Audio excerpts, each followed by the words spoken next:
Welcome to Fiction Audiobooks. If you enjoy the content, like and subscribing would be greatly appreciated.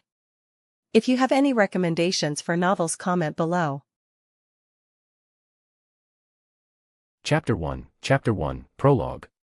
On a November evening, I was walking down the street near my home. The cold air is making my nose numb, and I tried to rub it to decrease the numbness of it. It was getting dark, the sky had an orange tint, and cars drove by as people were getting home from work. Not me though. I just watched the latest Marvel movie, Eternals. It was a disappointing movie to say the least. The movie had good potential, but it was executed so poorly. It should have been a miniseries in my opinion. When I watched it, it was frustrating to see the characters that have an interesting event that happened to him or her, but it wasn't explored by the filmmakers, even though it should have been explored, to make the watchers care more about the characters. Take Fastos for example. It would be interesting to see his belief in humanity slowly diminishing because of his technologies used the wrong way, and not just seeing him cry after the bomb dropped, or seeing Sprite actually craving for adult activities and slowly falling in love, not just Kingo saying that she fell in love with Ikaris all of a sudden. I sighed at the thought of it. I will probably never going to see it. Suddenly, I can feel a vibration from my pocket. It's my phone ringing. I took out the phone, as I saw that it was my mom calling me, and I picked it up. Hello. Mom. I answered the call. Hello honey, where are you? She asked me. I'm almost at home, Mom. I answered her question. Do you need me to buy anything? Yeah, can you buy me some milk on the way? Sure thing, Mo. Before I could answer her question, a sudden jolt of pain appeared in my chest, and I clutched the area of my heart instantly, desperately trying to ease the pain, but it wasn't working. My phone fell out of my grasp and onto the ground, and I fell to the ground too. I could tell that my mom was panicking behind the phone, as she could probably hear me gasping for air, trying to numb the pain in my chest. I continued to hold my chest tightly to stop the pain, but it was no use.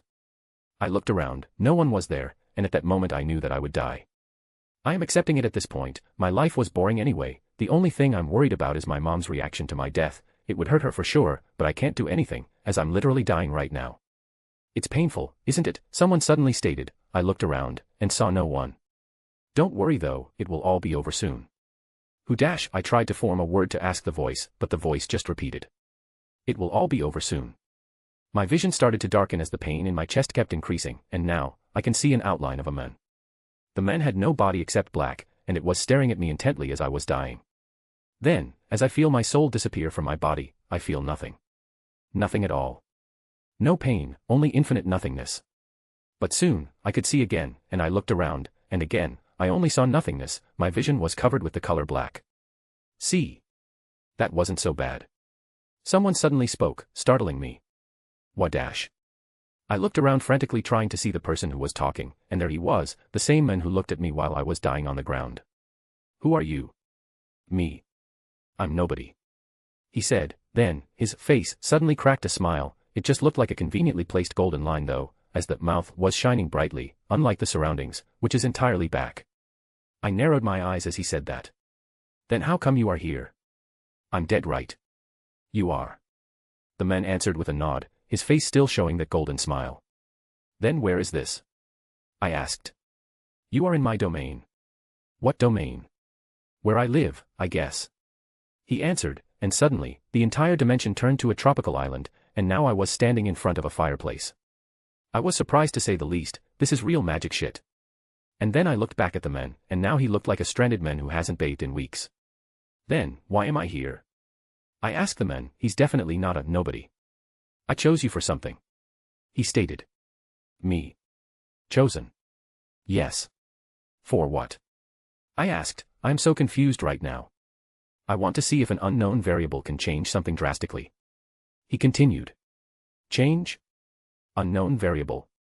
What is happening right now? I questioned rather loudly. To simply put dash, he then stood up, and suddenly, his body glowed bright, showing a golden color all over his body. You will be reborn. Re-reborn. I asked nervously.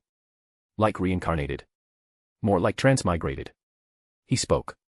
To the body of an eternal. Wait, what? I am so confused right now. Eternal? As in the movie I just watched. Yes. He simply answered, making me freaked out. That eternal. Who are you again? I asked, or rather demanded. The man just smiled.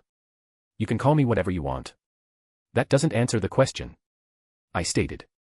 The man chuckled. I am God in that world, I guess. Wait, one above all. I exclaimed as I figured out his identity. Well, even though you didn't read the comics, you still know a bit about me. The man chuckled.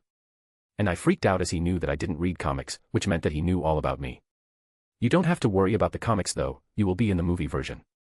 That's good I guess. I mumbled. But. Why me? The man shrugged. No reason. What? I just picked randomly. He continued. So don't get your hopes up like you are the chosen one or something. But you said you chose me. Randomly. He pointed out. Right, it's time to go I guess, it'll be a long time till we meet again, so if you want to ask something, ask now. Oh. I simply said. What about my mom? The man smiled. She'll be fine, you don't have to worry about her. Can I know what happened to her? I'd rather not tell you. He spoke. You need to get rid of your attachment to your previous life. But, she's my mom. Like I said, she'll be fine. He said rather sternly now. You don't have to worry about her, she'll live a good life. I hope so. I mumbled. Who will I be reborn into? Gilgamesh. Kingo. Oh, you will be an original Eternal that I made up. He said, making me surprised. Your name will be Pluto. Powers. The man smiled rather strangely. You'll see. I sighed at this. So, this is it from a human to a synthetic being. Is it so bad though? You will still look like a human, the man questioned. Well, I won't age. I don't know how I feel about that. I don't age too. He pointed out. It has its ups and downs, but you'll manage. I stared at the man intently for a second. What exactly do you want me to do?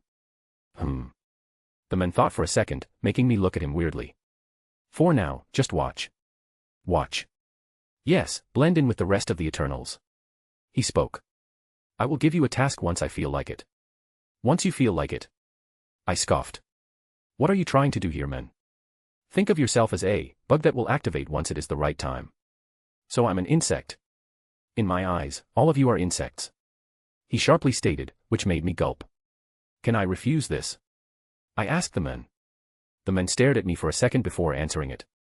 You can, but you'll regret it. But I'll just be a pawn in your games. I pointed out. He chuckled. Is that how you view it? He said. You're not a pawn, you're an experiment. What's the difference? The difference is that you can act freely according to the constraint of the experiment, while being a pawn means that I will control every single aspect of your life. What are the constraints then? You will be an Eternal, so at least act like it. So, am I supposed to agree with the Celestial? Or rebel with Circe? The man shrugged. It's up to you, you have a long time to think about it, 7,000 years is a long time for you at least. I sighed. You're not making this easier, I'm still confused on what I'm supposed to do. I understand what you are thinking. The man said. But you must follow your instinct once you've been reborn, you need to forget all your previous attachments. Your family before, your name, your age, your friends, everything, and start anew. So I need to live. If that's what you want to call it, then that's fine, you need to live. Well, okay. I mumbled. But I'm still doubtful about this. The man rolled his eyes at my words. What are you worried about? That you will have your original appearance. I mean. I'm ugly before. I shrugged as I spoke the truth. Beauty is relative. He stated. But most people's perception of beauty is mostly the same. I countered. That's true. The man continued. Don't worry, you'll be reborn in a different body. Then I'm in. I excitedly said. As long as I have free will. Technically you're an Eternal, you have limited free will. But I can work on getting free will. I stated. Right. The man just hummed. Fine, I'll give you something so you can be free from my servants' control. Servants? I questioned. Oh right, you don't read many comics. He spoke. The Celestials are my servants. Oh. I simply said. That's not surprising at all. It's part of your mission really. He said. To see how they work. But, you're God, you know everything. True, but it's more fun to command people to do it right, he said while smiling, making me groan. I'm seriously confused right now to be honest, are you a good entity? Or are you a bad entity? He finally laughed at my question. Soon you will learn that morality is a relatively young one. He stated. So, ready? Fine. I sighed. The man smiled. Excellent. The men then floated in front of me and spoke. Then may we meet again, Pluto. The man then snapped his finger, and suddenly, the world turned black, and it looked like I passed out. And then I waited, and waited, and waited, and waited. But nothing. I didn't wake up whatsoever, I felt only darkness around me. I sighed internally at this. It looks like the men fooled me. But then, suddenly, I saw a tall and skinny man in front of me. He has a pale white skin, hair as black as the night, deep violet eyes, and his stares creeped me out a bit. It's as if he's looking into my very soul. Who are you?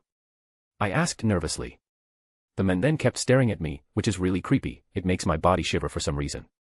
The man was silent, but then he raised his hand, making me grow alert. The man then pointed at me, making me confused, then, he pointed at himself, signaling something. You are me. I stated. The man was silent once again, but then he walked closer to me, which made me freaked out. I stepped back a bit, but he kept walking. As he stood right in front of me, he raised his arm once again, and this time, tapped my forehead. When he tapped my forehead, I felt a jolt of electricity, and felt like something was transferred to my brain, and as I looked at his deep violet eyes one last time, I passed out once again. I feel like my brain is exploding. A lot of information has transferred to my head in one go. It was probably the man's scattered memories. I know his name that now becomes my name, the false memories that the Celestial has given him, the muscle memories of fighting, language, basic courtesies, everything. And of course, my powers. Which is a problem. It doesn't look like it is an Eternal's power. It is totally different from the rest of my family. I don't even know how it works, I just know I can use it. Where does the Eternal's powers come from anyway? Cosmic energy. But how do the Eternals have different powers if it comes from the same energy? We are synthetic beings, but how come my powers are like this? It's strange and terrifying at the same time. I don't know how to deal with this. And there is also another problem. Aside from a Jack, I also know the original mission from the start, and I also have an additional mission from Erisham, but I thought one above all gave me a chance to have free will. Or is this the chance? Then, suddenly, I heard a voice from the surrounding area. It is time. Chapter 2, Meet the Colleagues/Family. As I heard the voice, my eyes were forced open by my brain, and I saw myself in a different body, sitting in front of a red statue of a celestial. I examined my hand and saw that my skin is as pale as it can be. Seriously, I feel like I don't have any blood in my veins. Well, I don't, but you get the point. Then, I looked around, and saw that the others have walked to their position, and a brown woman, who I assumed is a Jack because her face is literally like Salma Hayek, is looking at me rather intently. I stood up awkwardly as I saw that and walked to my station to get my battle armor. Is it battle armor? I don't remember. As I get in my position, golden energy started to cover me up, and slowly but surely, my once simple clothes are changed into a black and silver armor. It had some sort of long coat tails, and the armor had some runes as well, which I don't know what it means. Still, it is pretty cool. As the energy was done covering me up, I saw that the other people started to spread out and wander around the place. Seeing no reason to stay, I also wander around, probably introducing myself to the others, as I got from the memories that they don't know each other except a Jack, who is the Prime Eternal, so everybody knows her. I walked to the nearest Eternal, which is a woman with blonde hair. She has a white armor, so I already guessed who she is, but introduced myself anyway. Settling in, I said, making some small talk. The woman then turned to look at me, and damn, her stares are intimidating, but I got a feeling my stares are creepy too, as she's looking at me with a bit of shock and confusion. Yes. She simply answered as she leaned in against a wall, looking towards the earth. You look uncomfortable though. I stated. It's because you're making me uncomfortable. She pointed out, ouch. I chuckled to get rid of the awkwardness, although I think it's making it worse. I get that a lot back in Olympia. I answered. The woman finally looked at me again and giggled, although seriously, even her giggles are intimidating. What's your name? She asked me with a smile. Pluto. I answered. You don't know me, she questioned, a bit surprised. Wow, I didn't know that she's a bit narcissistic. I shrugged. I do know you, Thena, just formality is all. I said as I put my hands to my back. Then, I smiled at her, I put my right hand in front of my heart and bowed to her. It's a pleasure to fight alongside the greatest warrior of Olympia. She just nodded her head and spoke. It's a pleasure to fight alongside you too. I bowed again. Then if you'll excuse me, I'll have to introduce myself to the others. I turned around, and started to explore the domo more, looking for an Eternal to introduce myself. And I found one, in the form of a young girl who never ages. Hello there. I greeted the girl. The girl looked at me, and instantly got creeped out by my stares. Dude, you need to tone down the way you're looking at people, it's creeping me out. She commented. I sighed, oh yes, she's going to be annoying. I'll try to fix it. I simply said. Pluto. My name is Sprite. She said, good to meet you I guess, although I'm not looking forward to your stares. My eyebrows twitched at the jab, oh yes, she's going to be annoying all right. Well, if you'll excuse me. I turned around again as I don't want to talk with the kid too much, and I looked for another Eternal to introduce myself. You seemed eager. Someone suddenly commented. I turned around and saw that it was a Jack, and I instantly frowned. A Jack. I greeted her. Pluto. She greeted me back.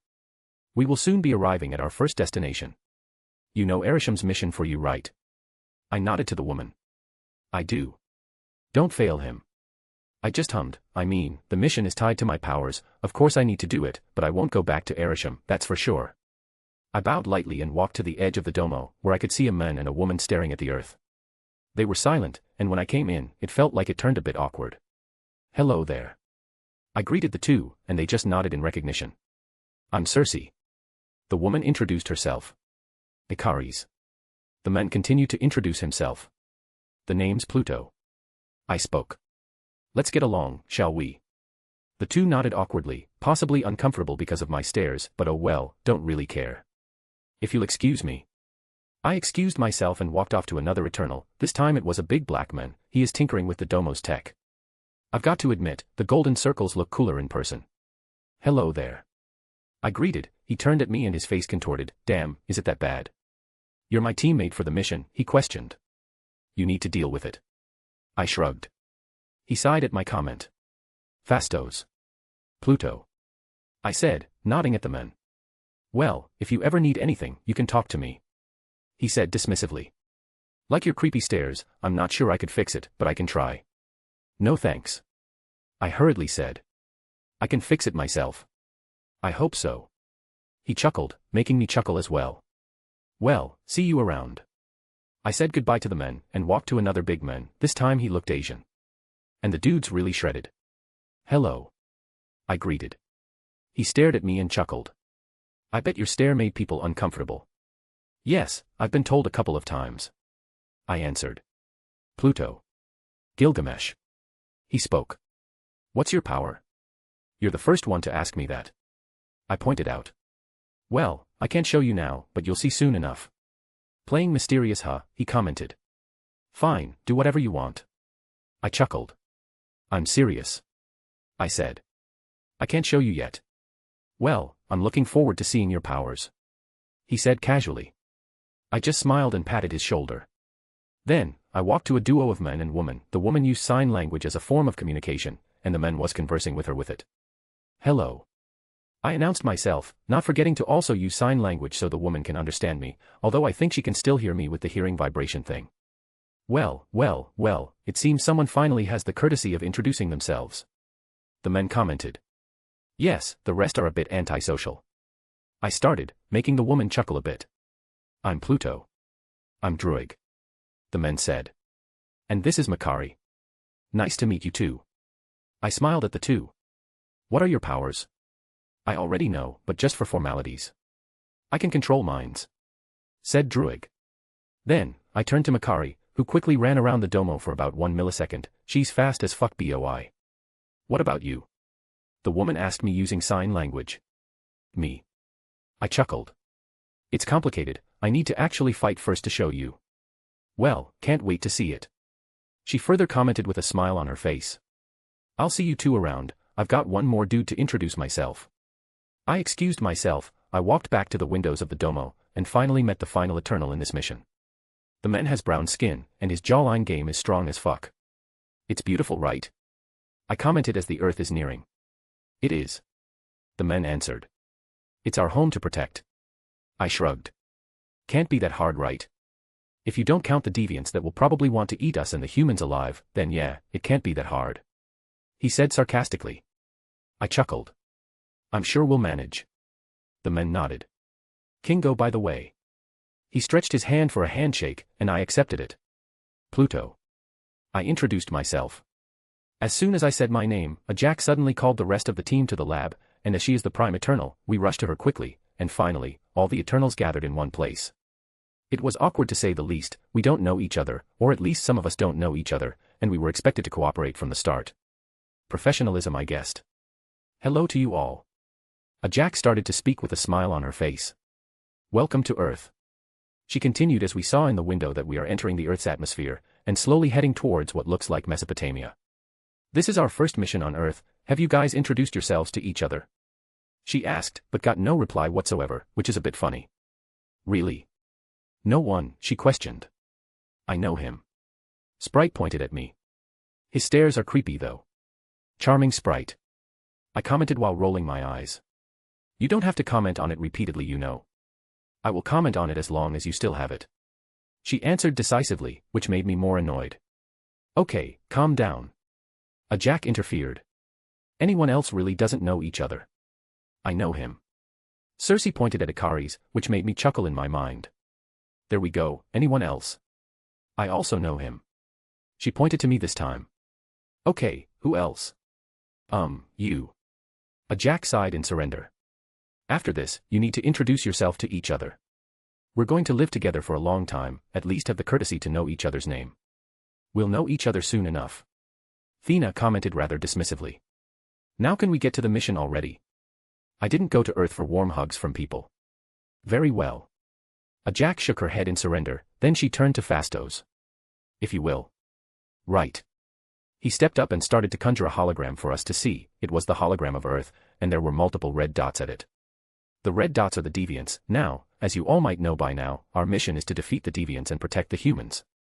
He said, and I accidentally let out a rather loud chuckle because of the supposed mission description, making the others stare at me intently, especially a Jack. You're weird. Sprite commented, probably to irk me off. So are you, little girl. I refuted, making the girl snort. A Jack then coughs loudly, signaling Fastos to continue. As I was saying. Fastos said awkwardly. These red dots are the detected deviants, and our job is to cleanse the Earth of the deviants, and we will start right here. He then tapped the hologram, zooming into the area of Mesopotamia. The human population here is plenty, so we will start there first, and from here, we will help them develop. So, we will stay there for a while even after all the deviants are dead in the area. Kingo asked. Well, yes. Fastos answered. How long? Thena asked in irritation. Looks like she's a bit annoyed by it. She wants to fight after all. As long as humans develop. A Jack interrupted. We will watch them grow here. After we feel that they are adequate enough to be left alone, we will leave in search of the other deviants. Why not split up? I suggested. While the others watch the humans, the rest hunt the deviants. I find myself agreeing with Pluto. Thena said. Some of us aren't here to watch humans, some of us just want the deviants gone. We are a team. A Jack insisted. And we will stick together until I say so. But dash. I am the prime eternal here, Pluto, not you. A Jack sharply said. Know your place. I sighed at this. I understand, a Jack. I then looked at then besides me, who is pretty dissatisfied, and I just smiled at her, which she returned, albeit weakly. She seemed grateful of my intervention. All right then. A Jack nodded. Ikaris, Kingo, Thena, Gilgamesh, and Makari, you five will be the one who will fight in this first contact, the rest of us will follow shortly. There it is, the split between the nurturers of the group and the fighters of the group. Me. I'm both. Why? Because my power is a bit complicated. I sighed again as the five retreated from the lab. My power is not capable of fighting yet. I am weak right now, the weakest of the bunch, but over time, I will be the strongest. And I will break free of the celestial shackle, that is my goal. But for now, just like the one above all said, I will watch. And I will also put seeds of doubt on everyone, trying to tell them that this mission is a scam, without telling them directly of course. A Jack would retaliate, and probably Ikaris as well. I looked through the window of the domo, and watched as Ikaris flew to the Earth first, officially starting the mission. Good luck to me, I guess. Chapter 3, Mesopotamia, 5000 BCE, 1. The domo is now floating in front of a cliff as the non-fighters watch the fighters fight the first deviants that we encounter. It was interesting to say the least. I saw these real powers in my own eyes. I saw Ikaris shoot lasers from his eyes, Kingo shooting energy balls from his fingers, Thena conjuring weapons, Gilgamesh smashing the deviants using his strength, and Makari using his speed creatively. It makes you envy them a bit, doesn't it? Sprite suddenly commented beside me. I shrugged as I heard her. Making an illusion is cool too. The girl stared at me for a second before continuing. You haven't told us about your powers yet. She pointed out. A Jack preferred that I should stay silent about it until I can use it. I spoke. Why? Are you a fighter? I'm special, I guess. And the rest of us aren't, she snorted. Come on, just tell me. I can't show you now, little girl. I chuckled. We haven't got a corpse yet. A corpse? She questioned, more confused than ever. I sighed, preparing myself. You'll see soon enough. They finished. Fastos suddenly commented. We should go down. Let's go down then. A Jack answered. She then turned towards me. Remember, gather the data. I understand, a Jack. I calmly said. All of us then prepared to go down using Fastos's control over the domo. We went down the domo using this golden disc, courtesy of Fastos. I saw from the corner of my eyes that Sprite is nowhere to be seen. She probably used an illusion to make herself disappear. As we neared the ground, Fastos used his discs on himself to help him go down. He didn't help the others though, the rest had to jump from the disc. He probably did it on purpose, I just know it. Then, I saw the humans getting hostile to us, and I saw Druid controlling their minds to calm them down. Really cool. It's a handy power to have. I commented beside him. He shrugged. Probably won't have much use when fighting the deviants. I'm sure we figured something out. I reassured. Cersei then walked up to the humans and grabbed a flint knife that was laying on the ground. She then transmuted the knife into a golden knife, which shocked the humans. Humans are easily impressed men, they probably regarded us as gods by now. Pluto. A Jack suddenly called me, which made me turn to her. You can do your thing now. Very well, a Jack. I calmly said. Then, as Cersei began to help the humans, I walked to one of the corpses of the deviant. The corpses smell awful, by the way. I almost threw up, to be honest. The others looked at me with confusion, the humans and the Eternals alike, except a Jack, of course. She already knows about my powers. Let's see what I can actually do. On top of my hand, I suddenly conjured a golden circle, and my eyes probably glowed golden as well as I felt my eyes heating up. I pointed the circle to the corpse, and out of the pores of the deviant, golden energy suddenly came out, and the energy slowly entered the circle that I conjured. The corpse quickly withered as I did this, like I just sucked every life force from it. It's not wrong though, technically I am absorbing the remaining life force of the corpse. To simply put, I absorb the little cosmic energy they have in their body. It includes memories, but because deviants are not sentient, it's not really useful, as well as experience, knowledge if the ones I absorb are sentient, and many more. And I could turn them into cosmic energy constructs, capable of basic commands, and fighting, of course. It's like Thena with her weapon construct, but I can make semi-sentient creatures / constructs. My slave basically. They don't have free will. Ironic, isn't it? I want to be free from the celestial, but my power is to enslave people. They're dead though, so that doesn't count, right? It is a scary power, I know. As more corpses pile up, I become more powerful. I can do it on humans as well, but I'm not allowed to do it, as it disturbs the emergence because the cosmic energy humans produce is for the baby celestial. It is also tied to my special mission. The mission is that I must gather data from the deviants. To simply put, absorb as many deviants as possible, and bring the data once the emergence happened. But I won't do that, I will rebel, and I will gain my freedom. I continue to enlarge the circle I made and absorb the remaining deviants' energy. I'm probably smiling like a madman right now. I closed the circle, and tried to summon the construct. And I conjured 3 of them, the flying deviant, the lizard deviant, and the half-spider half-dog deviant. They don't have corporeal bodies, just golden runes and lines. Their bodies are transparent, and if they are killed, I can just summon them again. I stroked the 3 constructs, and it reacted to me, recognizing me as their owner. I grinned at this. One small step towards freedom. Pluto, enough, you're scaring everyone.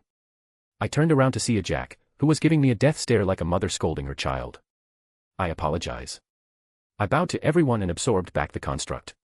I saw the humans looking at me in fear. That's probably not a good thing, right? I walked back to the rest of the group, and Gilgamesh whispered to me. Your powers are creepy, dude. Not to mention your smile while you're absorbing it.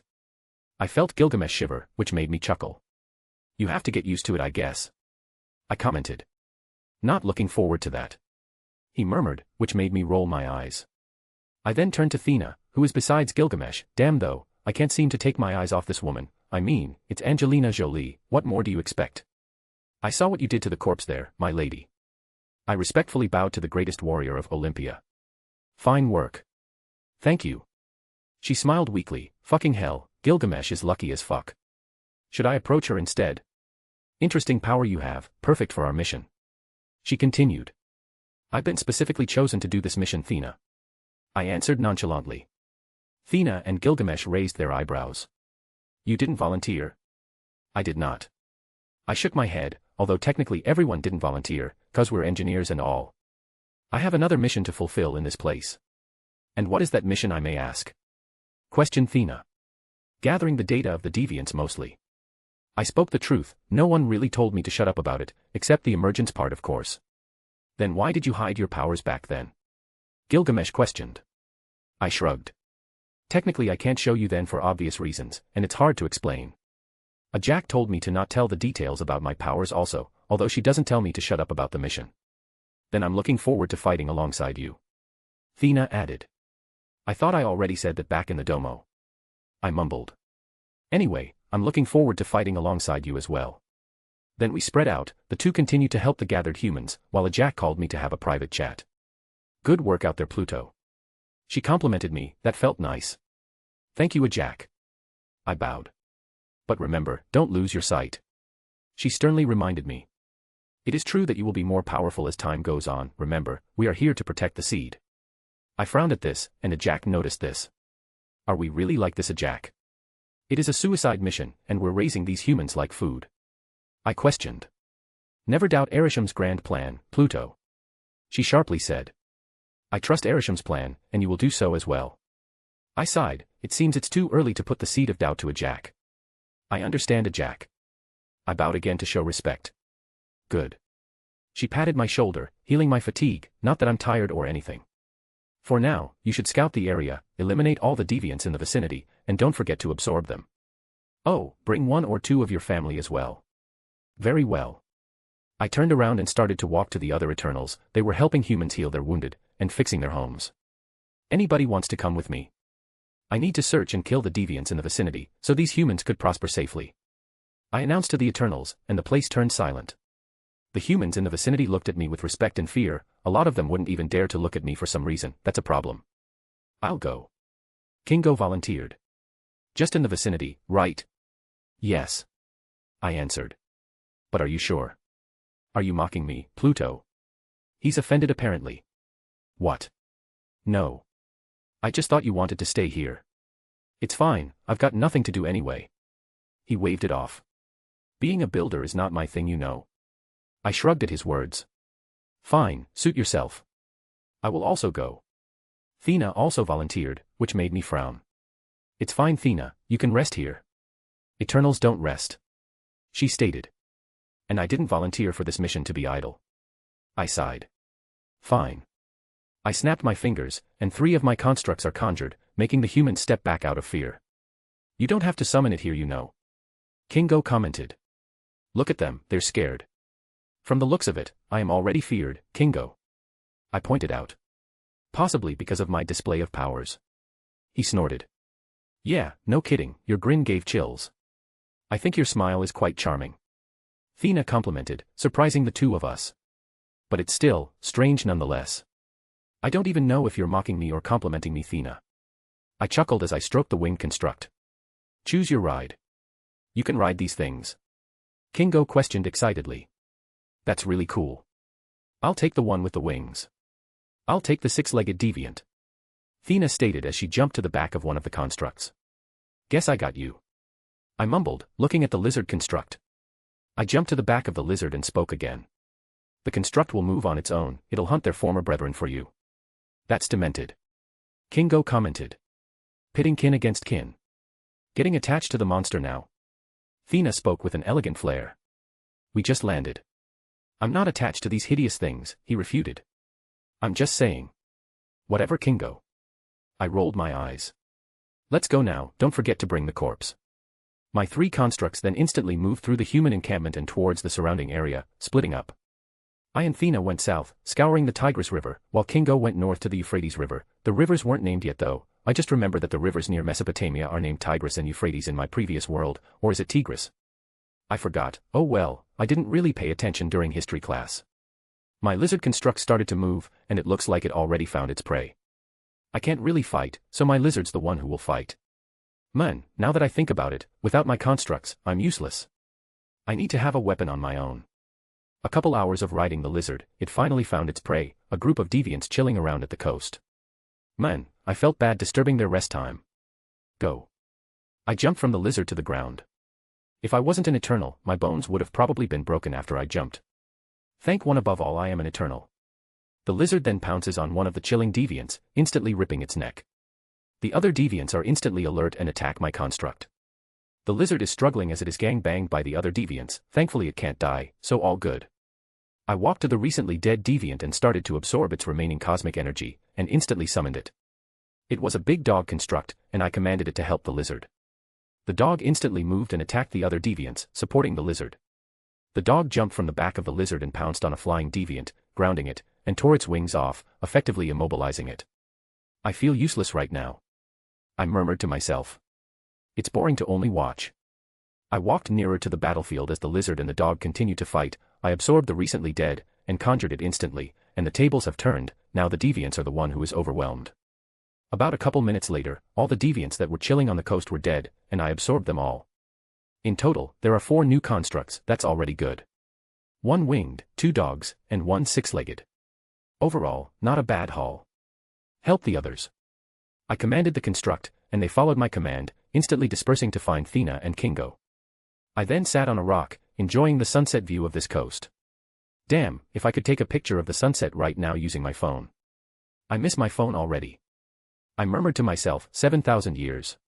I need to wait for 7,000 years, or I could ask Fastos about it, but there won't be any internet. So what's the point of asking him? I sighed at this.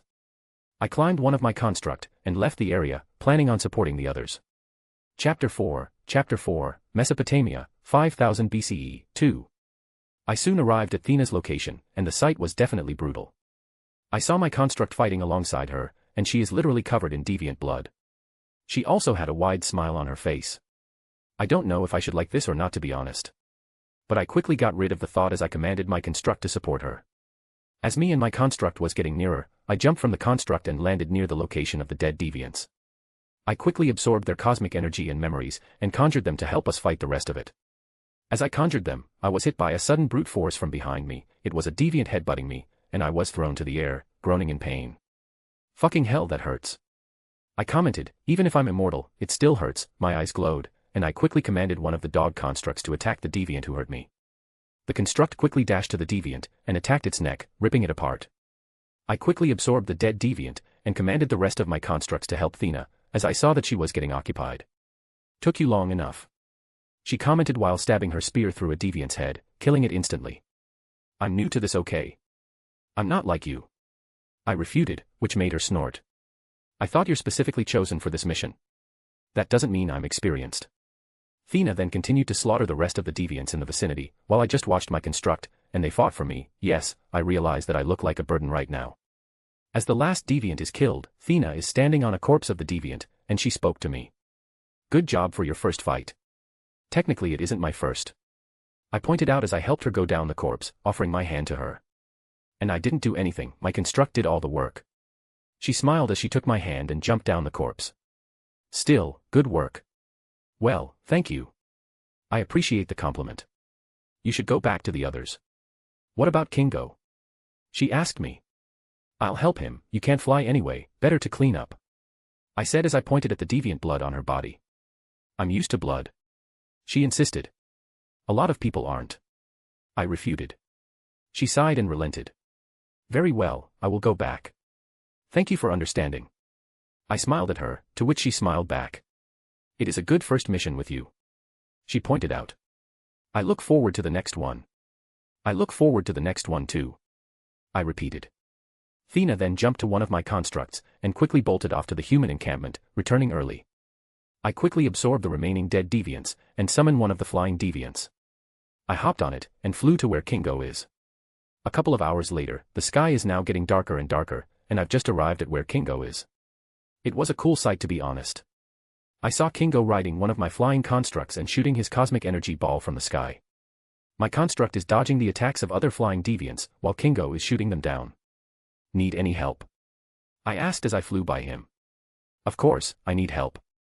These things are really annoying. He shouted in annoyance to me, chill out, man.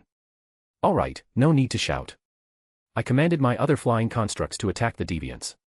Mine dove down too, and my construct that I am riding slammed itself on one of the deviants, and they are currently fighting midair. As they fight, I jump from the construct, and landed on one of the flying deviants that is attacking Kingo. I finally got some action. Using my eternal strength, I pulled the deviant's neck to the back, and disoriented it. I guided the flying deviant to the other flying deviant, making them hit each other and fell to the ground. I jumped from the falling deviant, and landed on one of my constructs. That was cool, man. Kingo complimented me. I want to do that too now. Focus on the bloody deviant, Kingo. I shouted. That was just lucky. Fine, but I will try it later. He refuted, and he continued to shoot down all the flying deviants that were in our area. A couple of minutes later, all the deviants around us are eradicated as they are overwhelmed by my ever-growing legion of constructs. Of course, I added the dead deviants to my collection too. That was an amazing fight though. I got to jump around in the sky. The adrenaline is addicting. But all things need to come to an end. You okay, man? Kingo asked me. I'm good. I answered as I lay down on the back of my construct. That was amazing. Tell me about it. He said excitedly as he jumped to my construct midair. This counts as a success, right? I'd say it's a pretty good success for a first mission. I nodded as I looked at the corpses of the deviants below us. Let's go back. Kingo nodded, and both of us quickly flew to the direction of the domo, intending to go back to the others. About an hour of flying, we finally arrived, and we saw that Fastos had already given the humans some new tech to improve their lives. The humans became alert as me and Kingo landed in the middle of settlement, which freaked the humans out. Can you not scare them? Cersei suddenly appeared near us, scolding me. I shrugged. I don't like scaring them either, but humans need a good dose of fear of us, otherwise they will scheme against you. They wouldn't do that, you're imagining things. Cersei shook her head as me and Kingo got off the construct. He has a point, you know, Cersei. Kingo added. It's what makes them human in the first place. Over time, they will envy us, and possibly try to kill us. Our mission is to protect humans, not make them fear us. Cersei insisted. Fear is a way to control humans indirectly. I added. So they don't do stupid things. They will also do stupid things if they fear us. Cersei refuted. If they are scared of us, they will see us as a threat, thus making us a target. True. I mumbled. Anyway, save the ideology talk for later. Where's a Jack? In the domo. Cersei informed me. Are you really done killing the deviants around us? Fina came back saying so, but that is really quick. It's true. Kingo said. Or at least we thought we killed the deviants around us. We probably have to check it again later. I sighed. That was probably supposed to be like 1 year-long work. Your powers are useful. We might even go back to Olympia faster than we thought. Kingo shrugged.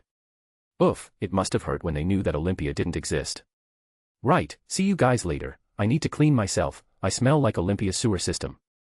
He spoke. I just hummed, and Kingo walked away from me and Cersei. What are you doing now? I asked Cersei. Nothing really. She answered. Want to accompany me to a Jack? I asked. I wanted to talk to her anyway. Sure, why not? The two of us then walked through the rows of human tents that looked new. These tents look new. Did you give it to them? I asked Cersei. It was Fastos. She answered. I just helped set it up. You just gave it to them? Of course not. Fastos taught them how to make it so it will hold up for a long time. And they made it in an instant. That's great. I spoke. Then, a couple of children walked past us, one even crashed into me, making him fall down to the ground. I looked at Cersei, who just shrugged. I sighed, and kneeled down in front of the boy. I helped the boy up, and smiled at him, although that's probably the wrong move as I just realized that my face is quite threatening. The boy jolted up and looked afraid. He ran away from us instantly. Seeing this, Cersei giggled beside me. Probably shouldn't have smiled. Well, if I don't smile, I look even more threatening. I grumbled. True. She muttered, and finally sighed. They're afraid of you. Really? Haven't noticed. I spoke sarcastically. It's obvious that they're afraid of me. It's your own fault. She pointed out. If you just didn't summon your constructs in the middle of the settlements, they'll probably still like you. They're afraid of me because of my powers, Cersei. I refuted. Imagine seeing a person absorbing a dead body until it rots. If I was human with no powers, I'd be scared too. Still, you are feeding the fear. She said. It's on purpose at this point. I answered, surprising Cersei as we walked again. I tend to be the villain in this group, so the humans won't take advantage of your kindness. How come you know it'll happen? She questioned me. I sighed. Let's just say I have experience with it. I've seen humans back in my previous world, I was human myself, so I know that at least one of them will take advantage. I thought this was your first mission. She questioned me again, confused. It is. I answered. But being human is a universal thing. In a way, they are like us, they just want to survive, and that includes getting more power to solidify their position as an apex predator, so no one will threaten them. And what happens when a sudden apex predator pops up? With humans being sentient, they will probably plan to get rid of them. She muttered. But if we treat them with kindness, they will never do that, they will never see us as apex predators. There will always be someone who has ambition, Circe. I spoke, I sound like an old man now. Remember that. Circe went silent after that, I chuckled and continued. Well, at least we have Druid if they ever cross that line. Circe instantly frowned.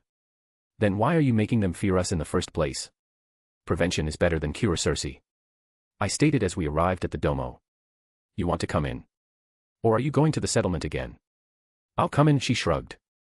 The work's finished for the day anyway. I hummed, and both of us entered the domo.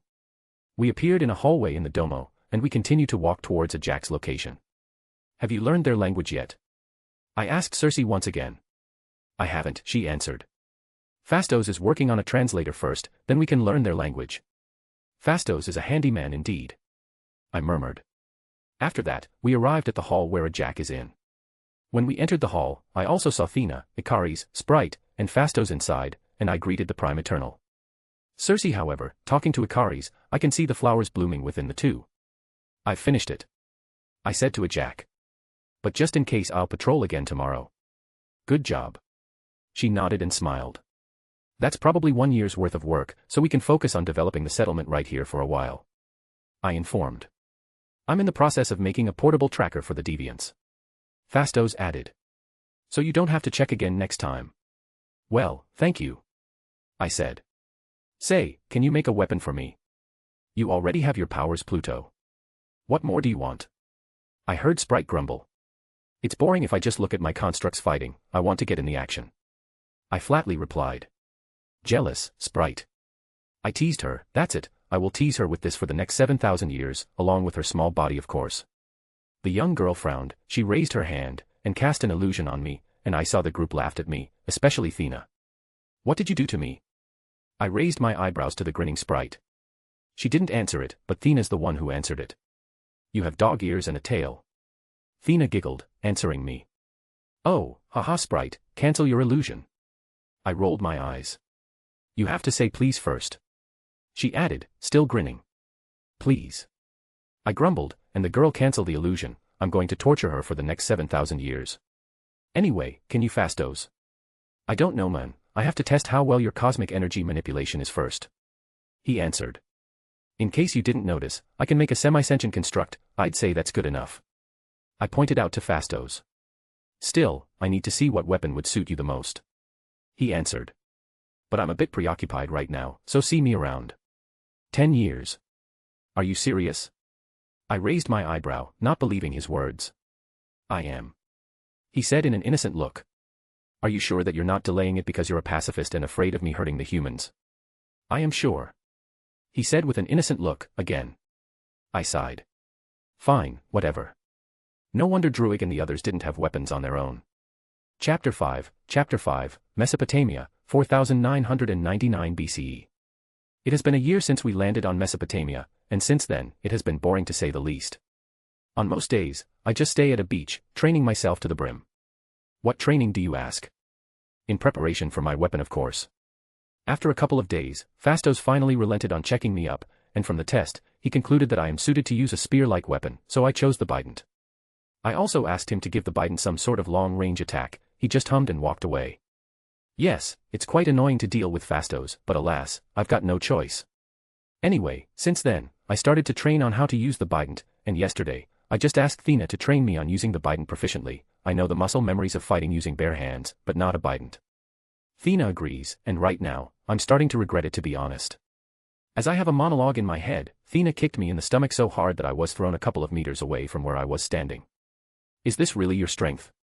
Thena questioned me with that damn smirk while she placed her hands at her hips. Your face doesn't match your fighting power. We have different strengths. I grumbled as I stood up weakly. I'm not like you, or Gil, or Icaris. I'm supposed to stand at the back while my constructs fight for me. Ah. She shook her head in amusement. And why are you training to use a Biden now? Just wanted to be in the action is all. I murmured. And just in case. Well, then pull yourself together and continue to train. Thena suddenly grabbed a wooden Biden laying beside her, and threw it to me. The Biden pierced the ground in front of me. Fucking hell, woman, can you at least be gentle to me? You look pathetic right now, you know. Gilgamesh, who had been watching us the entire time, suddenly exclaimed as he laughed. Usually you look menacing with your creepy smile and your construct surrounding you, but now you look really pathetic. In times like these I hope that Fastos made me a recording device. This is just golden. Sprite, who is also watching, also commented with a laugh. Shut up, I'm trying to survive here. I rolled my eyes as I picked up the Bident. I'm not going to kill you, Pluto. Thena spoke. I'm just going to hurt you, really, really, badly, so you can learn quickly, of course. I gulped, while Gilgamesh and Sprite just laughed more loudly. I truly regret asking Thena about training me. The next day, my body hurts like hell. Thena beat me up all day yesterday, which is not fun. It didn't help that Gilgamesh and Sprite were laughing at me the entire time. I just got healed by a jack, which is a nice feeling, and now I'm walking through the hallway of Domo, and towards Fastos' lab. Yo Fastos, is my weapon done yet? I asked excitedly. Fastos turned around and groaned when he saw me. Can you not bother me every day? I will continue to bother you until you give me my weapon. If you continue like this, then I won't make you the weapon. Fastos threatened back, which shut me up. I sighed. Fine. I grumbled. How's it going with the tech for humans, by the way? Slow as always. He muttered. And a jack still forbids me to quicken it. Your tech is too sudden in my opinion. I mean, gunpowder really. It's only been a year since we've arrived, and you want to give them gunpowder. You want to make them kill each other or something. It can help them to hunt. He insisted. Sure, keep lying to yourself, Fastos. I said as I sat down near a window of the Domo. You know, sooner or later they will kill each other for power and territory. Fastos went silent after that. Tell me, Fastos, is it good to give these guys technology? I questioned. I mean, sure, it's inevitable that they will make gunpowder, but do we really have to quicken it? The quicker we are to develop humanity, the quicker we will go home. He lazily said. I hummed. Have you noticed something wrong with our mission? I questioned Fastos. What do you mean? It's a simple mission. We protect humans and help them develop, and eradicate the deviants in the planet, that's it. But why are we helping them develop? Does Erisham really care about humans in the first place? I mean, they will just be another civilization in the galaxy once we leave. I feel like Erisham is hiding something on why we need to protect these humans and help them develop. Fastos frowned at my words. You don't trust Erisham's plans. I'm just saying, man. I shrugged, and Fastos kept looking at me with a frown. Well, keep doing the good work, and don't forget my weapon. I said as I left the room. I hope Fastos gets my message. He's the smartest out of all of us, so I hope he'll figure it out soon enough. I then quickly got out of the Domo, and entered the settlement. The place had been growing steadily in the past year. A lot more people joined in the place. Mud buildings are starting to be built. Agriculture is starting to grow in the area. It was really cool to see a settlement developing this nicely. As soon as I entered the place, the humans wouldn't dare to look at me. Cersei told me that they fear me and respect me at the same time, which is nice, I guess. In these years, I'm starting to lose my sense of humanity. I'm starting to accept that I'm an eternal, not a human, and these humans are smaller and weaker than me, which is odd, considering I was once a human. I quickly walked to the edge of the settlement, and towards a cliff, where I saw a lone Ikari sitting idly at the edge of it. Bored. I asked the man while also sitting beside him. Ikaris noticed me and sighed. A bit. Where's Cersei? I questioned, making him frown. I don't know, why'd you ask? He questioned back. I shrugged. I don't know, you two seemed close. You think we're close? You like her, right? I asked. As in romantically. He avoided my gaze. Oh, that's a strange behavior from Ikaris. It will distract the mission if I pursue it. Typical Ikaris. You should get a life too, you know, the mission is long-term, you can enjoy life a bit. But she likes to gather around the humans. He stated. And I'm not good with that kind of thing. I don't even know their language. Then learn. I sighed. They don't even like me, and I learned their language. Ikaris went quiet after that. Look, the mission isn't everything, Ikaris. You need to enjoy yourself more often. You're the fighter, so you don't have much to do in times like these, so have a life. I patted his shoulder and walked away from him. I bond with two Eternals today. Damn, I feel like I'm in Persona right now, with confidants/social links and shit. Anyway, once I've talked to Ikaris, I summoned my flying deviant construct, and flew away from the place, and towards my usual place. What usual place do you ask? Well, this past year, I discovered a cave near the settlement, and I often went there to be alone and experiment. What experiment do you ask? Well, I've been experimenting with my powers. As I landed near the cave, I entered the cave. I've placed some decorations here and there, nothing fancy though, just a hide to lay down, and a log to sit down. Then, I quickly summoned 3 of my constructs, 3 of them are the flying deviants. Now, creature number 3. I mumbled to myself as my eyes glowed while I summoned the circle on my hand. I did some hand waving, and the 3 summoned constructs suddenly turned into golden particles again. Not long, the particles mixed, and it made a spiral in front of me. And after a while, it became a new creature. A big 3-headed winged deviant, its necks are really long, it looked like Ghidorah from the Godzilla movies. Right, you know what, why not, I will call you Ghidorah from now on. I said, patting one of the 3 heads. It's cool, right? I can combine my constructs. Only 3 constructs per session though, don't know why. Why am I doing this? Well, the experiences of the constructs also combined into one, so it'll be more deadly, and their cosmic energy is more powerful as well, triple the regular amount to be exact. It's quite a discovery on my part. Now I have 3 of these creatures. I muttered to myself as I summoned the other 2 hybrid constructs. The first hybrid I made is a 3-headed dog, it's quite huge, I call it Cerberus for obvious reasons. Maybe I should change it to Fluffy instead. I don't know, maybe later. The second hybrid is a 3-headed lizard, again, it's big, long necks, no wings though, but it works, I called it Hydra. And the last one is of course Ghidorah. I need more construct variation to experiment. Can normal animals produce powerful constructs?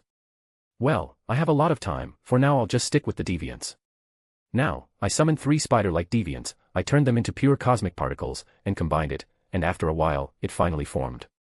It was bloody terrifying.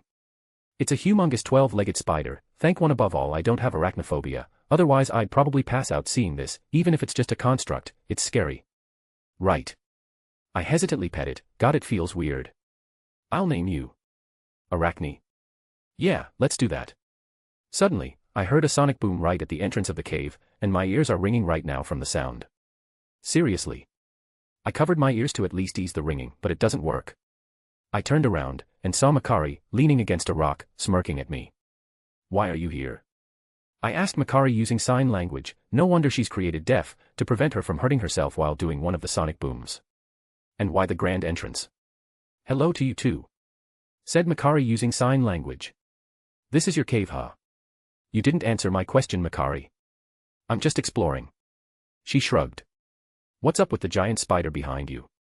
Experimenting with my powers, that's all. I answered with sign language as I walked closer to her. I also absorbed the spider back.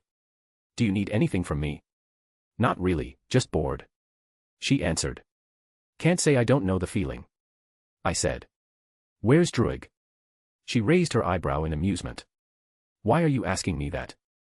I mean, no reason. I chuckled. You can go back now, in case you haven't noticed, this is my private space. She was thoughtful, and smirked. I think not. She said in sign language. I'm bored, I'll watch you experiment. I groaned. Can you bother somebody else? Your experiment looks interesting. She stated. I wanted to see it. Fine. I sighed. Just don't disturb my work. Then, I continued my experiment a bit until sundown, completely ignoring the woman who was sitting on a rock behind me, staring at my constructs curiously. I didn't have much results after that, the combinations looked ugly except the 4 that I discovered, much to my disappointment. As the sun went down, I absorbed the failed experiments back, and went back with Makari.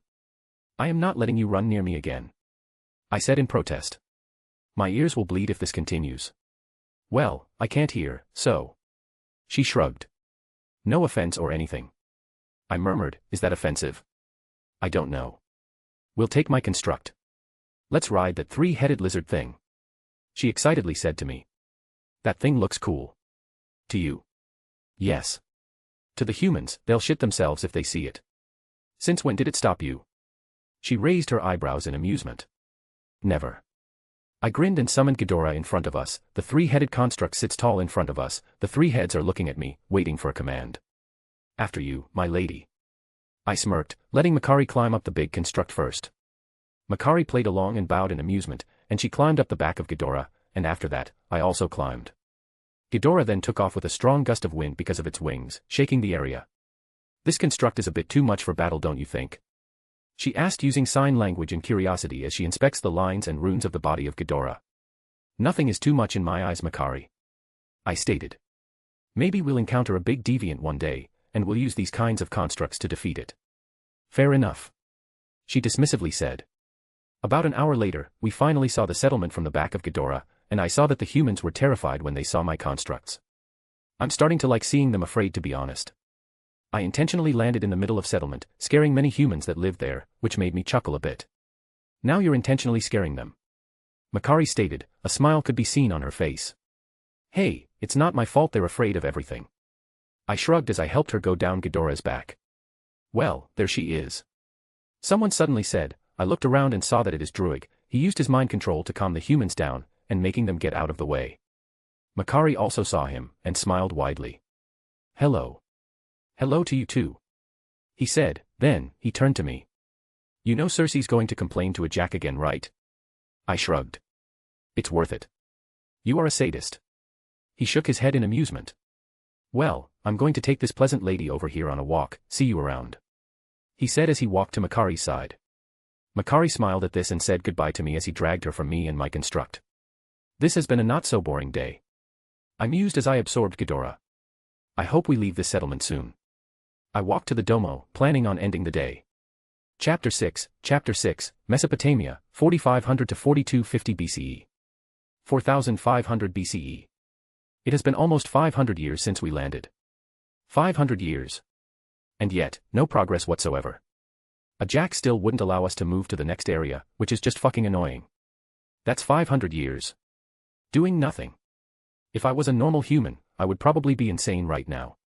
I'm not the only one who's annoyed, by the way. Thena is also annoyed by it. During our yearly meeting, she always brings it up, asking why we still haven't moved yet, and a Jack always said, this era is important for humankind. We need to guide them carefully during this time, to make sure that they will develop as they should, and I am sure that they will build wonders. I always snorted at that line. You know that this is not the only human settlement, right? And of course, she answered. Yet this is the most effective place to develop civilizations. I usually don't want to argue anymore and just shut up. Anyway. In these boring 500 years, I've developed some hobbies. I saw humans doing stone sculptures. Some made it for us, but it's quite inaccurate, but hey, at least they tried. They didn't make a sculpture of me though. It's been 500 years, and it seems the scene of me absorbing the cosmic energy of the deviants still haunts them. They probably told their children about me and said that I would eat them or some shit. It's a bit frustrating, to be honest. I was once human, yet they feared me. But I have lived for 500 years, my sense of identity as a human is practically non-existent. After seeing the humans sculpting, I tried it too. It's really calming, and fun too. I often carved one of my constructs into a stone and made it look more menacing. The biggest one I made is a Ghidorah statue, around 5 meters tall. I made it around a cave near the settlement, and now the humans don't want to go there anymore. After that accident, a Jack and Cersei demanded I stop sculpting my constructs, as it scared the humans. At this point, I didn't want to argue anymore, so I just went along with it, but I decided to have some fun with it. But, each of you will come to me to be sculpted, I said as I grinned at the two Eternals. 2 of us? Cersei asked, a bit annoyed. No, all of you, I said flatly. If we're not moving anytime soon, at least you need to satiate my boredom. A Jack sighed at this. Alright, I'll talk to the others. Kingo probably wanted to be sculpted anyway. I've seen him around humans, trying to be sculpted. Ah yes. Kingo. He's a bit egocentric now, isn't he? I mused. Probably because he's so bored, he developed an interest in that kind of thing. I continued sarcastically. A Jack frowned. Why are you so adamant about moving Pluto? I look at her as if she's insane. Are you serious right now? I'm bored, a Jack. There's no deviant to absorb and study anymore. I've done every combination possible, and most of them are shit. On top of that, Phastos still wouldn't want to make my weapon, and my body is now numb because of Thena's beating. I'm craving for something new, a Jack, and before you said to get a life and talk to the humans, they fear me, remember? Isn't it your fault that you are feared? Cersei questioned. True, but it wasn't by choice. They feared me since I absorbed that deviant in front of them. I just went along with it. Still your fault. I sighed. Look, at least allow me to explore the Earth. We are a team, Pluto, we need to stick together. A Jack continued. Then I'll take some of us with me. I countered. Thena is bored too. Gilgamesh will probably go along. Makari and Druig too. In fact, probably only 2 of you that wanted to stay. A Jack thought for a while. I will talk to Erisham about this first. I groaned at the name. Are you serious right now? Our progress is too slow, Erisham will probably agree too. I still need to report this to Erisham. A Jack insisted. I will make a decision. In the meantime, I will tell the others to come to you so you can sculpt them. It'll be good memorabilia to put in the domo. A Jack then left the place, but Circe stayed. I'll go first, she said. I raised my eyebrow. You sure? Yeah, why? I could sculpt you and Ikari's together if you want. Why Ikari specifically? She raised her eyebrow, but I could tell she blushed a bit. I still didn't know how we could blush. I've seen how he looks at you. I flatly replied. If you like him too, you should just talk to him about it. He seems a bit stiff nowadays, and probably needs some love. I continued as I summoned a construct I killed around 200 years ago. I commanded it to pick up some rock so I could sculpt Circe. We're Eternals, we can't reproduce. She stuttered. So? I raised my eyebrow. Isn't that the whole point of it? I've seen humans do it. Wow. I chuckled. You're watching humans having sex, Circe. I didn't do it on purpose. She grumbled. I sighed. That's not the whole point, Circe. Sure, reproducing is one of the points, but it's mostly love. She hummed as she sat on a wooden stool nearby. What is love actually? Are you serious? I questioned. Your thing is literally loving humans, and you don't know what love is. Loving humans and this is an entirely different thing. She refuted. The bowl finally arrived with the rock and put it in front of me, ready to be sculpted. I absorbed it back and started to work. True, to be honest, I don't know what that kind of love is too. I stated. And you're advising me about it? She snorted. I shrugged. I observed humans for the past 500 years. That kind of love makes you dumb, so the one who hasn't experienced it tends to give good advice, probably. I never had a girlfriend, so I don't really know about this. So you watch humans have sex too? But the difference between us is that you're intentional. She mused. I laughed. Of course not, I just watch humans interact with each other. It's strange really. What's strange? We have already lived here for 500 years, Circe. I've seen a couple of generations of humans die, and frankly, I don't know their faces anymore. I stated. And I don't really have a connection between humans, so now, I see them as more of an interesting subject to watch. I'm not someone who interacts with them almost on a daily basis. I simply view them as, well, a mission objective. Circe frowned at my words. So they don't mean anything to you? For now. Yes. For now. Perception can change. I informed. That's why I wanted to quickly move from this place. Aside from boredom, maybe the humans that lived in the next area we visited will like me, and I can develop a connection between humans. Circe hummed. Perhaps it is a good idea to move after all. I nodded. You're too attached. I continued. It'll be hard for you to leave once the time has come. Not that we ever leave anyway. I know. She sighed as I finished cutting the rough shape of her. Now for some detailing. When do you think we'll finish this mission? With only killing the deviants. Probably around 500 years, but with developing humans. It'll probably take around 5,000 more years. She sighed again. Well, it's still 5,000 more years I guess. Like I said, you're too attached, Circe. I stated. But I won't stop you from feeling that. Perhaps it is that feeling that will make us free in the future. Circe heard what I said and was confused. Free. I just smiled at her and didn't answer the question. Right, can you move your head a bit? I wanted to see your side face. She did what I asked, and I started working on the details of her face. And a couple of minutes later, Gilgamesh suddenly came to the place. A Jack asked me to come here. What's going on? He said. You'll be sculpted by Pluto. Circe answered calmly. Sculpted, he questioned, and he saw the statue. Oh, I don't know, Mun. Come on, Gil, it's for the decor of the domo. I mused. He sighed and sat near me, in front of Circe. It's strange to see you transform from that maniac who smiled when absorbing the deviants in front of humans to this artist. Probably because of my powers. I shrugged. I can combine my constructs, and my artistic heart just popped out I guess. He chuckled and murmured. Artistic heart. Anyway, after I'm done with Circe, it's your turn, but I need to move her statue to the Domo first, so I need your help. He grimaced at this. So I'm a hauler now. Because of my big body. You're the best for the job. I shrugged. A couple of minutes went by, and I continued to work in silence. Circe, however, is uncomfortable with the silence and asks Gilligan. So how's mingling with humans treating you, Gil? Not bad. He shrugged. They're fun to be around. Their alcohol is quite nice. I chuckled. It's funny that one of the things that a Jack allowed Phastos to teach them is alcohol making. Alcohol brings people closer. Circe added. And also make them kill each other. I refuted. What is going on with you two? Gilgamesh asked in amusement. Since the start you two just didn't get along, starting from the construct around humans thing. Really? We don't get along. I asked as I looked at Circe. We're getting along just fine in my opinion, I'm closer to her than the rest of us. Speak for yourself. She sighed. You're just annoying to be around, acting like a wise man about everything. I'm just giving you advice. I pointed out. And that's cold from you, Circe. I thought we were friends. I teased her. She sighed. Let's just get this over with. I chuckled. Fine, Gil is my friend now. I'll pass. He laughed. Circe's right, you are annoying to be around. Damn, fine, I'll just stay alone for the rest of the mission. I grumbled. Maybe Athena likes me. She must have seen me as a friend, right? She trained me after all. Gilgamesh shrugged. Probably. Suddenly, Circe spoke again. I find it interesting that you are the first to introduce yourself to the rest of us, yet now, you rarely talk to us except at times like these in the yearly meeting. Why is that? Now that I thought about it, why is that? Gilgamesh repeated. I just smiled at the question. I'm different from you all. Different how?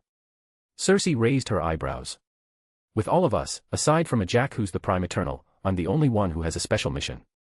True. Gilgamesh mumbled. But it isn't the only reason, is it? I chuckled. Maybe, maybe not. You are the most mysterious out of all of us, Pluto. Circe said. And I've noticed that you fight a lot with a Jack. I fight with you too. Yeah, but with me it was just a bit of banter, but with a Jack, you actually oppose her orders sometimes, like the whole staying in this place thing. I'm just giving my thoughts, that's all. Gilgamesh chuckled. Pluto fighting the others, that's just normal Circe. He fights with Phastos too. That's because he still hasn't finished my weapon yet. I grumbled as I finished the last touches on the sculpture. It looks good. Looks okay. Gilgamesh commented. What do you mean, okay? I look horrible. Circe complained. It's sculpting, Circe. What more do you want, a perfect replica? I questioned. Anyway, let's take this back to Domo. I'll do Gilgamesh's sculpture in the Domo. The three of us then returned to the Domo, with Circe's statue carried by Gilgamesh and placed in the hall. Right now, the other Eternals are gathering around the statue, admiring it. It looks horrible. Sprite said with a deadpan expression. I think it looks fine. Ikari shrugged. If fine in your book means looking like you have been stung by a bee, then it looks fine. Sarcastically, Phastos said. It's sculpting Phastos. What do you expect? I refuted. Can you at least make her? I do not want to be sculpted by you if the result is this. Phastos continued. At least I don't have a slow work ethic like you. I refuted once again, making him snort and leave the place. So, after Gilgamesh, who'll be next? I'll pass, buddy. Sprite left too, while patting my back. It's mandatory, Sprite. Don't care, she said dismissively, and finally left the room. Can I be after Gilgamesh? Kingo asked, rather enthusiastically. I have a ton of requests. Sure, Kingo, whatever you want. I gave a thumbs up to the men, and finally, I looked at Thena. What about you, Thena? Why not? It's not like I have much to do. She said this while leaving the room. I nodded and turned to Ikari's. You? Sure. He shrugged. Then that's good. I'll pick the stone later. After that, I searched for Ikari and Druig, offering my service, and they said yes, but said that they wanted to be sculpted together. I just shrugged and said, why not? And that day, I became busy again, from experimenting to sculpting statues. At least it's making me feel not bored. I got to talk to the Eternals as well, which is nice. 4250 BCE. I have come to a conclusion. A Jack spoke in the middle of the yearly meeting. We are moving. At long last. I exclaimed, making the others look at me. Yes, calm down, Pluto. A Jack warned me, so I just shut up. We are going south, Fastos. Fastos began his work, and an Earth map appeared. We are going here. He pointed at a place near the Nile River, so I'm guessing we're going to Egypt now. How many deviants are there? Thena asked, not bothering to wait. A lot. Fastos simply said. Good enough for me.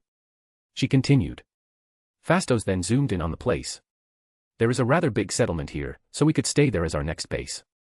Once we get there, what are we going to do? Druig asked. It's not like we can appear out of thin air with powers like this, they'll attack us. That's why we have you, Druig. I said. Control their minds. That is a last resort, Druig. A Jack issued a stern warning. We will slowly integrate with them and help their society. I snorted. And what? It's not like here a Jack. They don't know us.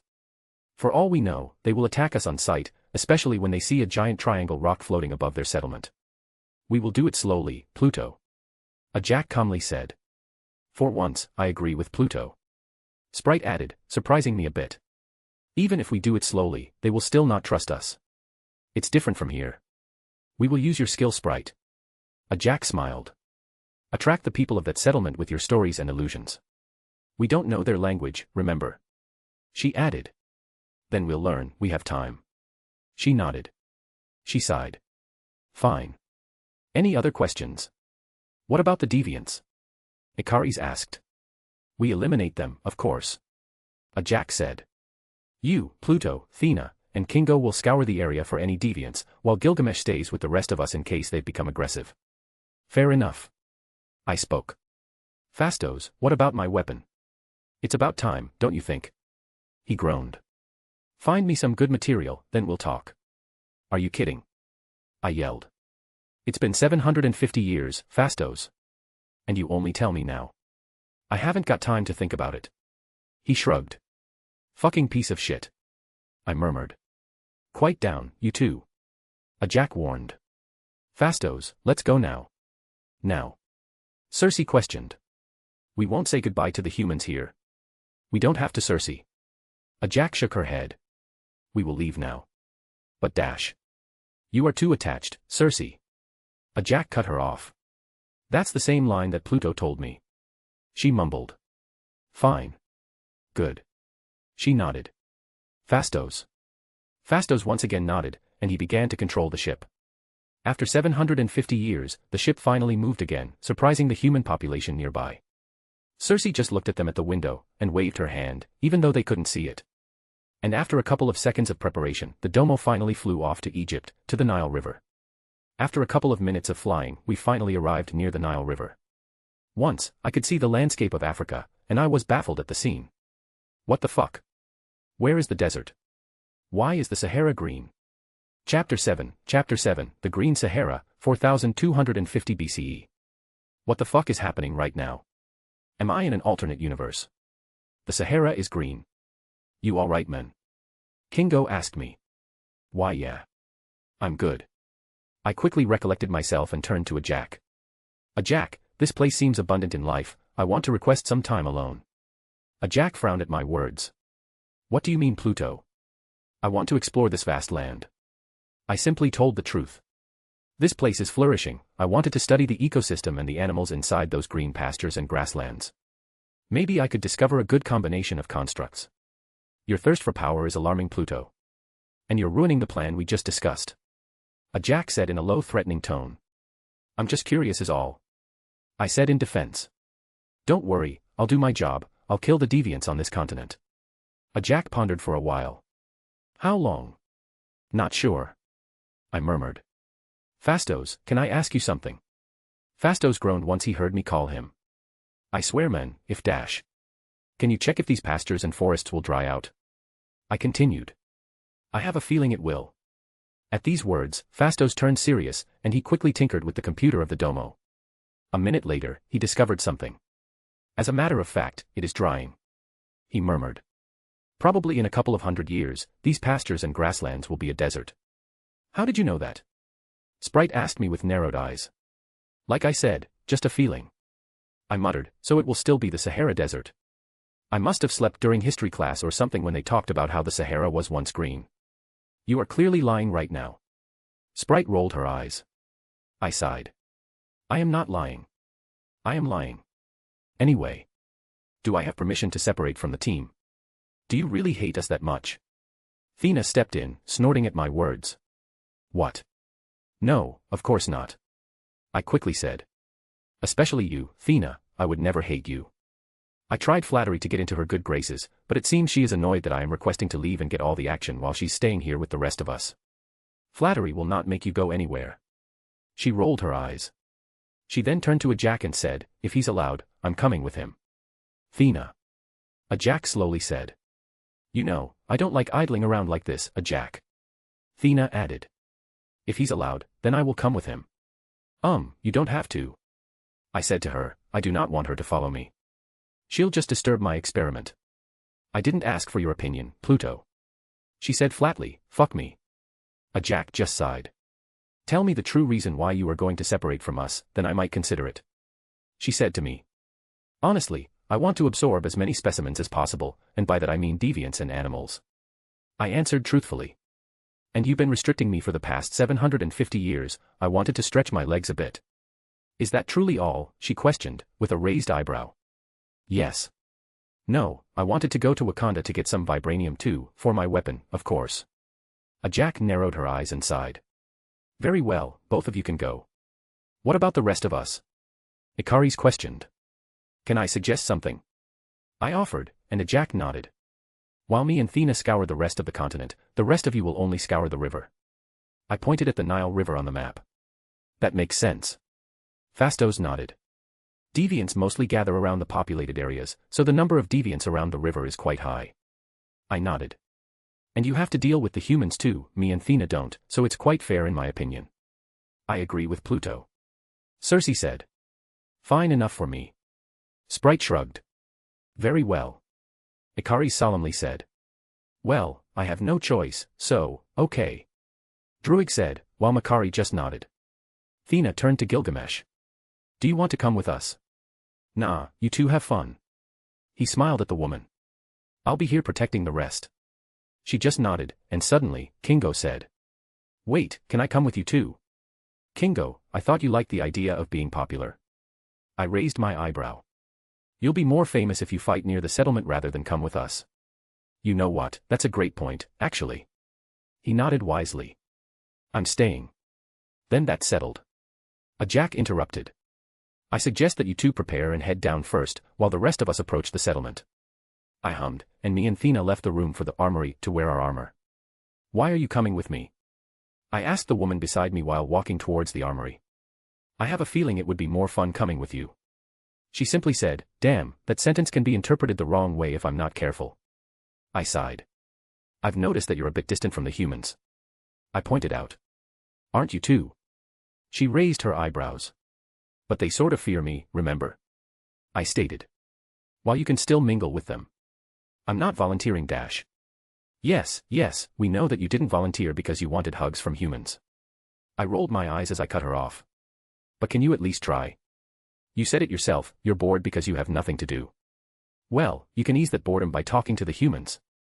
Thena turned quiet after that. But then she suddenly said, I also have a feeling not to get too attached to the humans. Deep down, she knew, huh? Well, if you trust that feeling, it's fine. I don't plan to control you, but just a bit of advice, just try. I continued. She sighed. Very well, I will try it once I have the chance. As we walked down the hallway, we passed the statue of Thena, the one that I made for the domo. We stopped for a second in front of it. I always thought that your statue was my best work to date. I commented. Really? She raised her eyebrows. But I looked nothing like the statue. I laughed. I suppose that's true, but that's the beauty of sculpting, isn't it? I don't get what you're saying at all. She mused. I sighed at her words. Well, let's continue. We proceeded to the armory, and quickly put on our armor. After that, we quickly exited the domo, landing near the Nile River. We're probably in modern-day Sudan right now. The grasslands and savanna are quite beautiful. Thena commented beside me. I hummed. Too bad it will disappear in a few centuries. Our world is always changing. She remarked wisely, huh? Now, where do we go first? We never thought about where to go first, huh? Your idea of separating is rather spontaneous. She pointed out. So, of course, we don't have a plan. You sound upset, I stated. I talk this way, you should know. I sighed. Then, I summoned one of my flying constructs and jumped on it. Let's go. I offered my hand to Thena so she could climb on the back of the construct. And where are you planning to go? She asked while taking my hand and climbing the back of the construct. We'll scour the coast of the continent first. After that, we'll go to the center. She raised her eyebrows at my statement. Why is it the last? No reason. I shrugged. It's more efficient. I think. She narrowed her eyebrows and said, very well, it's your idea after all. You're the one who's forcing yourself to follow me. I said as we took off. Then, I commanded the construct to fly as low as possible, as we were also searching for signs of deviance. But first, I stated. I wanted to see what this green savanna looked like before it completely became a desert. You're not serious, are you? She asked, looking a bit annoyed. I'm completely serious, Thena. Maybe I found interesting animals here, who knows? She sighed. I'm starting to regret following you. Your own fault. I shrugged as the construct turned in the direction of the savanna. What I saw is breathtaking, to say the least. It's an experience to see a green Sahara like this. The rolling grassland as far as the eye can see. Shrubs and isolated trees were scattered everywhere. The warm air of the savanna hit through me as we flew as close as possible to the ground. It's a nice feeling. Even though I'm saying that it's a green Sahara, I can see that it has already begun to dry up, which is sad, but I can still see small lakes throughout the grasslands, I can see zebras grazing the pastures of the savanna, I can see giraffes hanging around trees, and I can see a group of lions laying around lazily underneath a tree. Wait, lions. Thena, I think I saw an interesting animal. I stated. Which one? The black and white one? Or the one that has a long neck? She was rather dismissive in her question. I was thinking more of the hairy one. That one. She raised her eyebrows. What's interesting about it? It's a carnivore, I think. I muttered, then grinned. Perfect for a construct. You're going to kill that herd of hairy ones.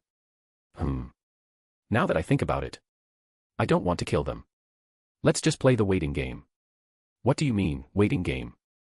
She asked in a high voice, sounding like she knew what I meant. You know. Wait until one of them is dead of old age or killed by someone else. You're not serious, are you? She sighed. I'm serious. You know what? I'm just going to go down there, kill them all, and you can do your thing. That way, we can get to killing deviants more quickly. She stated, ready to jump. Wait, what? No, I don't want to hurt animals, Thena. But you wanted their body? Besides, you see humans hunting all the time. What's the deal? That's different. I murmured. Hunting for sport is not good. But we're not hunting for sport. We're hunting to get you more constructs.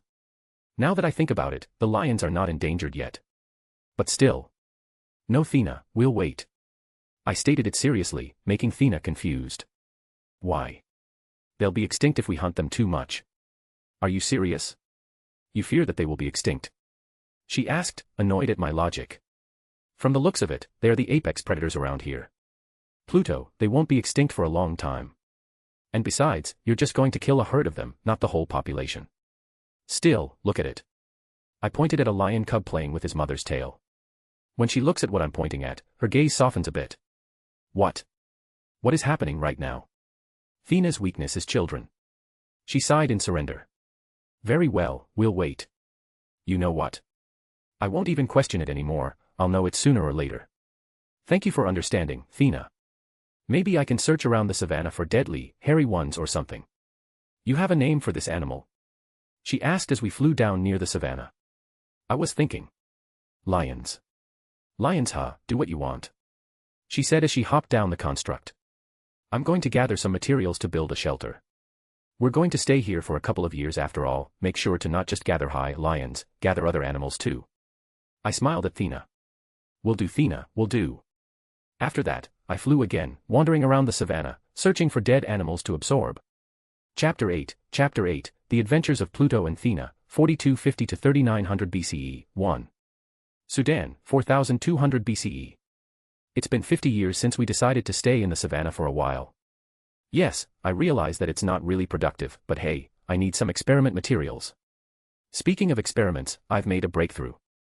Even though I can only combine 3 constructs at once, but I can also combine a combined construct, I feel like I'm a Persona protagonist right now. I've also discovered that lions are not a good construct, but lion/deviant hybrid construct is, which opened a whole lot of possibilities. After discovering that, I went searching for animal corpses in the savannah. I found some cobras, crocodiles, hippos, zebras, and all those animals. And after that, I've combined every single combination I could think of, and I got a lot of good shit. And also, since I'm combining combined constructs, some weird things are happening to those constructs. You'll see what I mean soon enough. For me, it's been quite a productive 50 years, but for Thena, not so much. Honestly, I feel bad for her for staying with me. She's been incredibly bored around the shelter we made. Aside from the occasional deviant that I detected around us, she's been idle the whole time, while I'm locking myself up for experiments and rarely talks to her. Yeah, I'm a bad friend. So, I think it's time to move. Hey. Thena. I nervously call her name. She's inside the shelter right now. She doesn't answer. Alright. I think it's time we move. I started again. Still doesn't answer. Fuck, I think she finally broke from the boredom. But then, she opened the door of the shelter rather harshly, so harshly in fact, that it broke. It looks like she doesn't care about the shelter anymore. Let's go. She flatly said, staring at me with those intimidating eyes. Why yes. I stuttered, she's really scary. After that, I summoned one of my fastest and newest constructs. I named it Apophis. It's a giant snake construct, made from combining snake/deviant hybrid, snake/deviant hybrid, and snake/deviant hybrid, and it's quite fast for a land construct, and also, its head is quite wide, so it's a good mount. I commanded the snake to lower its head, so we could climb to it easily. Thena did the same, and instantly sat on top of it. I said nothing to the goddess of war, not willing to irk her any longer, and commanded Apophis to move towards the southeast. We are in Sudan right now, so if we move in this direction, we will arrive in Ethiopia. I think there's a civilization there. I can't remember. As Apophis slither through the dying savannah, I look at Thena, who's staring at the scenery solemnly. I sighed. Look. I said. I'm sorry for being a bit selfish. Selfish. She finally spoke. I don't think it's selfish at all. You don't? I asked, a bit surprised.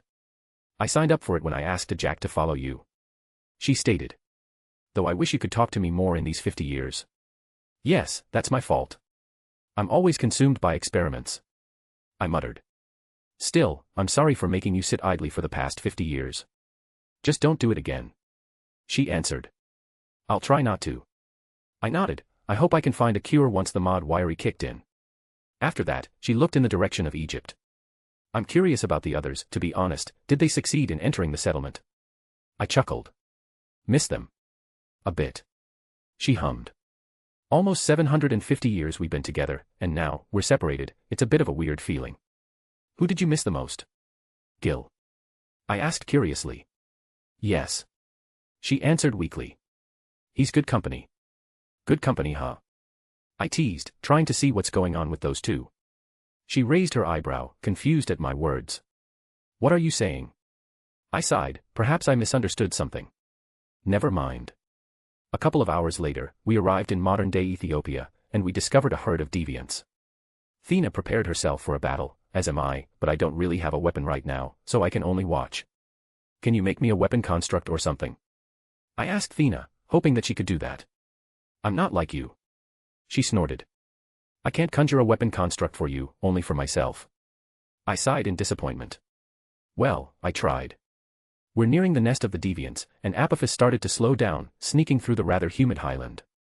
Let's finish this quickly. I whispered to Thena. We've done this too many times. I don't want to drag this. Right. She mumbled. With your constructs, it's probably going to be too easy. Now I don't even know Ikaris could beat you. Those new abilities of your constructs are bizarre.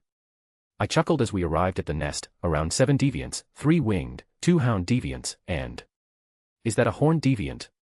Thena whispered while grinning. That's new, I wonder how fun it'll be. It's quite humongous. I answered, grinning like Thena. And new experiment material is always welcomed. I'll take the horned deviant. Thena said. The rest is up to you. The body is still mine though. Sure, like always. Before I could say anything, she jumped to the horned deviant, she conjured a spear, and tried to stab the horned deviant's head. The deviant knows it however, and tries to attack back. The deviant charged at Athena, who was still on air, and the deviant aimed his horns at her, trying to stab her with it. Seeing this, Athena changed position and quickly dropped down to the ground. She dashed to the deviant, and continued to attack it. Meanwhile, me and Apophis are surrounded by the other deviants. I just smiled at this, and commanded Apophis to attack. The giant snake slithered quickly to one of the winged deviants, and quickly strike to prevent it from flying. And this is when the fun comes in. Apophis has an ability. You see, I theorized that because Apophis comes from 3 combined constructs, it means that the experiences and cosmic energy of those combined constructs came together to form Apophis. So because Apophis comes from 3 snake/deviant constructs, which means that he has cosmic energy equivalent to 3 deviants and 3 cobras, which is a lot. And somehow, because of the heightened experience, knowledge, will, and cosmic energy, it makes it that Apophis has an ability. Which is cosmic energy draining. When he bites an enemy, he can absorb its cosmic power, slowly making the enemy die, and Apophis will become empowered as well from the looks of it, as his body will slowly get bigger. Anyway, Apophis slowly absorbs the winged deviant's cosmic energy, and I can see that the deviant is slowly withering. I quickly summoned another new construct of mine. I called it Amit, hippo/deviant hybrid, lion/deviant hybrid, and croc/deviant hybrid. It has the head of a croc, front legs and paws like a lion, and the back legs of a hippo. It's pretty weird, but its ability is something else. Amit is quite big, and can easily swallow a dog deviant in one bite. So, he did just that. He swallowed a dog deviant whole, and finally, I could see its ability in action. I can see that Amit's stomach started to glow golden, and finally, it opened its mouth, and he shot a yellow beam from its mouth, decimating a couple of other deviants. To simply put, its power is consuming a being, converting it into pure cosmic energy, and shooting it back in the form of a cosmic energy beam. It's neat. Apophis then finished consuming the winged deviant's cosmic energy, and I can see that the body of the winged deviant has withered completely. I see that Apophis has become longer and slightly larger, probably from absorbing the winged deviant. After that, the 2 constructs quickly decimate the rest of the deviants, and only Athena is left to deal with the horned deviant. I saw that Athena elegantly jumped to the back of the horned deviant. She conjured an axe, and she split the horned deviant's head open like it was nothing. It's pretty badass. I dig it. You done? I asked in amusement, commanding Apophis to get closer to her. She looked around, seeing what my constructs did. You know, I always wanted to fight your constructs. I hummed. Maybe next time. Your constructs are always evolving, it's hard to see how I can deal with it. She pointed out. I shrugged. Apparently, I'm the only one who trained. She hopped off from the horned deviant. It's your power who is flexible, the rest of us. Not so much. She jumped to Apophis once more, and I absorbed the horned deviant. Pretty nice catch. Probably, but I also need to mention that I experimented on it all the time. She rolled her eyes. How could I forget that? It's not like we stayed 50 years just for that. Wow, Athena being sarcastic. That's new. Sprite is really rubbing off on you. I mused. No, it's you who influenced me. She stated. Really? I don't remember being sarcastic. I mumbled, and shrugged. Oh well. After that, when we were about to leave the area, Athena suddenly became alert and conjured her weapons. What's wrong? I questioned. I also noticed that Amit was looking in a direction, and I turned to that direction, and saw a group of humans carefully closing in on us, with spears and all. They probably saw us fighting the group of deviants. A tribe? I questioned. Possibly. Athena nodded. What should we do? You're the wise one here, you should decide. I muttered. I thought you're the leader of this mission. She mused. I thought that I'm going on this trip alone. I refuted with a shrug. When we were talking, the humans kept walking closer to us, and suddenly, they dropped their spears, and began to worship us. Well, this is rather interesting. Athena said in amusement. I can hear the humans speak their language to us, but really, I can't understand them. You brought a translator when we left. I asked Athena. Of course I didn't, she said as if it was the obvious. I sighed. What should we do? Why are you asking me? You're the best fighter of Olympia, surely you must know something about this situation. Fighting is different than talking, this is more of Circe's and a Jack's job. Well, fuck. So, should we run? I offered a solution. Ethiopia, 4199 BCE. So. Me and Athena became gods, that's something. Turns out, the deviants that we killed had been harassing the tribe that we encountered, and once they saw us defeating them easily, they became really friendly towards us. Too friendly, actually. You know, when I decided to come with you on this mission, this wasn't what I had in mind. Thena spoke to me slowly. Well, this isn't what I had in mind either. I murmured. Right now, we are sitting with the humans that we encountered, and they are offering us food right now. Thena and I just smiled, not taking the food as they looked thin, probably because their hunting routine was disturbed by the deviants. But it looks like they are afraid of us, probably because of me, having a creepy smile and all. So now what? I asked Thena. This is your idea, Pluto. I thought you knew what you were doing. Not really. I murmured. Stay here again. We just moved. Thena answered with a deadpan expression. You're right. I sighed.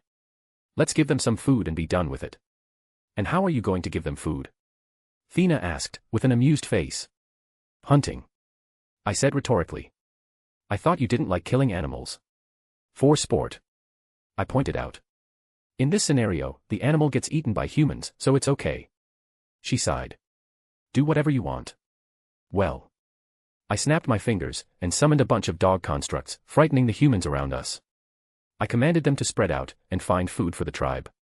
I turned around again, and saw that the humans were kneeling, worshipping me. They are bowing down to me, like I'm a messiah or a god incarnate. Well, this is awkward. I murmured. Enjoying being worshipped. Thena hummed in amusement. To be honest, I assumed you'd be the one who received the most adoration. I said as I helped the humans stand up, but it looks like it made it worse. What gives you that idea? She questioned curiously. I shrugged. You're beautiful, badass, and have weapons for days. You think I'm beautiful? She teased me. Thena is teasing me. I rolled my eyes at the obvious. Don't flatter yourself, you know that your beauty is legendary. Is it now? She asked me back, her face full of amusement. Are you one of my fans back in Olympia? Well, I wouldn't say a fan. I said, there's no Olympia, so yes, I'm not a fan. But you are well known. She just hummed at my statement and kept staring at me with those intimidating eyes. Then she spoke again. How come you're not famous? Pardon me. I said, how come you're not famous back in Olympia? Your power clearly surpassed a lot of people. I just smiled and said, I don't like being in the spotlight. I can see that. She nodded. You're really antisocial, but I like talking with you.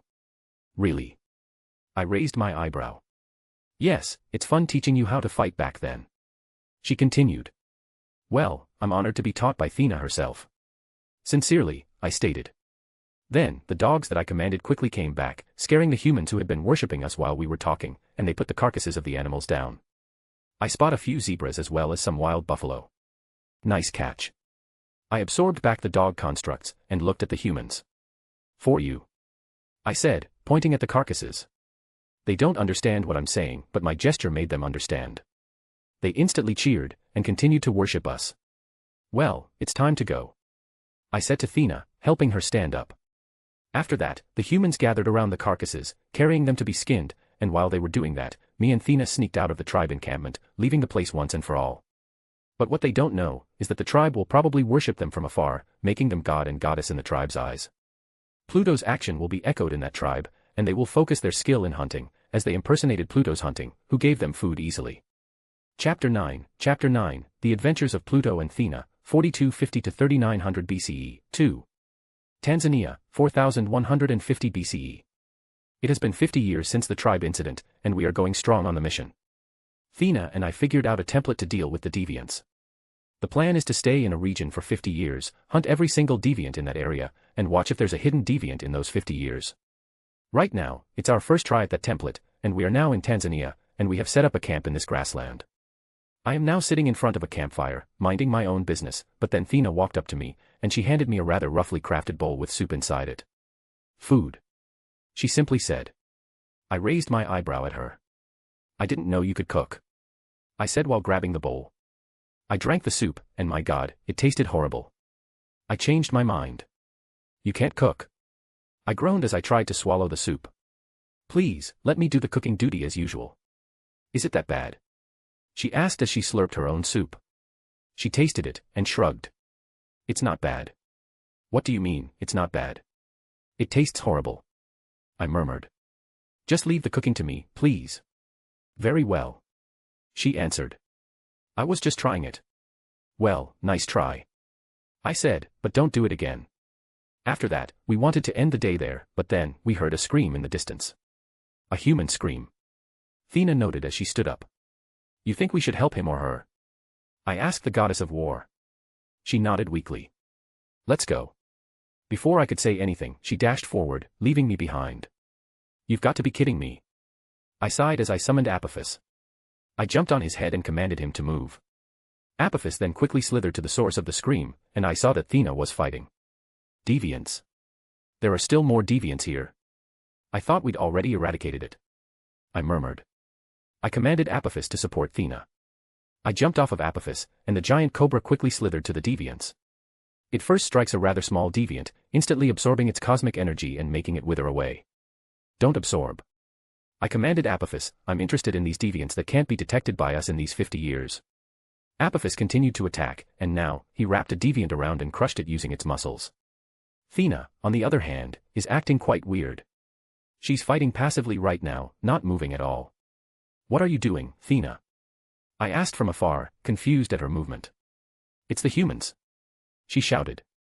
One of them is injured. Oh, fuck me. I murmured. Because of this, I summoned a construct. It was a new construct I've developed.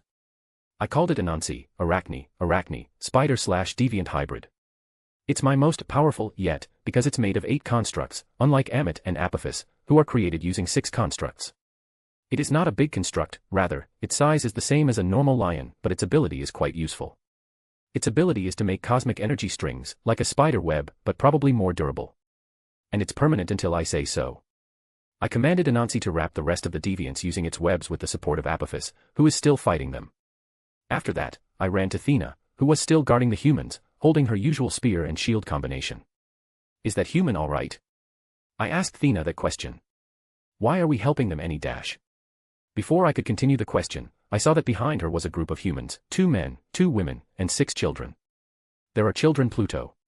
She stated, and she pointed her fingers at a girl who was laying weakly on the ground. She's hurt. Do you have a construct that can heal or something? I shook my head. Of course not. If I had that, a Jack's power would have been useless. Then we need to find some medicinal plants for her. She pushed. What about the deviants? I questioned. Your constructs can deal with it, summon more and protect these humans. She said, bolting off from the place before I could say anything, again. I sighed. Sometimes I wonder if I like her company or not. I snapped my fingers, and summoned a bunch of dog constructs to protect the area of the humans. You all right? I asked the humans, who were frightened because I had just summoned a bunch of golden constructs. They also didn't seem to understand me as well. Right, don't know your language. The humans stepped back as I tried to get closer. I sighed, seeing this. It's a bad idea to leave them with me. After seeing the humans' reaction, I decided to just stay away from them. I don't really know how to comfort these humans, so I'll wait for Athena to come back. I watched how Anansi and Apophis worked together to defeat the deviants. Anansi, with its golden webs that entangled the deviants, and Apophis, with its long tail and sharp fangs, killed the free ones and the trapped. As soon as they finished, I commanded Apophis to search the perimeters, checking if there were still any deviants left, while I told Anansi to bring all the deviant corpses to me. After a while, Anansi finished the corpse gathering, and I decided to check the corpses while waiting for Athena to come back. New variant. I questioned myself as I examined the deviant. Small, 4-legged, has a sharp tail that can probably kill a human in one stab, and, oh. Interesting skin. I murmured. Chameleon skin. That's interesting. No wonder we can't detect it using our eyes only. I then summoned the circle, and absorbed all the corpses for further studies. I need to think of a way to make them detectable. I turned around, and saw that the humans were afraid of me even more, probably scared that I would also absorb them. Thankfully, Athena came back, and in her hands were a bunch of herbs. I think this will do.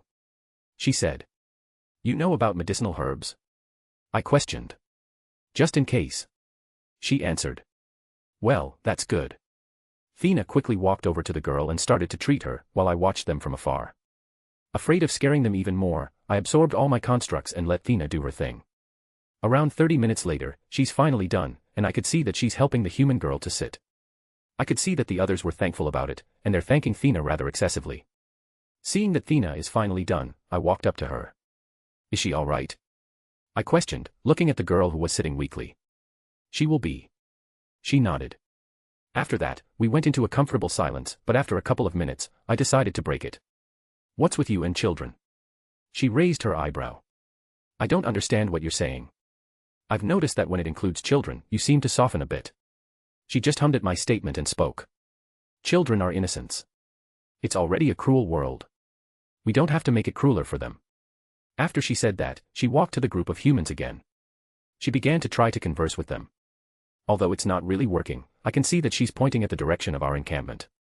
After a while, I saw the humans nod, and Thena began to turn around. I've decided to stay in this area for a bit longer. She told me. I shrugged. All right, I need to think of a way to deal with those deviants anyway. She raised her eyebrows. You're fine with this? You tolerated my selfishness earlier when I said that I wanted to study the animals in the savannah, so it's the least I could do. She smiled weakly at my words. Thank you.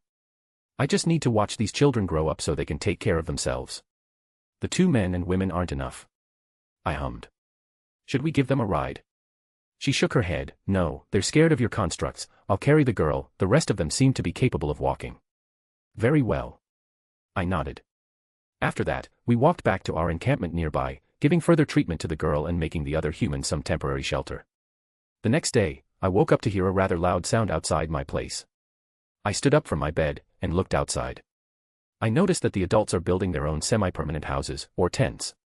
I scanned the place and saw that Thena was watching the rest of the children playing, her face showing a weak smile. This is a rare sight. I walked up to her and said. Not uneasy with humans anymore. She made a questioning sound. I remembered that you don't really like mingling with humans. I stated. Well, people change. She continued. I'm still uncomfortable, but I'm willing to try it. That's great. I hummed. What's the plan now? Right now. I wanted to train these children in basic skills. She answered. By basic skills, you mean skill with spears and marksmanship? I mused. That's one of the skills. She nodded. As well as maybe some medicinal knowledge that I learned a bit. That's nice of you. I commented. Well, I'm not going to stop you. I need to find a way to track those chameleon deviants. I said as I walked away from her. I passed through the adults, and they seemed less afraid of me. They showed a little bit of respect for me, which is nice. After that, I wandered off from the place, searching for a particular animal, a bat. 4 years later in Tanzania. It's been 4 years since Thena brought the humans to our place, and it's been a peaceful life since then. Ever since she brought them to live with us for a while, every morning I woke up to the sounds of children playing and laughing, and every time I got out of my place, I always saw Thena watching them. Now, though, the children are not children anymore, which means they have to leave soon. In the morning, I saw Thena training the now teenage boys. She was teaching them how to use a bow properly. I always walked up to them and watched. I had nothing to do. I finished my research on those invisible deviants, as I now have a way to find them. We also learned their language. I can talk to them, but I didn't bother to learn their names, to be honest. The women also gave birth to a couple of babies, and Thena helped them all the way, while again, I'm just watching them from afar. The humans are still a bit afraid of me, but it's mostly in private. They greet me when I'm walking past them, which is nice. Here, you have to aim properly. I heard Thena say, in their language, that she was giving pointers to the boys. The boys aimed their bows, and they shot them, hitting the target that Thena set up. That's good. Then Thena nodded in approval. Right, I'm going to teach the girls about healing. You guys can rest. She left the boys, who were admiring their own work on using the bow. She saw me watching them and walked up to me. I think they are starting to develop a crush on you. I joked. She rolled her eyes, signaling that she was not amused. Their hormones are starting to increase, they're going to have a crush on every girl they see. Is that true? Oh well. They're growing up. I said. Yes, they are. She repeated, she probably knows where I'm going with this. We need to move on. I spoke. Yes, we must. She said weakly. How about next week? Take your time, Thena. I smiled. I'll wait. Thank you. She nodded while smiling. I need to go see the girls now. She patted my shoulder and walked off. Bruh. I need to go see the girls now. We're like husband and wife or something. I just chuckled at my own thoughts, and I walked away from the settlement, as I needed to check this place one last time. I summoned the result of my experiment, a bat construct I called Kamasats. It's made from 2 bat/deviant hybrids and the bull-like deviant I got a couple of years back. It's quite big. Their height is the same as mine, but they are obviously much larger in terms of width. Its ability is quite amazing to say the least. You see, from what I've observed, Kamisats is blind, unlike my other constructs that can see through their eyes. Instead, Kamisats uses echolocation, just like a normal bat, but it can also produce sounds that can make your ears bleed and disorient you using cosmic energy. Trust me, I learned it the hard way. So after I summoned it, I commanded him to patrol this area of Africa, checking if there were any more of those chameleon deviants. After that, I came back to my house, as I'm doing sculpting again. This time, I'm doing my newest constructs. The next week. We were at the edge of the settlement when Thena was saying goodbye to the human tribe. I could see that the boys and girls who had trained under her were crying right now, hugging her. It's sad and all, but I don't really have attachments to them. Again, I don't really talk to them that much. In just a couple of decades, they'll die, and we'll still be alive. In fact, when we return to the others, all of them will probably be dead. Thena probably knows this as well, so she makes sure to say goodbye to them, and to her, they're good company. But then, the boys and girls walked up to me, which surprised me. Thank you. For saving us before. One of the girls spoke to me in a really broken English. I was definitely surprised at this. We know we haven't talked to you much, but we are grateful to you. She continued, again, in broken English. I just smiled and patted her head. I don't need your thank you, I just need you to live. Bloody hell, that sounds cringy. The girl smiled and nodded her head. After that, she and her friends walked back to the adults, and they waved at me while I was summoning my winged deviant. It feels nice to be thanked, right? Thena spoke to me suddenly. It does, a bit. I shrugged as I hopped onto the winged deviant, helping Thena hop on too. Well, we're leaving now. I said as my winged deviant flew off to the south, leaving the tribe behind. Thena left behind a legacy for that tribe, a legacy of the skill of using a bow and a legacy of healing knowledge. South Africa, the same day. It was midnight, and we were at the literal edge of Africa, at the Strait of Gibraltar. Well, what are we going to do? I asked the goddess of war. Same as usual, kill, kill, and kill. She casually said. Killing deviants. I added. Let's clean this area quickly. She continued, nodding her head. And after that, we hunt. Chapter 10, The Adventures of Pluto and Thena, 4250 to 3900 BCE, 3. Congo, 4050 BCE. It's been quite a few years since we left the tribe, and we've been fighting non-stop since then. We've been to South Africa, Namibia, Botswana, and we even crossed the sea to go to Madagascar. Right now, however, we've decided to take a break from all the fighting. Even Thena agrees with the break, and we're now in Congo, watching and studying gorilla colony behavior. What did you name this species of ape again? Thena asked, while eating a banana. Gorillas. I answered. Cool name, huh? A bizarre name. She countered. So does human. I shrugged. She hummed and continued to eat the banana rather slowly. Speaking of humans, they're like them. Humans evolved from apes, so yes, they have pretty similar characteristics. I answered. You're going to kill a couple of them to add it to your legions of weird constructs? She suddenly questioned. What makes you think that? I asked back, acting offended. What else are we doing here? I don't particularly have any business watching a bunch of gorillas interacting with each other. Well, we're taking a break from all the fighting, I won't kill any of them. It's the same strategy as before. I'll wait until one of them dies of old age or something. She hummed and sighed. To be honest, I'm starting to dislike our immortality.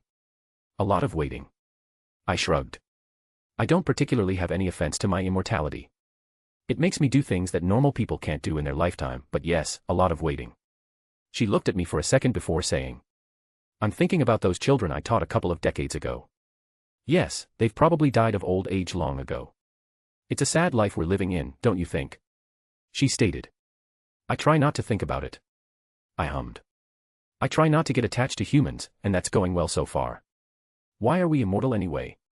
She questioned. We're living beings, right? We should die of old age.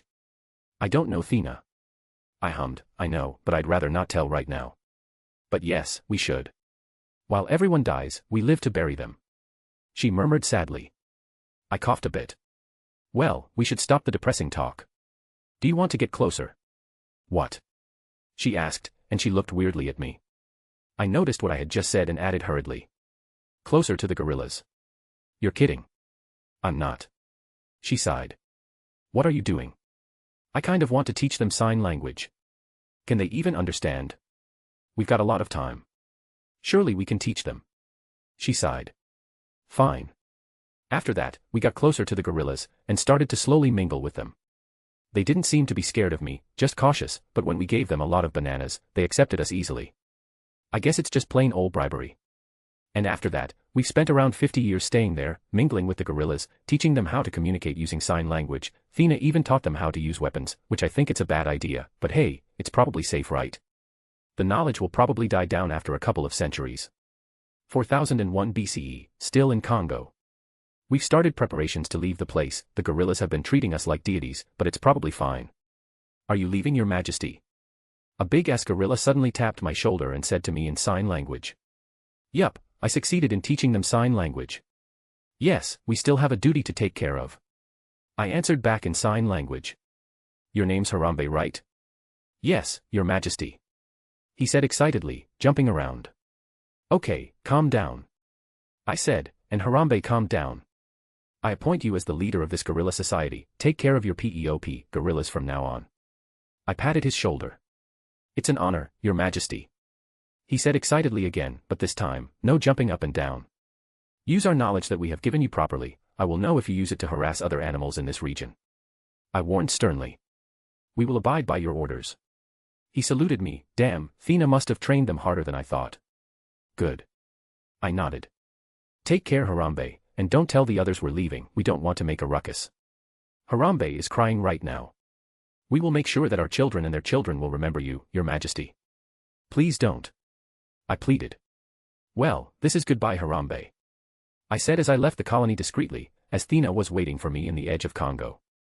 I arrived at Thena's location and spoke. You had everything? Yes. She nodded. This has been a fun project. I don't know, Thena. I still think it's a bad idea to teach them how to use weapons. She shrugged. The knowledge will probably die down after a couple of centuries. I hope so. I murmured. After that, we left Congo, into the next area. What they didn't know, that those gorillas' descendants will trouble the future colonizers, pushing them back from their territory, and they will make headlines all over the world. Speaking of a smart gorilla colony. Pluto will be treated as a god there, the god of wisdom because he gave them the knowledge of sign language, and the god of the dead as he absorbed the dead gorillas while he was still there. While Thena will be treated as the goddess of war, as she taught them how to use weapons, and as the goddess of fertility, as she was very beautiful, even in the gorilla's eyes. Gambia, 4000 BCE. Right now, we're at the Gambia River. I am guarding Thena, who is bathing right now in the river. My back is facing her, while standing naked in the river itself. We're almost done cleansing this part of Earth, right? Thena asked me while she's still bathing. It should be. I nodded. We've cleansed the east, south, and part of the west. The region we haven't touched is North and Central Africa. Africa? She questioned. You named this continent. Might as well name it right. I've named every single animal we've encountered, so why not the continent itself? Fair enough. She hummed.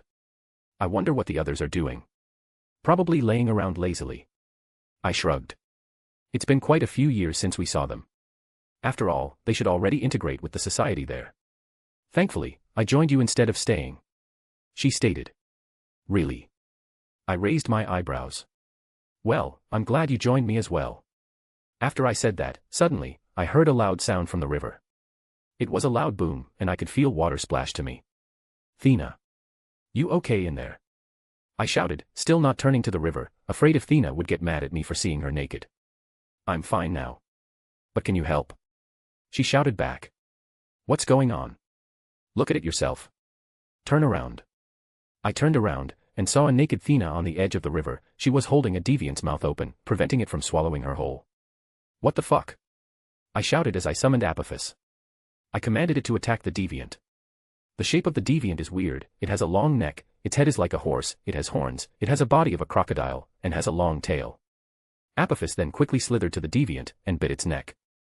Apophis threw the deviant away from Thena, making her free to release the mouth she was grabbing. You all right? I said as I threw her clothes to her, silently asking her to dress up. That deviant came out of nowhere. She said, I thought you checked the area. Well, not thorough enough apparently. It came out from inside the river, right? Yes. She said as she quickly dressed up. I saw that Apophis is nearly done with it. Don't absorb. I commanded, and he obeyed. Apophis gave the deviant one last bite before snapping its long neck, killing it instantly.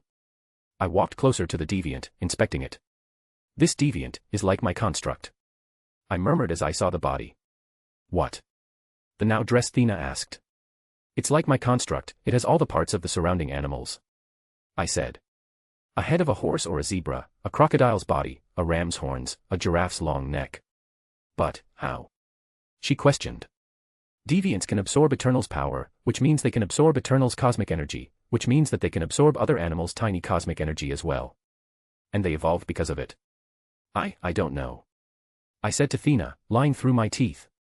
But it looks like they can do things that I can do. What do you mean? They can absorb animals. I think so, but why only this one? I didn't see the others absorbing other animals. She examined the corpse of the deviant. We need to tell the others about this. Yes, I think so too. I spoke. I then summoned a bird construct. Write a note or something, I'll send it to the others. She nodded and quickly wrote a note using goat skin and animal blood. After that, I commanded the bird construct to fly to Egypt, giving the letters to the other Eternals. It's still bizarre though, why is it only this deviant that has the ability to do it? I stated. We have time to investigate this. I doubt we'll discover the reason unless I find another one of these. Well, it's time to move again. Right. Sahel region, 3975 BCE. After that incident, I made sure to check our surroundings more carefully, and Thena also kept reminding me to check as well, a sign that she is cautious. Right now, we're in the Sahel region, a region where the desert and the forest are supposed to meet, but the Sahara is still a savanna now, so it makes no difference whatsoever. One thing I've noticed though, that the savanna is dying, fast. The temperature is much hotter than before, so I guess it's a sign. We were walking through the savanna, enjoying the scenery, when suddenly, I sensed something was targeting me. I followed that instinct, and quickly grabbed something that was thrown to me, and I saw what I just grabbed, a wooden spear. Thena saw this and became on guard instantly, conjuring her usual spear and shield. The hell? I shouted as I summoned Amit besides me. I turned around to see a group of humans looking at me like I'm a prey. What do we do? Should we kill them? I asked Thena. I don't know, we never encountered this situation before. I'll try to scare them. I said. I commanded Amit to step forward, in an attempt to scare the humans, but it didn't work at all. Instead, the humans kept throwing rocks and wooden spears at Amit, trying to take it down. They're resilient all right. I murmured. Any ideas? Use your spider construct. Thena said. Incapacitate them. Good idea. I nodded as I summoned Anansi. I commanded Anansi to use its web strings to incapacitate the humans. Anansi moves, and it carefully crawls to Amit's back, hidden from the humans. After it arrived at the top of Amit, it began to work. Anansi weaved its spider web from on top of Amit, wrapping the humans one by one. Anansi used Amit's body as an anchor as it swung from human to human, carefully weaving a cocoon-like prison for the humans. As soon as the final humans were wrapped, I saw Anansi trying to devour one of them. Seeing this, I shouted. Anansi. Stop.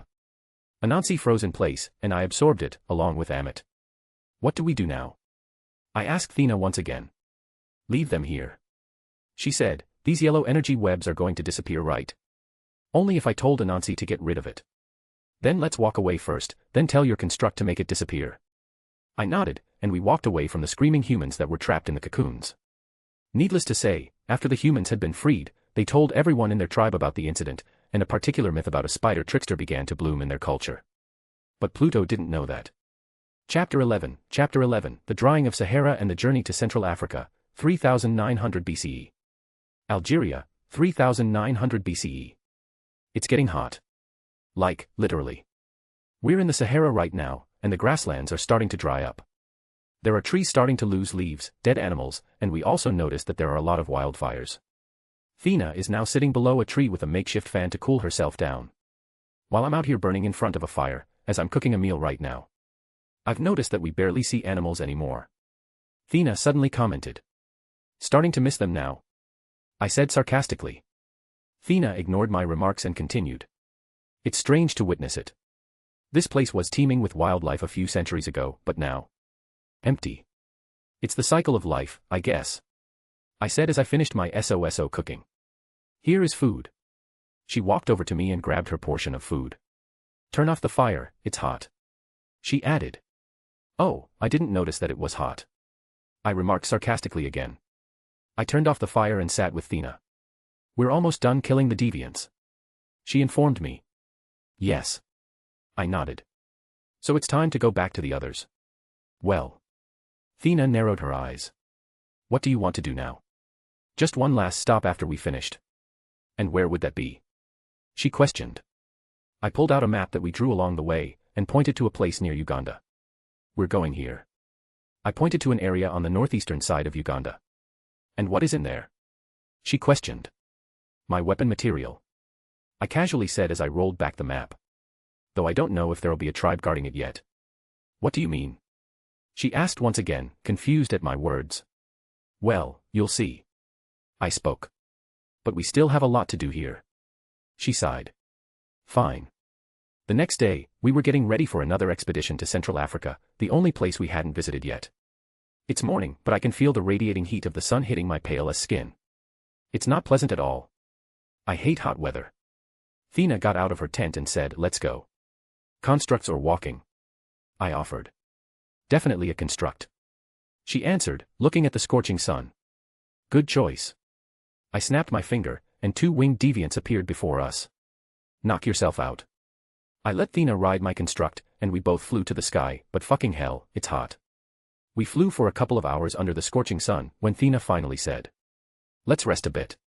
I nodded, and we both landed again, and we walked to a nearby tree and rested. The heat is getting stronger and stronger by the day. Thina commented, as Thina sat below the tree. Yeah, no kidding. I sat beside her, and she rested her head on my shoulder. We should have gone through this area first when we started. That way, we don't have to deal with this heat every day. But then we wouldn't have met those people that we rescued. Thina refuted. I hummed. Are you enjoying the adventures we have had so far, Thina? I am enjoying it. She nodded weakly. It's been a great adventure with you. I've enjoyed your company. More than Gil. I teased. She rolled her eyes, not amused at my words. You and Gilgamesh are different. How so? I raised my eyebrows. Gilgamesh is caring towards me, while you're more like an annoying brother. She stated. I laughed. Are you older than me? I don't know at this point. We're Eternals, age isn't one of our concerns. She pointed it out. True. I murmured. Immortality is one of the perks of being an Eternal. She hummed. We don't age as well, strangely, like Sprite. Yes, I wonder how she's dealing with it. I said. It must be tough being a child for so long. Is it? Imagine not being able to do things that adults can do. I pointed out. Like what? Sex. She can do it in that body. What the fuck did I just hear? Pardon me. I said she could have sex in that body. She repeated. No, no, no, no, no, no, that's just wrong, so wrong. Why? You've got to be joking, right? Imagine a human having sex with a child. Thina thought for a while and frowned. Yes, that's definitely wrong. I always thought that Sprite was not a child because she's an Eternal. Only perverted and disturbed people will accept her as a sex partner. Now that I think about it, Sprite is really unlucky. Yeah, no kidding. I spoke. I wonder why we don't age. Because we're Eternals. Yeah, but why? Thina thought for a while and answered. Cosmic energy. Now that I think about it, we're powered by cosmic energy, I guess. That's a possibility. She hummed. Do you like it? Like what? Being immortal. I shrugged. Like I said, I've got no qualms with it. It allows me to do things that a mortal can't do, but I can see that there are negative perks to it. I said. What about you? I don't know, to be honest. She answered. I haven't decided if I like it or hate it. Well, we're immortals, so you have time to decide. I chuckled. As we rested for another couple of minutes, I saw a herd of elephants walking towards the south. The ground rumbled as they passed through our vicinity. Looks like they're migrating. I noted. She hummed. I can't blame them, the weather is just too bad. I thought for a while before saying. Hey, how about if we tag along? With the elephants? She questioned. Yes, we'll ride one of the adult ones. They look cool. I added. Thina thought for a while before shrugging. Why not? I think flying is a bad idea in this heat. Well, let's go then. We both stood up, and we got close to the elephants. At first, they were a bit alert when they saw us, but then they must have sensed that we didn't have ill intentions, so they dropped their alertness and started to treat us nicely. Elephants are great. Me and Thena rode on one of the adults, and we tagged along in the journey beneath the scorching sun. I lay on my back on the back of the elephant and continued to talk with Thena. Now that I think about it, do you want to bring something for the others? I asked. Like what? She questioned me back. I don't know. Bananas. They probably have those in there as well. I thought about it for a while, then I thought, I'm going to Wakanda, right? There's a great thing there. You know what? I know what I will bring. I stated. Seriously? Well. What is it? She asked. You'll see later. Why don't you just tell me? She asked, although she looked like she didn't really care about it. It ruins the surprise. I shrugged. What about you? Same as you, I suppose. She answered. I'm getting what you're getting. I sighed. Probably not as easy, but sure, whatever. Right. She murmured. After we cleanse the central, we'll go to your destination, and after that, we'll go back to the others, right? Yep. I'm curious to see what they've accomplished there. She murmured. Probably not much. I shrugged. They're just watching the humans, I guess. Jack's a pacifist, so her policies are a bit boring. That I agree with you. She hummed. After that, it was a comfortable silence as we enjoyed the ride with the elephants towards the south. Speaking of a Jack. Thena suddenly spoke. I never asked you this, but I saw you fighting with a Jack a lot. I hummed. Cersei said the same thing to me a couple of centuries back. I commented. Fight is a strong word. I prefer not seeing eye to eye. Why is that? What do you mean, why is that? I asked, raising my eyebrows. As far as I'm concerned, you're the only Eternal who doesn't obey a Jack's words. I obeyed her words once in a while. I refuted. No, I mean, you didn't always agree with her plans, you always had your own thoughts about the plan. True. I said. A Jack's line of thought is quite slow, so I must boost it in order to finish this mission faster. I can see why you said her thinking is quite slow. She murmured. But I always get a sense that you don't trust a Jack. I don't. I nodded, surprising Thena. She's hiding something from us. I started to put the seeds of doubt in Thena, though it'd probably be useless as she had that mind sickness. Hiding? She questioned me curiously. What do you mean? I don't know. I just got a feeling that she's hiding something from us. You don't know? She giggled. Right, gather proof first, then talk to me about it. I sighed. Well, I get a sense that this mission is not what it looks like. How so? She questioned. I get a sense that a Jack is dragging the mission. I said. It's like she's waiting for something. Dragging the mission? She questioned quietly. I don't know about that. And what do you think she's waiting for? I don't know. That's what I'm trying to find out.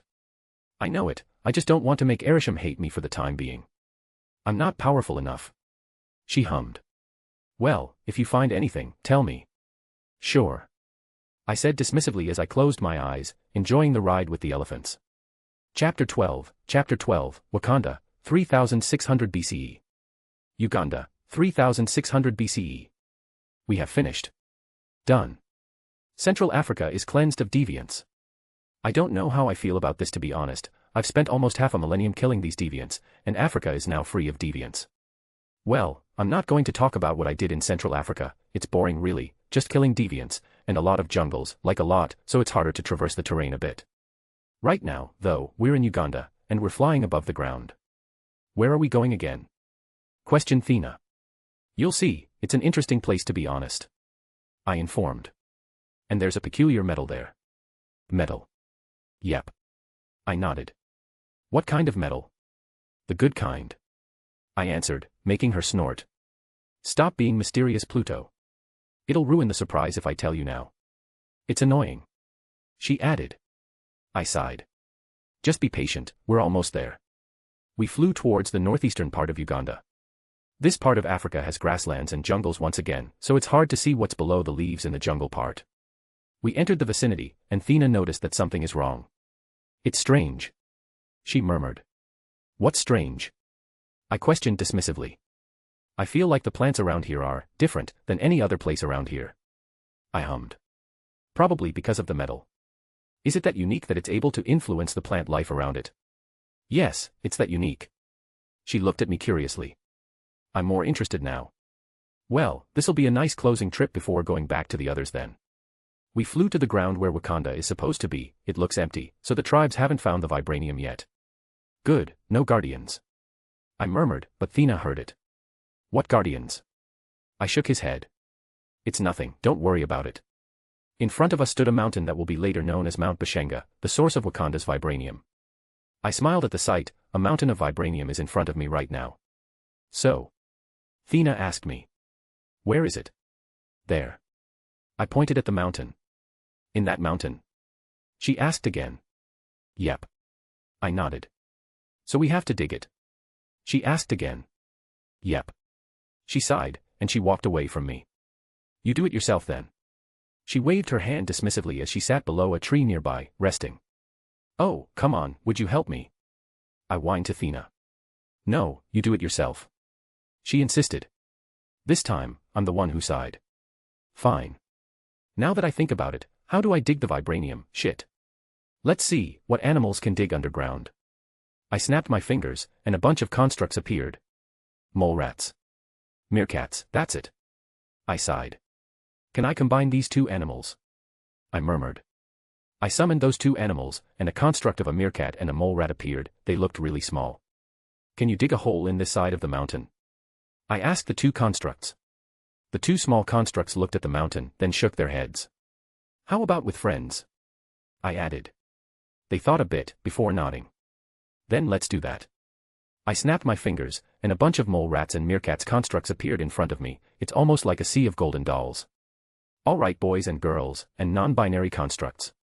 I announced as my eyes glowed golden. Get to work. The golden constructs began to move to the side of the mountain, digging straight to the center of it. I walked to Thena, however, who was relaxing near me. Well, we just have to wait now. I said as I sat down near her. Mind telling me what the metal is now? Thena said, looking at my working constructs. I hummed. It's vibranium. Thena is definitely surprised. You mean the metal that is used for the Celestials' armor? I didn't know that. I think so. How do you know that it's in there? Kamasats, remember? I lied. You mean that bet that can sense and send vibrations? Yep. What else did you find on this continent? She snorted. A body of a celestial inside the earth. I almost choked when she said that, but I know she was just joking, even though deep down she knew that too. Don't joke like that. She sighed. Well, how are you going to mine it? I don't know just yet. Let me help you. Oh, you want to help now? I stated sarcastically. It's vibranium. A couple days later, the constructs finally hit the vibranium deposit. The metal was black and glowed blue. It looked really cool. So, how are we going to mine it? I asked Thena, who was examining the vibranium. It really is vibranium. She murmured. What else is it if it's not vibranium? I questioned rhetorically. Now, are you going to mine it or not? She just hummed, and she conjured a weapon that I don't recognize. Wait, that's not a weapon, that's a pickaxe. A pickaxe. Really? I questioned, amused that she can conjure a pickaxe. Cosmic energy pickaxe and vibranium might work. She shrugged. I sighed. Fine, just try it. She then picked up a stance and struck the vibranium wall, and it literally shook the mountain. Not a couple seconds later, a chunk of vibranium literally fell off the wall. Well, that worked. Huh. I murmured to the smirking Thena. Continue then. Now I'm the only one who's working, she mused. You're the only one who has the ability. I shrugged. I'll wait outside, bring as much as you can. How do we bring it to the others though? Just use a basket or something, my construct will bring it for us. Fine then. And for a whole day, the mountain shook, because Thena is mining vibranium in it. At the end of the day, we managed to collect around a basket of vibranium. I told a construct to bring it for us, and we finally got to go to the others. Chapter 13, Reunion and Pre-Bronze Age, 3600 BCE. Sudan, 3600 BCE. 3 RD person POV. 3 people were fighting a bunch of deviants on the side of the Nile River. One of them was flying, shooting laser beams from his eyes, the other one was punching the deviant so hard that it knocked them away a couple of meters, and the other one shot energy from his fingers. The 3 were of course Ikaris, Gilgamesh, and Kingo. Watch out. Kingo shouted as he shot 2 energy balls towards Gilgamesh, and the ball hit a deviant that was about to pounce on Gilgamesh. Thanks. Gilgamesh shouted. He then bitch-slapped another deviant, tossing it away from him. Meanwhile Icaris was fighting with a winged deviant in the sky. He threw the deviant to the ground, and stomped it. While the deviant is disoriented, Icaris then uses his laser eyes to disintegrate the deviant's head, killing it instantly. That's brutal, boss. Kingo commented. He was about to take a rest, when suddenly, Gilgamesh shouted. One's running away.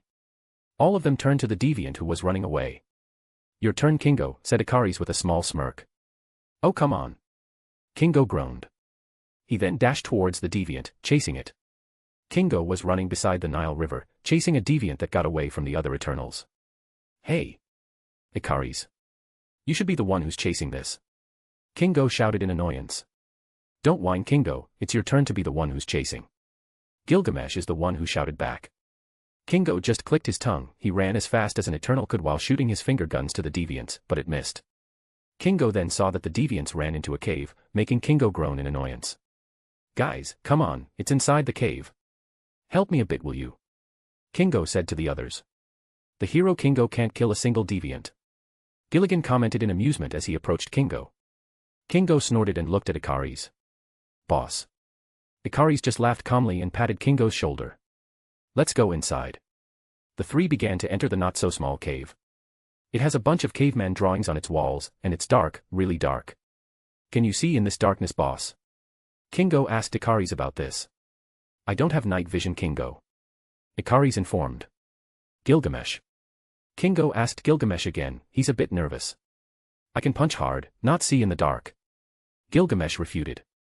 Then we should take a torch first or something. Kingo murmured as they walked deeper into the cave. It'll be fine. Icaris commented. It's only one deviant. Easy for you to say, boss, I can't see anything here. Keep quiet, Kingo. Gilgamesh said. The deviant might hear you, dash. But just after Gilligan said that, a body of a withered deviant suddenly was thrown towards them, making them alert. What the hell? Kingo cursed. What happened to the deviant? Icaris' eyes started to glow golden, signaling that he's ready to fight, and so did Gilligan, who had conjured his exoskeleton. The ground suddenly shook, and Icaris came forward, ready to be the lead fighter. Careful, boss, we don't know what it is. It could be the deviants that can absorb other animals like Pluto said to us. Kingo said while activating his finger guns. Icaris didn't listen to Kingo, and kept moving forward. The ground was still shaking, as if a humongous monster was approaching them. The cave was once again really dark. They couldn't see anything except the area that was lit by their cosmic energy, and it made the atmosphere tense. And they saw it. A 9-headed beast suddenly appeared from the darkness. It glowed golden. It didn't look corporeal, as Kingo could see that its body was transparent, and only distorted golden lines marked the body. 7 of the 9 heads were staring at Icaris, while the other 2 stared at Kingo and Gilgamesh. What in the name of Erisham is that? Kingo freaked out. He and Icaris were about to attack it when Gilgamesh said. Don't attack, I know who it is. Gilgamesh announced as he was smiling. What are you saying? That's a monster. Kingo refuted, but before he could attack it, another voice sounded. Well, we haven't seen each other in a long time, and now you want to attack us, the voice said as a man appeared from the darkness with his usual strange smile. 1st person POV. A couple of hours earlier. Me and Thena are walking towards Upper Egypt, following the Nile River. It's been getting more and more hot right now. We are on the back of one of my constructs, as the construct is also bringing the vibranium. We should take a rest first. Thena suggested. You're tired? I questioned, that's rare. No, but the heat is annoying, she answered. Okay, that explains a lot. Fine, I saw a cave nearby, let's go there. I gave it an okay, and we both walked towards the direction of the cave. As we almost arrived at the cave, Thena saw that the cave had drawings at the walls. Humans have a thing for art, it seems, she commented. It's a form of expression, I guess. I commented. Let's go inside. Me and Thena then entered the cave, and we instantly sighed as it was really dark. Can you summon your weapon? So we can have some light here. I asked Thena. The woman just hummed, and she summoned her signature halberd, lighting up the dark. That's better. I hummed, I absorbed my construct back, and we set up a temporary resting place there. I also placed the vibranium aside for now. You think they've changed? Thena suddenly asked me as she sat down. I doubt it. I shrugged. We're Eternals after all. she hummed. Will we stay at the place? Or are we going to move again once we arrive, she asked again. That I don't know. I answered. I'm not omniscient, Thena, you need to see it for yourself once we've arrived. Well, based on your behavior this couple of centuries, you sure act like one, she said sarcastically. Really? How so? The drying of the desert, the vibranium. I hummed. I mean, now that you say it, but still, I'm not omniscient. Whatever you say. Suddenly, a loud shriek could be heard from outside the cave, and it instantly made me and Thena alert.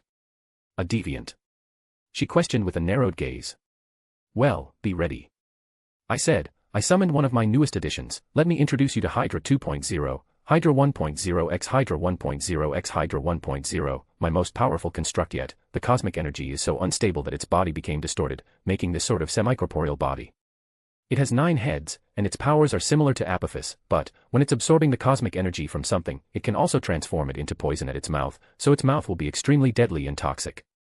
Overall, pretty nice. The sound of the shriek was getting closer and closer to our place, and we finally saw the deviant. It looked like it was afraid or something. It's the first time I've seen that the deviants were afraid. Usually I never really noticed it, but this time, it's quite obvious. It's just one. Thena said as she relaxed a bit. Your construct can kill it. I just hummed as my eyes glow golden, signifying that I was commanding my construct. As the deviant got closer and closer, my construct moved, making the ground rumble. Without knowing anything, the deviant's neck, stomach, and 4 legs were pounced by Hydra, instantly incapacitating it. Hydra then absorbed its cosmic energy rather quickly, and once all of it was absorbed, Hydra threw the corpse to the entrance of the cave like it was trash. After Hydra did that, I saw that a speck of light suddenly appeared near the entrance. I narrowed my eyes as I wanted to figure out what it was. Did you see that? I asked Thena, who was now looking at the speck of light. Yes, the golden light. She murmured. It feels like cosmic energy. I continued. Then, we heard a rather familiar voice. It's been a long time since we've heard that voice, rambling around. Is that Kingo? Thena asked me. I smiled at the thought. I think it is. I then looked at my Hydra and said. Let's greet them, shall we? Thena just grinned, and we both advanced to them, along with my Hydra, who is making the ground shake. Hydra then approaches the 3, and its 9 heads lowered down, staring at the 3, 7 at Ikaris, and other 2 on Gilgamesh and Kingo. What in the name of Erisham is that? We heard Kingo freaked out. We then saw that Ikaris' eyes glow brighter and brighter, but then was stopped by Gilgamesh, who realized that it was me. Don't attack, I know who it is. Gilgamesh announced as he was smiling. What are you saying? That's a monster. We heard Kingo shout. He wanted to attack Hydra, but I quickly announced myself, surprising the 3. Well, we haven't seen each other in a long time, and now you want to attack us. I said as I tried to make the strangest smile I will give to people. Meanwhile, Thena was leaning against the cave wall, her face looking smug as always, smirking to the 3, her halberd lighting up her face beside her. Hello. Ikaris and Kingo looked very surprised, much to my amusement, while Gilgamesh just smiled beside them, as if he expected it. Thena. Gilgamesh stepped forward, welcoming Thena and tried to hug her. She accepted, albeit reluctantly much to my amusement. I then turned to the other 2, who were still looking at me with surprise. What? No greetings? I questioned. Kingo was the first to snap out of it. Mr. P, he shouted. Wait, what? I asked, what did he just call me? Please don't tell me that I heard Mr. P. Kingo then approached me and hugged me quite tightly, and tried to kiss my cheek, which made me freaked out. Whoa, no homo, Kingo. I raised my hand in defense. What, man? I haven't seen you in centuries. Still, man, these cheeks are off limits. I countered. It's for a special one later on. Kingo snorted. I doubt you will get laid with the humans. Stay out of my sexual business, Kingo. I said. I then turned to the boy who flew too close to the sun. Well, that story doesn't exist yet. Good to see you again, Ikaris. I said politely. I never really was close to the guy, just a couple of talks, and that's it. Good to see you too, Pluto, he nodded while smiling. I see that you got an upgrade since you left. Kingo commented while looking at Hydra 2.0, a big one at that. Oh, I've discovered plenty since I left. I smirked. I can probably beat all of you in a single fight at once now. Kingo laughed loudly at my words. Nice one, Mr. P. I didn't hear it wrong again, right? Mr. P. He's not joking. Thena defended me. I haven't fought him myself, but I know a lost cause when I see one. Really? Gilgamesh questioned skeptically. Even with Ikaris and Makari? Really? Athena nodded. Well, let's try that some other time. Kingo shrugged. Let's go back, I'm sure they'll be delighted to see you after all these years. I doubt it. I shrugged. But help me with these, will you? I pointed at the vibranium. What are those? Ikaris asked, examining the chunks of vibranium. He tried to crush it with his bare hands, but it didn't work, which made him frown. What is this? Vibranium. I said, which surprised him. Save the talk, just help me carry this to Hydra's back. Hydra. The nine-headed construct. Oh, okay. After that, the rest of them helped me and Athena brought the vibranium to where Jack and the rest were, riding along with the Hydra. Chapter 14, in Egypt with Sprite, 3600 BCE, 1. Upper Egypt, 3600 BCE. We're nearing Upper Egypt now, where Phastos parked the domo. The place still looks empty, as Egypt hasn't been united yet. We're passing through a settlement, and once the humans at the settlement saw my Hydra walking through their settlement, they freaked out and ran away. Now that I think about it, I miss this feeling, making the humans shit in their pants. I see old habits haven't changed. Gilgamesh commented in amusement. What? We're only passing through. I answered innocently. Gilgamesh just shook his head in amusement and didn't say anything anymore. Where is it, by the way? I asked. The domo, I mean. Just follow the directions. Kingo answered. We're hiding the domo from the humans now. Different tactics? I asked. He hummed. Jack said that we better hide our technology from them. Good thinking. I hummed back. Soon enough, we'll have to hide our powers as well.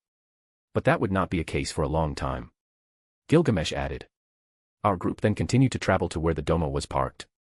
It was hidden all right, it's hidden between the hills. I wouldn't have guessed it if I'm not told that the domo was there. We looked upon the domo, and we were beamed to the inside of it, like Star Trek I guess, not that I remember the plot of that movie. As soon as our vision came back, we were greeted by a smiling Jack and a frowning Circe, while the rest were nowhere to be seen. Welcome back, Athena and Pluto. Jack welcomed us. Did you really have to scare the entire population of Upper Egypt just to get here? Circe questioned while crossing her hands, not even welcoming us. Good to see you too, Circe. I said sarcastically. By the way, where's Phastos? Hiding from you. Circe commented. Jack shook her head in amusement and decided to interfere. Come on, let's go to the meeting room. Can you help us bring this then? I pointed at the basket beside me. What's that? Circe questioned. Souvenirs. Circe raised her eyebrow and looked at what's inside it. Glowing rocks. It's vibranium. I specified, which surprises Circe and Jack. There's vibranium on Earth? Circe questioned once again. I shrugged. I discovered it. Where is it? It's quite close from here. Maybe a day of flying using my fastest construct. By the way. I'm curious. Can you transmute something into vibranium? Of course I can't, she shook her head. It's a special metal. I don't know what you mean, but I'll take the answer. I said. Now, help me or not. I'll take it to the storage. Gilgamesh offered. Thank you, Gil. I said it with the most sincere tone I've ever done, which wasn't much. He rolled his eyes and grabbed the basket, bringing it to the storage. Come on, tell us about your journey. Jack then guided us to the meeting room, where I finally saw Sprite inside it, not really doing anything. Hello, Sprite. I greeted the little girl. Hello, Mr. P, she said, smirking. Nope, I totally didn't hear Mr. P. What is up with these nicknames? I questioned rather harshly. Because you're a dick. Sprite snorted. Leaving us at the spur of the moment. It wasn't the spur of the moment. I pointed out. And besides, I was sick of waiting, so I left.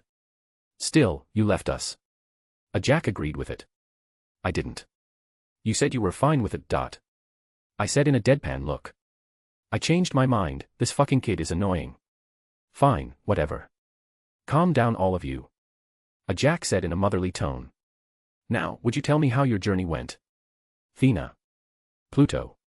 I hummed along with Athena. We both then continued to tell our journey, about becoming a god for a tribe, saving a group of people, taking care of them, teaching gorillas sign language, teaching gorillas how to fight, trolling some human tribe that tried to attack us, and the evolving deviant.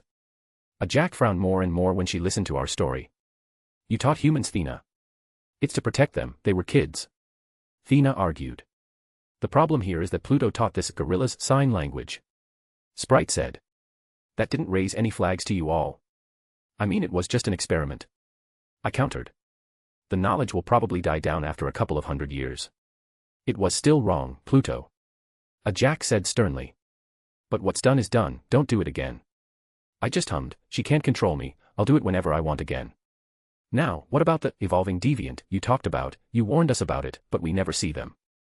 I proceeded to tell them the details about the deviant we encountered at the river, and a Jack frowned more and more the longer I explained. Have you encountered it again? She asked. I shook my head. No, it was just at that one time. She hummed. We need to investigate this more. She said. But for now, why don't you tour around this part of the world? What? Tour? Yes, with Sprite. No way. Sprite refused. I'm not going to be a tour guide. You're well liked by the humans here, Sprite, your stories fascinate them. Well, he can tour the place himself. Sprite. Behave. A Jack sternly said. Sprite just grumbles. Fine. Wait, does no one want to mention that Pluto just named every single animal and location he encountered? Kingo suddenly commented. It's easier that way. I shrugged. Now, are there any more questions? I need to see Fastos, I need to get my long-awaited weapon. You can go now. A Jack nodded, and I quickly left with Thina and Sprite. Just wait outside, it'll be quick. I said to both of them. 5 minutes, and we're leaving, said Sprite. What? You'll tour the entire place just by walking? I asked in amusement, which he just grumbled and walked quickly to the exit. I then entered Fastos' lab, and I saw that he's currently examining the vibranium I brought. Enjoying the souvenir? I questioned, making him jump in fright, but once he saw me, he snorted. Where did you get this? He asked. At a place. I said. Need details here, he said hurriedly. I'll tell you later, but for now, make me my weapon. He stared at me for a while before sighing. Fine. I made you wait long enough anyway. When will it be done? I asked excitedly. When it's finished, he said. I sighed, well, I guess it's better than nothing. All right then, see you later, Fastos. I then got out of his lab to do his thing, and walked towards Sprite and Thina. They were standing awkwardly outside, waiting for me. All right, where do we go first? I asked while summoning my winged construct. Let's go to the nearest settlement town first. Sprite said dismissively. Okay, ladies first. I allowed the 2 ladies to hop on my winged construct first, and they did. After that, I hopped on. Don't land in the populated area, land near it. Sprite said. It'll just ruin their perception towards us. Look at you, Sprite. Watching your reputation. I teased, which made her snort. They treat me like a kid there anyway. She murmured, I heard that, but didn't say anything. We then flew to the nearest settlement. There isn't a name for it yet, but I could tell that this was going to be one of the biggest cities in Egypt. People here call this land Kemet.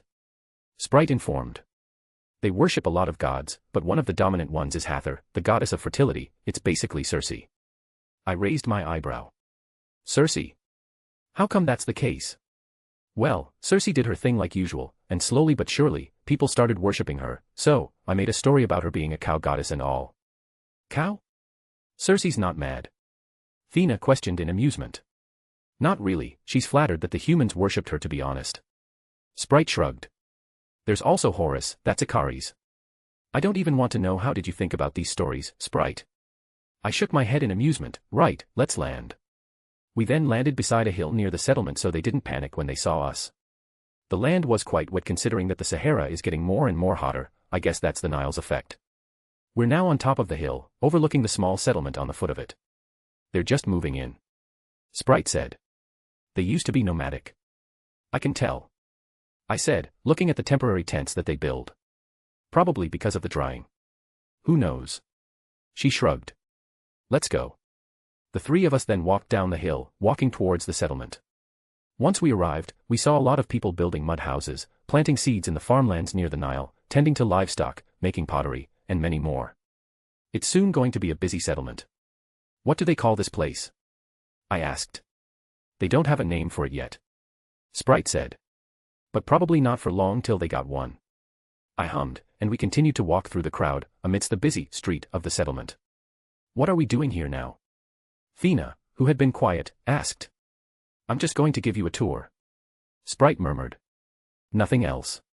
Suddenly, a lot of people's gazes seemed to turn to us, particularly to Sprite. They smiled and greeted her, while they only bowed to us. Thena and I looked at each other, and just nodded back. Looks like you're respected here, I commented. The deviants used to regularly attack them, Sprite said. Until Icaris and the others got rid of it.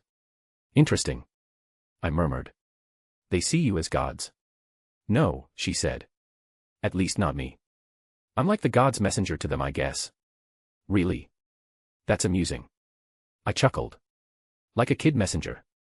Don't remind me, she grumbled, and we continued to walk through the settlement, occasionally stopping because people offered us some bread and beer, which was interesting. So the staple food here is bread and beer? Thena questioned, while Sprite was conversing with the locals. It's basically it, plus beef, she nodded. It's quite a lot already considering the technology they have. This region is quite rich, I commented. I bet they'll be an empire. Sure, whatever. Sprite then stood up and said thanks to the people who gave them food. When we're about to leave, a couple of kids suddenly grabbed Sprite's arm and asked her to play. Go ahead, Sprite, play with the kids your age. I chuckled in amusement, but she was not amused. Shut up, let's just go. She sternly said. She excused herself from the kids, making them cry, and we walked away from them, towards the hill we landed. You really have to make them cry? Thena questioned, frowning at Sprite. They're being a bother, Sprite answered. Why do you care anyway? Oh, you don't know yet. I chuckled. She's a bit soft towards children. Really? That's funny.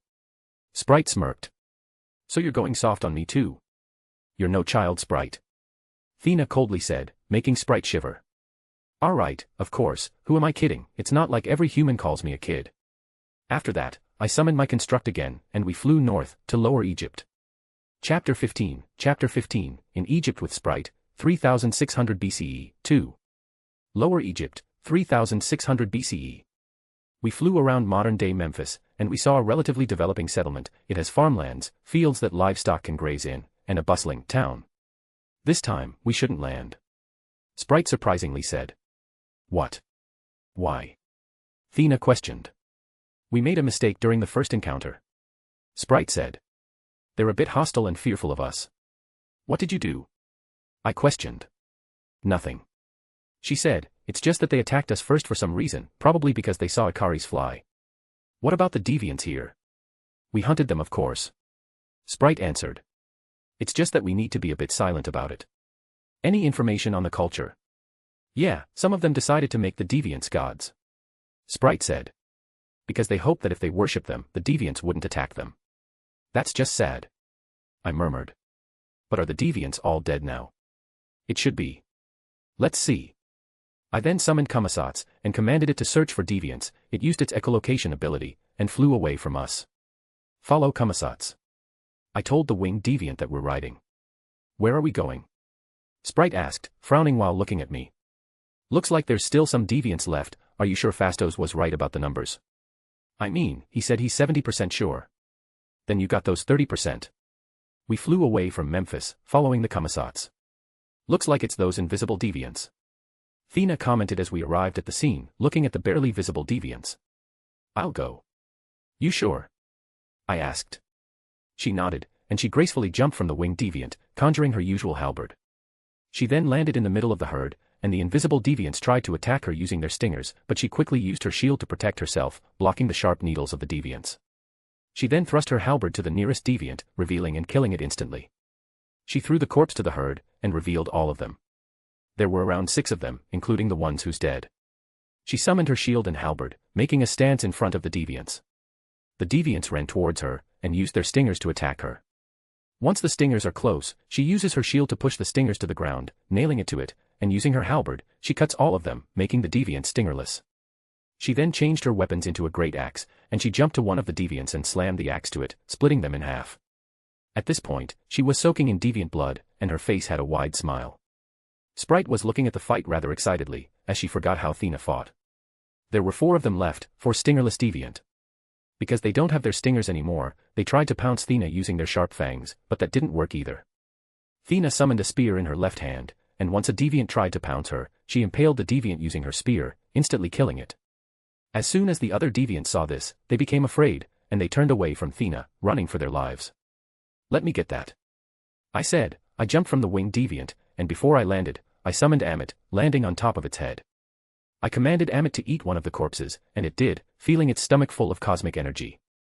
I told Amit to shoot it to the remaining deviants, and a wave of golden energy burst from Amit's mouth to the location of the running deviants, making a hole on their stomachs. What was that? Sprite exclaimed. I don't remember you having that kind of power. I just smirked. I'm just built differently, I said, making her snort. Is that all? Thena questioned as she cleaned herself. I looked towards Kamasats, and saw that it didn't move anymore. Yep, that's all, nice work. I patted her back, and she smiled at me. I then jumped towards the winged deviant again, and Thena followed me of course. Where are we going next? I asked. Nothing, it's the end of the trip, said Sprite. I hummed. Then let's go back. We then flew towards the direction of the domo, finishing the trip. On the way towards the domo, Sprite was looking at me and Thena strangely. What?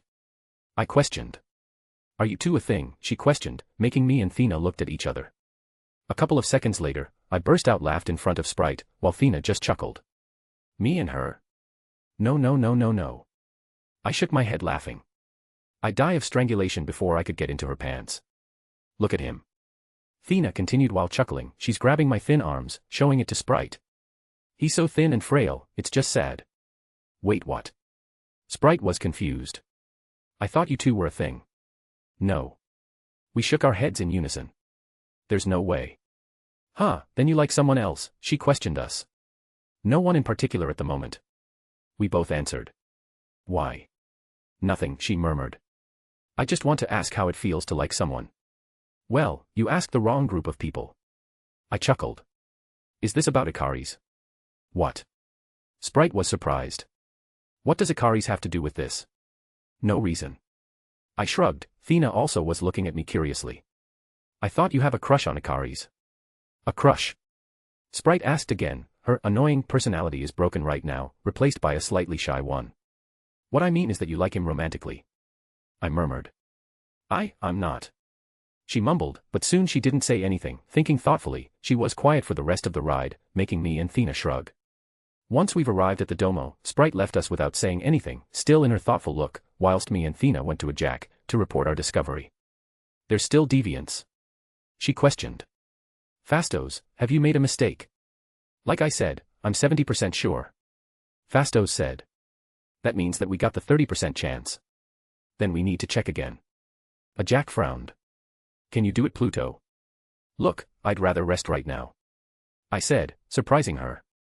I've been on a journey for almost a millennia, so I'd rather just stay put and rest. What about you, Thena? I'll go. She said, have a good rest then. I hummed, and I walked to my room that I haven't slept in almost a millennia. I rest on the bed, and closed my eyes, not that we need sleep. Chapter 16, A United Egypt, 3150 BCE, 1. Near the Nile, 3150 BCE. At the side of the river Nile, two opposing forces stand against each other. Both of them have around 1,000 men each, all holding bronze weapons, with a variety of armors. Two of the forces were led by a commander, with their armors decorated with jewelry. Those two commanders were the two kings of Upper and Lower Egypt. The Upper Egypt king, Narmer, holding his bronze mace, was in front of his army, standing majestically. Meanwhile, two Eternals were watching the battle. Two of them wore black robes, while the other one was taller than the other. The taller one is me, of course, while the shorter one is Druig. It's sad to see this conflict brewing between the two sides. Druig said to me. And the saddest thing is, I can stop this right now, yet I can't because of the rule. It's a stupid rule. I said. We can interfere with their technological advancements, but can't interfere with their conflicts. That's just bullshit. Should we interfere now? Asked Druig as he saw that the two forces are preparing to charge at each other. A jack would be pissed. She won't know. Not if Ikaris is watching us from afar. I pointed at the sky, and saw that Ikaris is watching us rather intently, hidden among the clouds. And besides, even though I don't like the no interference rule, I agree that we shouldn't interfere in this conflict. Druig frowned. Why?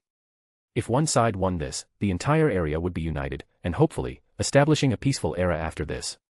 But it's not guaranteed, refuted Druig. I sighed. Druig, do you have any attachments towards humans? We all do, said Druig. We lived among them. Then are you prepared to stop a short-term war and prevent a possible long-term peace? The key word being possible, said Druig. But if this land isn't united, a lot of threats will bloom as time goes on. I explained. Empires outside the area will rise, bringing new technologies, and they're here, still split with different identities, and don't have a sense of brotherhood towards each other, even though they use the same river to sustain themselves, and if they're weak, they can't protect themselves, and it will lead into more death and destruction. Druig went silent after that. He then sighed. This is just torture. The fight hasn't even started yet. Exactly. I know I can prevent it, but I can't because of some stupid rule. You'll get your chances soon enough. I then saw that Narmer finally pointed his bronze mace at the opposite army, and his army charged at them with full ferocity. And, it has begun. I murmured, watching the two forces collide against one another, resulting in massive casualties. Aside from the bronze weapons, from the back, I also saw slingers throwing rocks at the other force, harassing the flank. I then looked beside me, and saw that Druig stared at the battlefield solemnly, his eyes looked empty, and he was clenching his fist. If you're incapable of watching this, you should go back. I suggested. No, I'll watch. Suit yourself. I shrugged. Druig then sat down on the cliff we're standing on. We guide them for all these years, just for them to fight one another. If you think like that, then your views are pretty narrow. I also sat beside him. What do you mean? He frowned. It is the case, isn't it? While our guidance leads to this. I pointed at the increasingly tense battlefield. Our guidance also led to that. I pointed at the bountiful farmland besides the Nile. Just look at the bright side, Druig, we gave them a chance to develop, and we also gave them a choice to do what they want, unlike us. What do you mean, unlike us? He questioned, frowning. We are Eternals. I said. We may be sentient, but our job is one thing, to kill deviants, and study them, that's it, we aren't allowed to do anything else. But we're from Olympia, we live there. Druig questioned me. I just smiled, and didn't say anything again. Druig also didn't say anything for some reason, so that's good. But then, he asked. You think that if we interfere, we can make a peaceful world? I chuckled.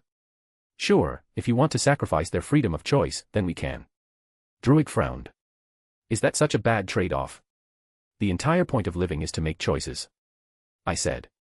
If we take that away from them, what's the point of living? As I said that, we watch as the two forces continue to kill each other.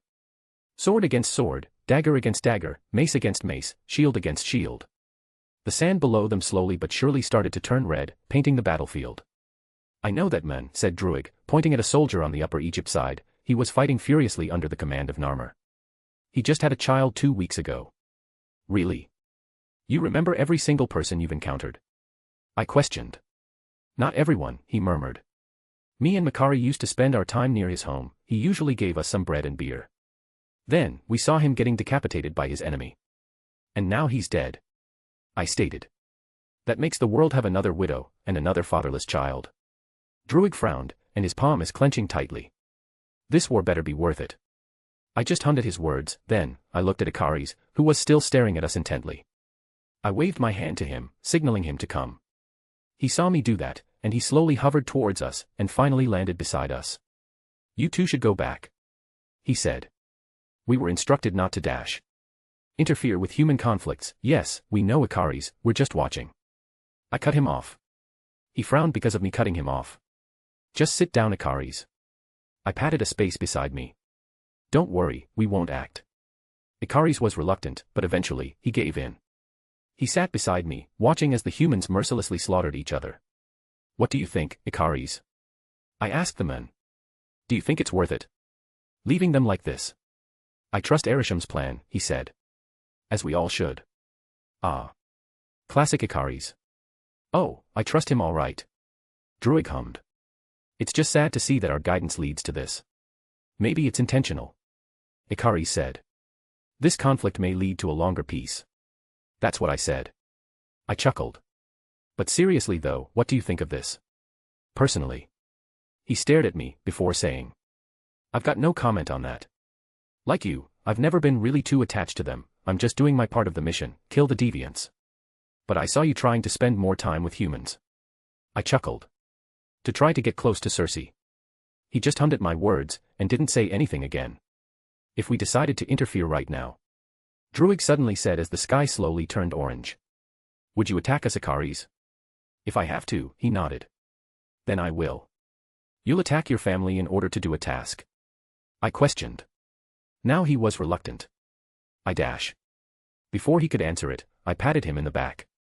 Come on, it's over, Narmer won. I stood up from the cliff, and took a look at the battlefield one last time, where Narmer was grabbing the other king's hair, preparing to pummel the other king's head using his bronze mace. Chapter 17, A United Egypt, 3150 BCE, 2. Thynis, 3150 BCE. I am standing between a crowd of people, shouting at the podium in front of them. Some were cheering, some were throwing insults, while some just stood quietly in the corner. The war has ended, and it is now time to crown the king of a unified Egypt, and now, they are waiting for Narmer to go out of the palace, to be crowned as king. A quite majestic crowning ceremony, someone beside me stated. I looked at my side, and saw that it was Circe, standing with a headscarf to hide her identity, as she was quite famous around here. I hummed. It's good now that this place is united. But it was built upon a war. She murmured. You didn't like it? I asked, amused. It is the only way though, one conquering the other. The two cultures of the two areas are too different to be united. The only similarities they have is that they lived near the Nile. She was quiet for a while, then she spoke. Is it right though? To let them go to war like that? Really? I chuckled. You asked that now? I was just thinking. I sighed. We may be immortal Circe, but we don't get to choose on how humanity would carry themselves, we're only guiding them. But so much death could be prevented. At the cost of what? More death. I questioned. What do you mean? She asked, confused at my words. I already told Druig about this. I murmured. But this place must be united, otherwise they would just be bullied by their neighbors, and in turn, cause more death. With this war, they would be united, their progress would escalate, and they could defend themselves from outside threats. She just hummed, and finally, Narmer walked out of the palace, all dressed in his royal clothing, and beside him was his new wife, Nethotep. A priest also walked to the podium, bringing 2 crowns. As Narmer stood in the middle of the podium, the priest bowed, and he kneeled before Narmer, presenting the 2 crowns. One crown was white, it was Upper Egypt's crown, and the other was red, it was Lower Egypt's crown. He then wore the white one first, then the rest. As he finished wearing the crown, thousands of people cheered, signaling the birth of a new dynasty. People of the 2 lands. Narmer announced as he wore his majestic crown. Long have we been separated. Now, we are united as one. And I will lead you, as your chosen. As your leader. As your God King. As soon as Circe heard the phrase, God King, she frowned. But the crowd didn't really have a problem with it, and continued to cheer even more loudly. The gods have chosen me as your leader. Narmer continued. I will bring these 2 lands to prosperity. I will defend our river from invaders. And I will bring the might of the gods upon our enemies. The crowd exploded in cheers, no one really throwing insults anymore, as they know that they will get killed if they did. Again with the word God. Circe murmured. Have a problem using your title? I teased. No, she shook her head lightly as we both walked through the crowds to leave the place. It's just. I have a bad feeling about it. You're right if you have a bad feeling about it. I nodded. A man shouldn't have that much power, and the title, God King, is basically the highest power any man could wield against a group of people. She frowned. What do you mean? He's the leader, and a god. I said. If these people just went along with it, the king basically held total control of the country, anything he said became absolute. If the king told you to live, you'll live, if the king told you to die, then the rest of the people will follow the words, and kill you. But it'll be fine, right? Power corrupts Circe. I stated. And absolute power corrupts absolutely. But we have power, but how come we're not corrupted? We're not humans. I said. We're eternals. She seemed to take that as an answer, and after that, we walked out of the crowd, intending to go back to the Domo. Back in the Domo. Me and Circe just got back, and now, we are gathering at our usual meeting spot, and we're discussing something. He's calling himself God King now. Circe informed. If he somehow uses that title to do something horrible. We can't interfere, Circe.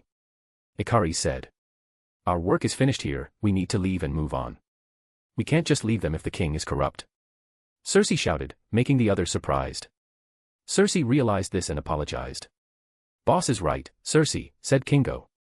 We can't interfere, it's the humans' business.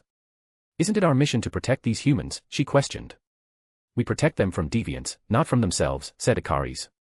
Circe then turned to Ajak with a pleading look, and Ajak sighed. Like I said before Circe, you're too attached. Please Ajak. If we stay, we can't do anything about it, we can't interfere, it's a useless endeavor. Circe clenched her fist and murmured. Fine. What?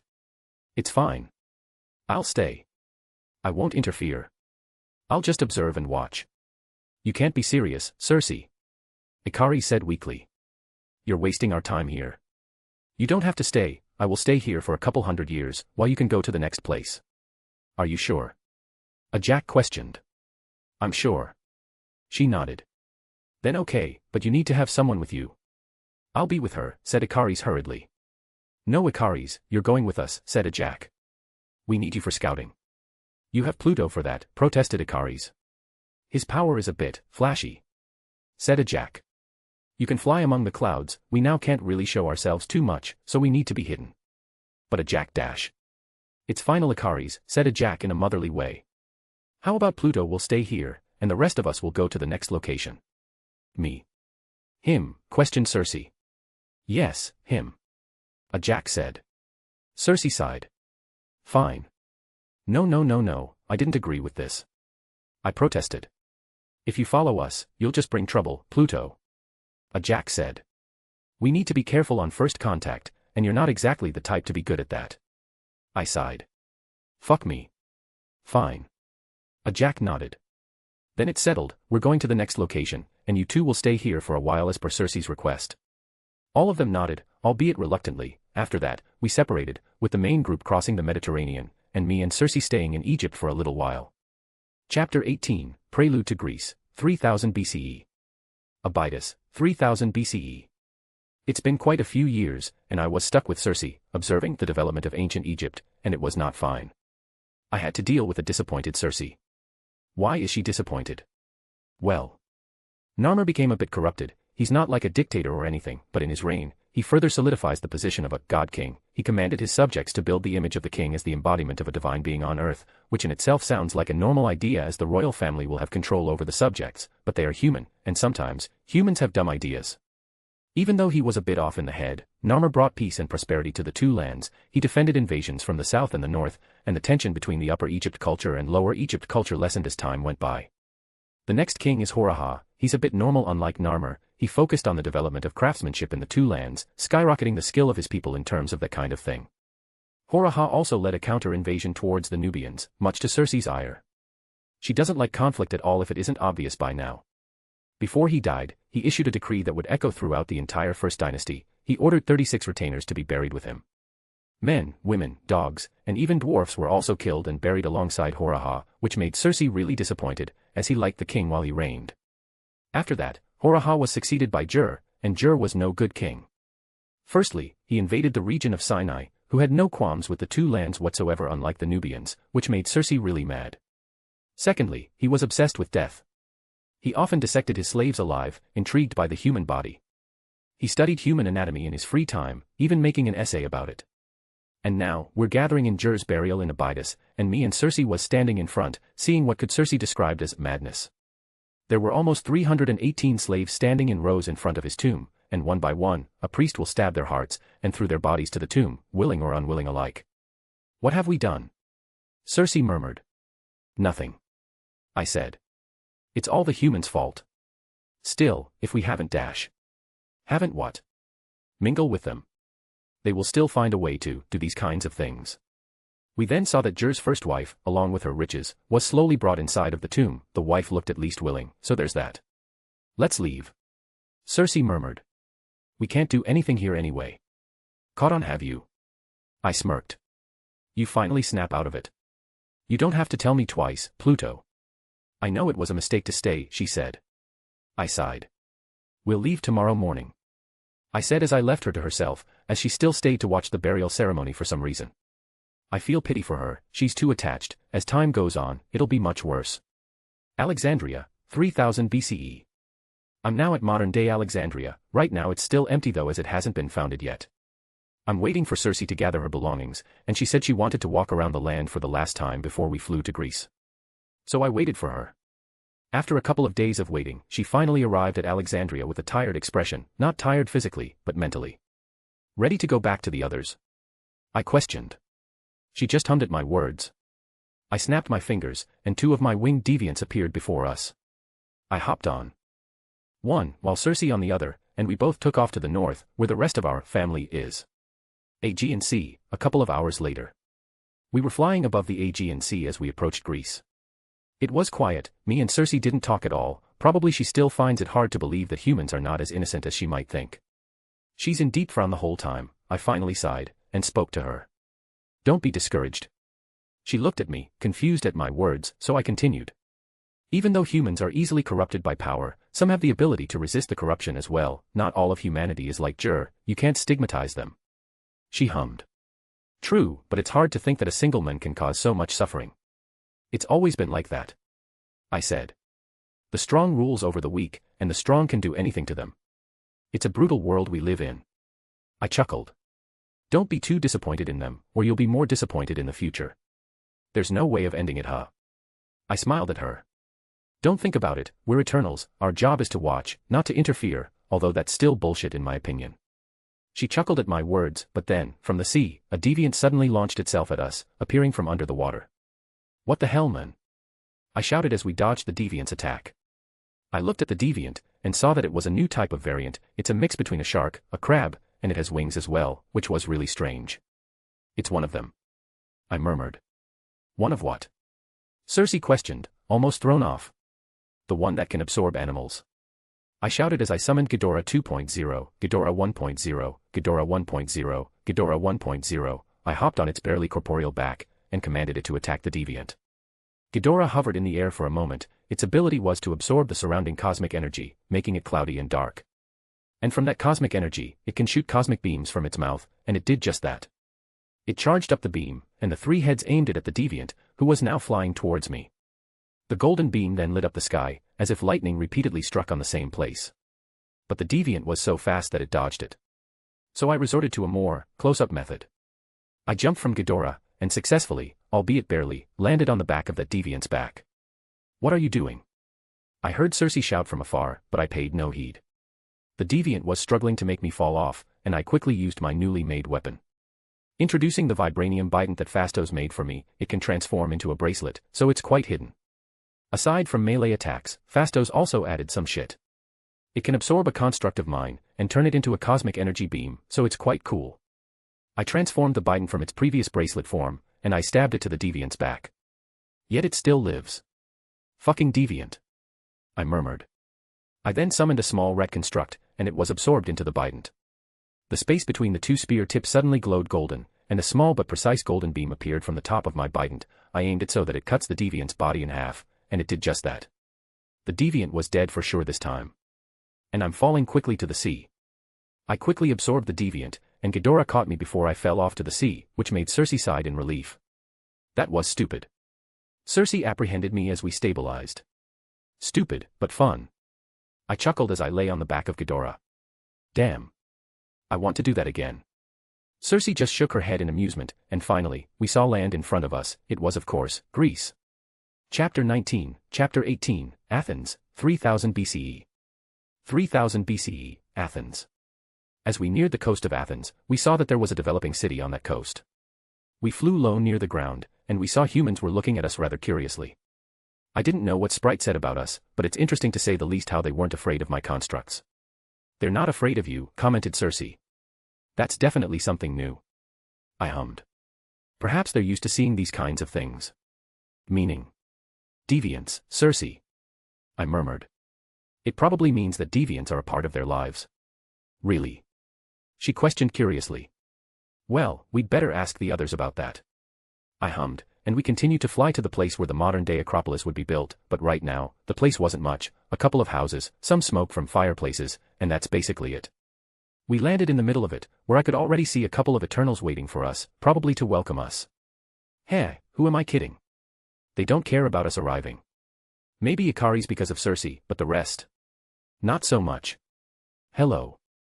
I greeted flatly as me and Cersei got off of my construct. Everyone just ignored, and greeted Cersei, which was just low in my opinion. Hey, come on. I haven't seen you all in 100-ish years either. Yeah, nobody missed you though. Sprite commented dryly as she hugged Cersei. Really? Thena. What about you? I said, acting hurt. Thena just shrugged. You're here, or you're not here. No difference. I just snorted at her words and looked at the group. Fastos, Makari, Druig, and a Jack weren't there. Where's the rest? I questioned. Druig and Makari are down the hill, said Gil. While Fastos is on the domo. A Jack. In the domo, waiting for you. She wants to talk to you about something. Kingo informed me. I hummed. What about? We'll be going around the region. She probably wants to talk to you about that. Kingo shrugged. I raised my eyebrow. I just arrived. Now there's another mission. It's complicated. Really? I questioned. Why? Well, talk to a Jack first. Gil said to me. She'll explain the situation. I hummed. All right, thank you for telling me, I'll go there now. Gil just nodded, then, he said, oh, Mr. P. Seriously? Again with Mr. P. What? I grumbled. He just chuckled at my reaction. It's good to see you again. I smiled weakly at him. It's good to see you all too. In the domo. I walked through the hallways of the place, stopping a bit to admire my sculpture that was placed between the halls. Once I was done admiring it, I continued to walk to a Jack's place, where I saw her talking to Fastos about something. A Jack, I'm back. I announced myself. Once she saw me, she smiled for a second.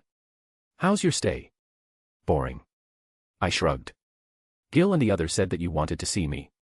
She sighed tiredly as she heard what I'm saying. Unfortunately, we have a problem. We always have a problem. I stated, which made Fastos snort. A Jack chose to ignore my words, and continued. You remember those hybrid deviants that you encountered? Yeah. We were attacked by one of them as well on our way here. She nodded. This place has a lot of them. I raised my eyebrow. What's a lot in this scenario? This many. Fastos continued, and he showed me the map of Greece, with a lot of red dots covering it. It was a lot all right. I hummed. So you want me to kill them? I want you and the other fighters to go, except Makari and Thena, she said. Why? Won't Thena get bored? A lot has happened in these 150 years, Pluto. A Jack smiled. So Thena is actively helping the humans in the area now. They even named their surroundings after her name. Fastos said as alphabets started to appear on the map, enveloping the area we're in. Athanae. Huh. I murmured. What did she do? She fought a horde of deviants in front of the humans, teaching them how to fight as well. Fastos said. Classic Thena. I hummed. You're okay with that, a Jack? Thena's changing bit by bit. A Jack smiled as she answered. Let her be, and it's just teaching them how to fight, not technology that is far beyond their capabilities. Continued a Jack, which made Fastos snort again. I shrugged. All right, if you're fine with it, when will we go then? It's up to you, said a Jack. You're the leader of the expedition. Me. I was amused at her decision. Not Akari's. He's the type to follow orders, not give them. A Jack said casually. Any more questions? No. Not really. I shook my head. Well, I'll look around first, see if there's anything interesting around here, and probably find my alone spot as well. After that, I left the domo, intending to tour around the area. Athens again. I am now walking with Thena, scouring this small settlement called Athanae. A lot of people greeted us, or rather greeted Thena. She was smiling all the way, which was strange to be honest. How come you've become like this? I questioned, curious. I mean, I get it if it's children, but they're adults.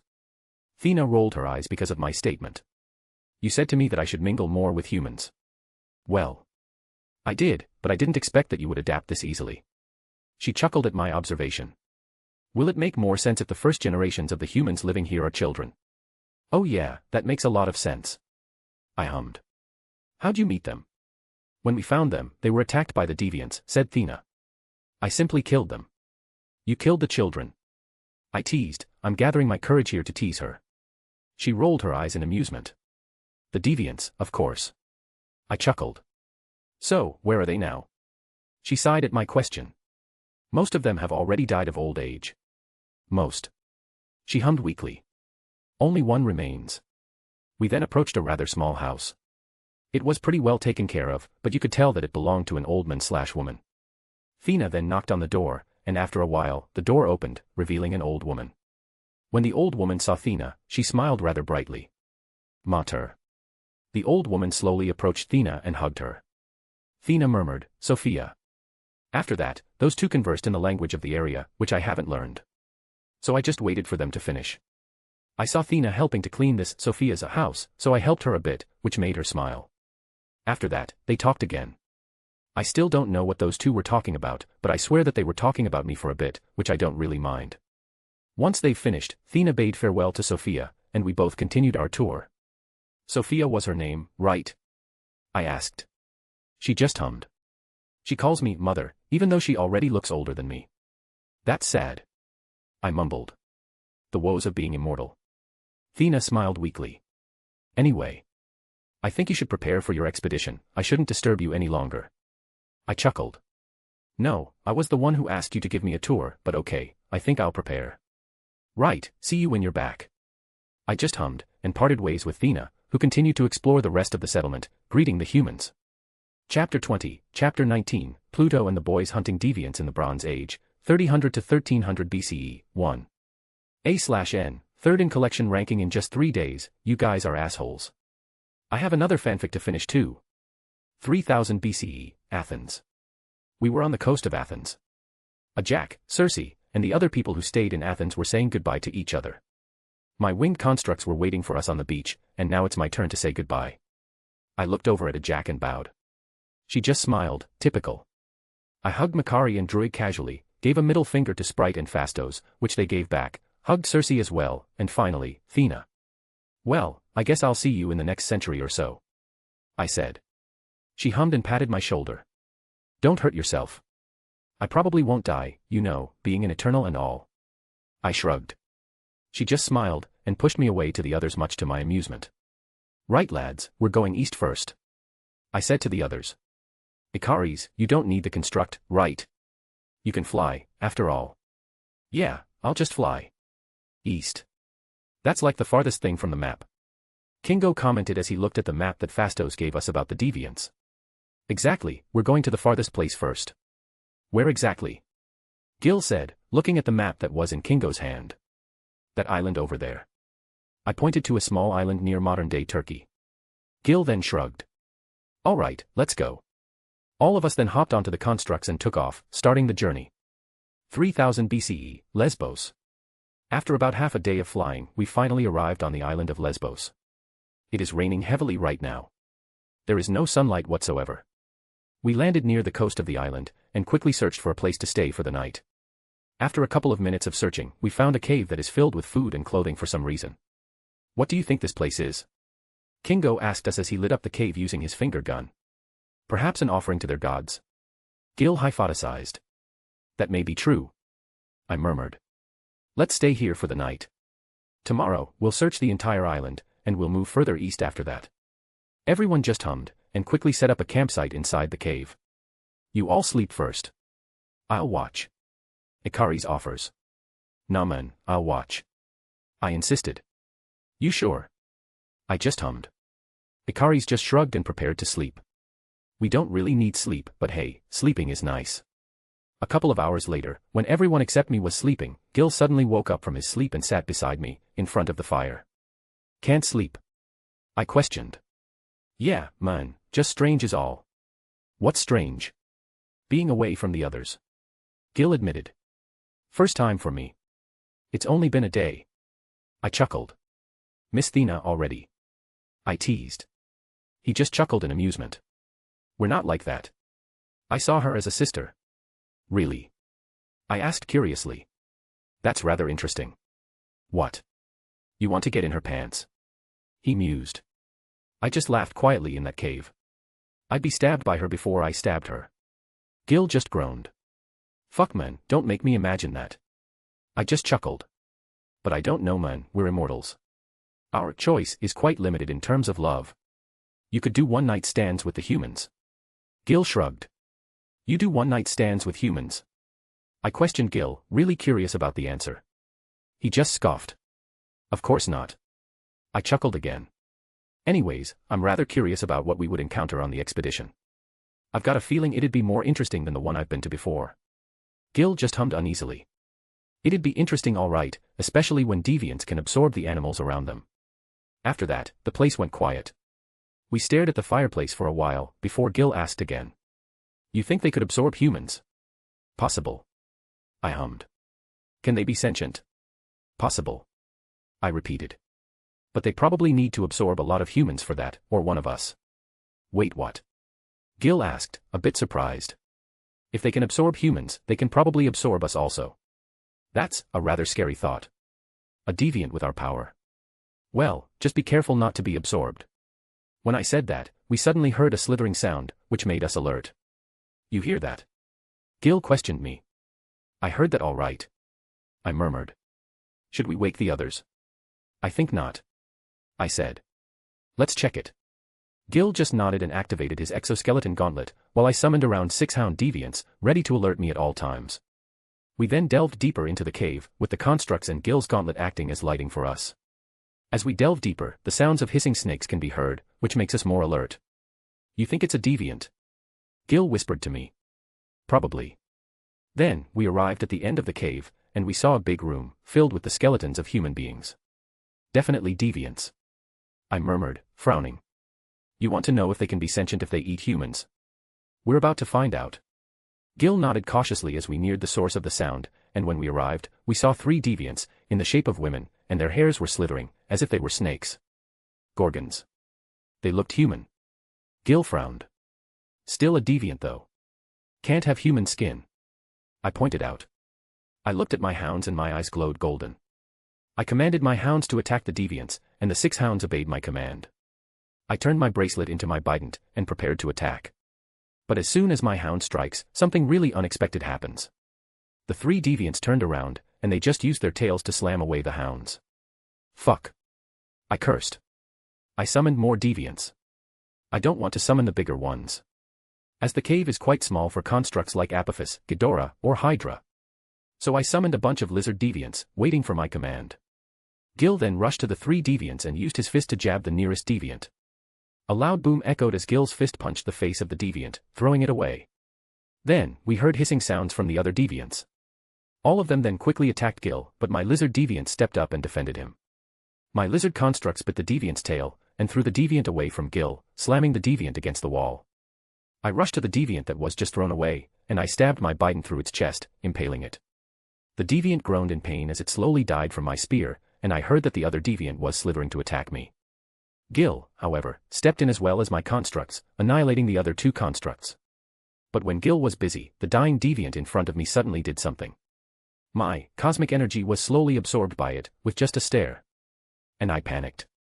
I quickly extracted my bident from it and stabbed its head, ensuring that it was dead. I was not expecting that. I murmured, looking at the now dead deviant. Are you done there? Gil suddenly questioned me from behind. Huh? Yeah. You all right? Gil asked me suspiciously. Should I tell him? Later, maybe. Yeah, I'm good. Gil nodded. He was carrying the 2 other deviants he killed. We should probably place the body in front of the cave. I bet the humans around here worship them because they fear them. I hummed. I absorbed the 3 deviants, and cut their heads off, so we could display them in front. I need to study these deviants later on. They aren't sentient after all. Gil commented. I hummed weakly. Probably not enough humans, or just absorbed the wrong people. Gil shrugged. Who knows? Well, I need to study it later. You do your thing, man. You do your thing. After that, we went back to the camp as if nothing had happened. 2500 BCE, Lycia. It's been 500 years since anything really interesting has happened, we just kill a bunch of deviants. After that encounter with the Gorgons, we haven't encountered other deviants that absorbed animals. It's not Greece after all, as we're in Anatolia now, so it's normal, maybe. I told the others about my experience with the Gorgons, and based on their reaction, I'd say they'd be more careful around those abnormal deviants. I learned Greek in these 500 years. We started to cross paths with some humans in Anatolia. We even lived in a city for a while, which was nice, as it was pretty uncomfortable constantly sleeping outside. Right now, we're at a small settlement in Lycia. We've heard rumors around here that a monster that has a snake for a tail, has 2 heads, a goat's and a lion's head, was rampaging across the region over here. Kingo accidentally heard it from a traveling human, so we've decided to investigate it. We're entering a settlement right now. Our clothes are probably foreign to them as we're wearing our battle armor, so we're a bit eye-catching, especially Gil with his gigantic body. But we're wearing cloaks right now, so our faces can't be seen by them. We looked a bit different from them after all. We saw a lot of bronze in that settlement, can't really be surprised. I remember that Asia Minor was one of the first to develop bronze smithing. We approached a local authority that was coming at us. He was trying to put on an intimidating face. Heh, me, Icaris, and Gil have a more intimidating face than this guy. Not Kingo though. What brings you here, traveler? He questioned us, acting tough. We put off our hoods and looked at the men, trying to look intimidating as well. I heard him gulping, he. We heard a rumor. I said in their language. That a monster was rampaging across the countryside. Why, you mean the Chimera? The men reconfirmed. Oh, it's the Chimera. This should be interesting. I just nodded. Do you know where it is? Are you sure? He asked seriously. There are already a lot of men trying their luck on that beast, but so far, no luck. Just tell us where it is. Gil grunted. My man is good at acting, I mean. It's Don Lee. What do you expect? Very well, he nodded. It's east of this settlement, at Mount Cragus. It's hard to miss the mountain. Thank you. I nodded, and all of us put our cloaks on again. Ready for the journey to Mount Cragus. If you succeed, bring the heads to us. We'll reward you handsomely. The men said, perhaps that he was confident in us. I just hummed, and walked away from him. May the gods aid you in your quest, travelers. From afar, he shouted to us, and after that, we walked to the destination. Why can't we just use your constructs, men? Kingo protested. It's part of the experience, Kingo. I wisely stated. We're monster hunters right now. Act like one. I must say, I'm enjoying this right now. Gil commented. I just had to grunt in front of people and act tough, and people will treat you seriously. Well, you three look tough, while I'm here looking like a traveling comedian. Kingo scoffed. I laughed at Kingo's fortune. What about you, Icaris? Are you enjoying the experience so far? He just shrugged. It cures boredom, I guess. I can't imagine you doing this alone with Thena back then. Kingo commented. It's just a lot of flying, searching, and walking. You probably didn't talk to people back then either. That's even more boring. At least it's easier now with the map. I said. Although it's rarely accurate. Still better than nothing, I guess. We then continued to walk to the mountain, where the Chimera was said to rest, and once we got close to its lair, I could already smell iron in the air. Get ready, gentlemen. I said as I summoned a bunch of lizards, hounds, and bold deviant constructs, along with my new favorite construct, Fluffy, Cerberus X Gorgon. Fluffy was quite big. It has the same distorted feel as Hydra and Ghidorah, a sign that it's really powerful. It's one of my proudest experiments to date. Its power is like that of the Gorgon, able to absorb a creature less powerful than it with just a stare, and the cosmic energy can make Fluffy bigger and bigger. But the nice thing is, it can also control its size, which means it is quite versatile. Anyway, we started to advance towards the lair, getting more and more alert as the smell of blood in the air was getting thicker. What do you think the special ability of this Chimera would be? Kingo asked, as he readied his finger gun. Probably just extra viciousness, to be honest. I answered. Lion X snake is not a good sign. I don't know how it can absorb a goat though. As soon as we entered the lair, from the inside, a vicious roar was suddenly heard. If we weren't Eternals, we'd probably be deaf by now. Here it is, gentlemen. I announced with a wide smile. Icaris then launched himself into the inside of the cave, flying quickly. We then heard a ruckus inside that lair, and not a minute later, Icaris' laser beam suddenly shot from the inside, and with it the Chimera, who was thrown away to the outside of its lair. It was hideous just like they interpreted it, part lion, part goat, and part snake. When the Chimera was thrown at us, Gil quickly moved and bitch-slapped the Chimera against the wall of the lair, which shook the mountain around us. Kingo then charged his finger guns, and after a while, he shot them towards the Chimera, which decapitated its snake tail. Then, it was my turn. My constructs, including Fluffy, pounced on the Chimera like a hyena fighting for food. It was utter chaos. Well.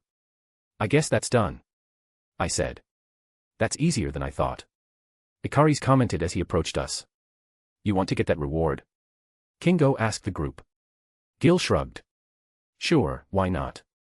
You don't want to absorb it, Pluto? Icaris questioned me. I just shrugged. I can make thousands of these. It's just a failed experiment. All right then. After that, we started to tear off the body of the Chimera. A couple of hours later, we arrived at the settlement, and let me just say, we must have looked cool right now. It's me, Icaris, Kingo, and Gil walking side by side. Icaris was carrying the snake tail, I was bringing the lion's head by the hair, Kingo was holding the goat's head by the horn, and Gil was dragging the rest of the body. We were in our cloaks right now too.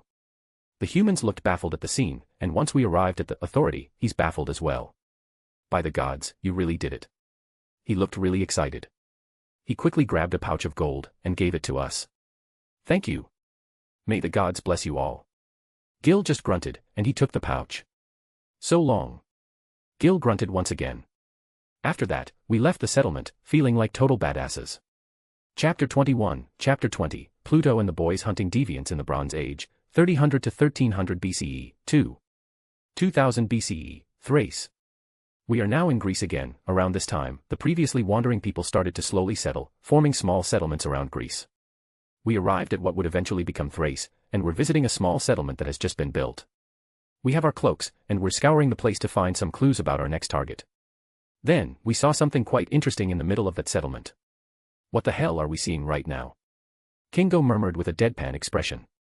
It seems that humans are more capable than we think. Gil said with an amused expression. We saw 4 horse-like deviants, being tied up by the humans in the middle of the settlement. And the humans were trying to tame it, so they could ride it. The 4 horse-like deviants were tied up, but from the looks of it, it won't hold them for long. Well, we need to kill it. I said. Should we buy it from them? We have tons of food and gold right here. Gil suggested. We'll see first. I said. We approached the crowd of people who were trying to tame the deviant, and we now stood in front of the crowd, watching the event unfold. Greetings, travelers, a man suddenly walked up to us and greeted us. What brings you here? We were just passing by. I said. What's this all about? The gods have sent us some blessings, the man smiled while looking at the deviants. They've sent us powerful maras so we could use it. Did you feed it? I asked. We tried giving it apples, grass, and bread, but nothing worked, the man shook. So the priest suggested that we should try to feed it with virgins. We frowned as we heard what he said. Virgins. Young girls in the area, said the man. He said it like he wasn't wrong. Who are these gods you're talking about? I asked, curious about it. You must have come from a place far away if you don't know our gods, my friend, the man shook his head. We sacrifice to a specific god, we do not speak his name, we do not search for him, we simply respect him. I hummed. Where did you hear of this god? My grandfather told me that one of our ancestors came across a child bearing stories. Sprite, huh? Continue. She told us about a story of a god. A god that will judge us when we die. A god that controls monsters beyond our imagination. She warned us not to do horrible things, or the unseen one will punish us heavily. I hummed. So what does this god have to do with this horse? We simply believe that he gave us a blessing in the form of this majestic mare. Believed. You believe this mare is a gift from God, so you feed it virgins. It is the unseen one's will. I'm afraid that's not the case. I said. Pardon me, traveler. Those are no mares. I commented. The men frowned. A stranger has no right to judge what the gods gave to us. I just shook my head and hummed. Be careful with those. I looked at my traveling companions and said. Let's go. The others looked at me confusingly, but they still followed me nonetheless. Wait a minute. Kingo murmured as we walked away from the settlement. Is he talking about you? A god that controls monsters beyond our imagination. I'd say it's obvious enough. Gil remarked. So, they're giving the deviants young girls because they thought that it will appease you. Sprite probably didn't tell them what doing horrible things meant. I said sarcastically. What do we do now? Ikaris questioned. Well, we can't just let them continue this, otherwise they'll just continue to feed the deviants they encounter with their own kin again and again. Gil stated. We also need to kill the deviant. So we should go back. Kingo asked. If we attack it in broad daylight, they'll probably attack us. Ikaris said. We do not want to attack humans. A Jack made sure to tell us that. We know, Ikaris. Gil hummed. So what are we going to do? I thought a bit before suggesting. We wait until midnight, when the humans are sleeping. That's good. Kingo hummed. What happens if the deviant breaks loose before that though? We step in. I shrugged. All right then. But what? Gil questioned. I think I'll go alone this time. I stated. What? It's my mess to fix, honestly. I shrugged. Well, it's Sprite's mess, but it's under my name, and last I checked, I never told anyone to give me virgins. Third POV. Now, the night is dark and full of invisible terrors. The deviants were still tied up in the middle of the settlement, trying to break the ropes and chains they were tied with. And after a full day of struggling, the chains and ropes were finally broken. The 4 deviants then roared loudly as the chains broke. It probably woke up the entire settlement. The Maras are released. One of the ones who guarded the deviants shouted in panic, warning the entire place. The man who shouted then pointed his bronze spear at the deviants, and tried to stab it, but the bronze spear just broke. Help me. The man backed off frantically, as he didn't want to die. But it was too late. The man's head was bitten off by the deviants, killing him instantly. His body then were thrown off to the nearby house, breaking the door. The humans inside the house screamed as loud as possible. And after that, chaos enveloped the area. The surrounding houses were attacked, and a lot of people were hurt. But then, something appeared. Countless golden hounds suddenly rushed to the scene, attacking the deviants. It was Pluto's constructs. Looks like I'm a bit late. Pluto murmured. He then commanded his hound constructs to quickly incapacitate the 4 deviants. He rode on the back of Fluffy, and rushed to the scene. The deviants were quickly taken care of, as it was just a normal deviant, not some hybrid. Pluto then absorbed the 4 deviants, making the body withered instantly.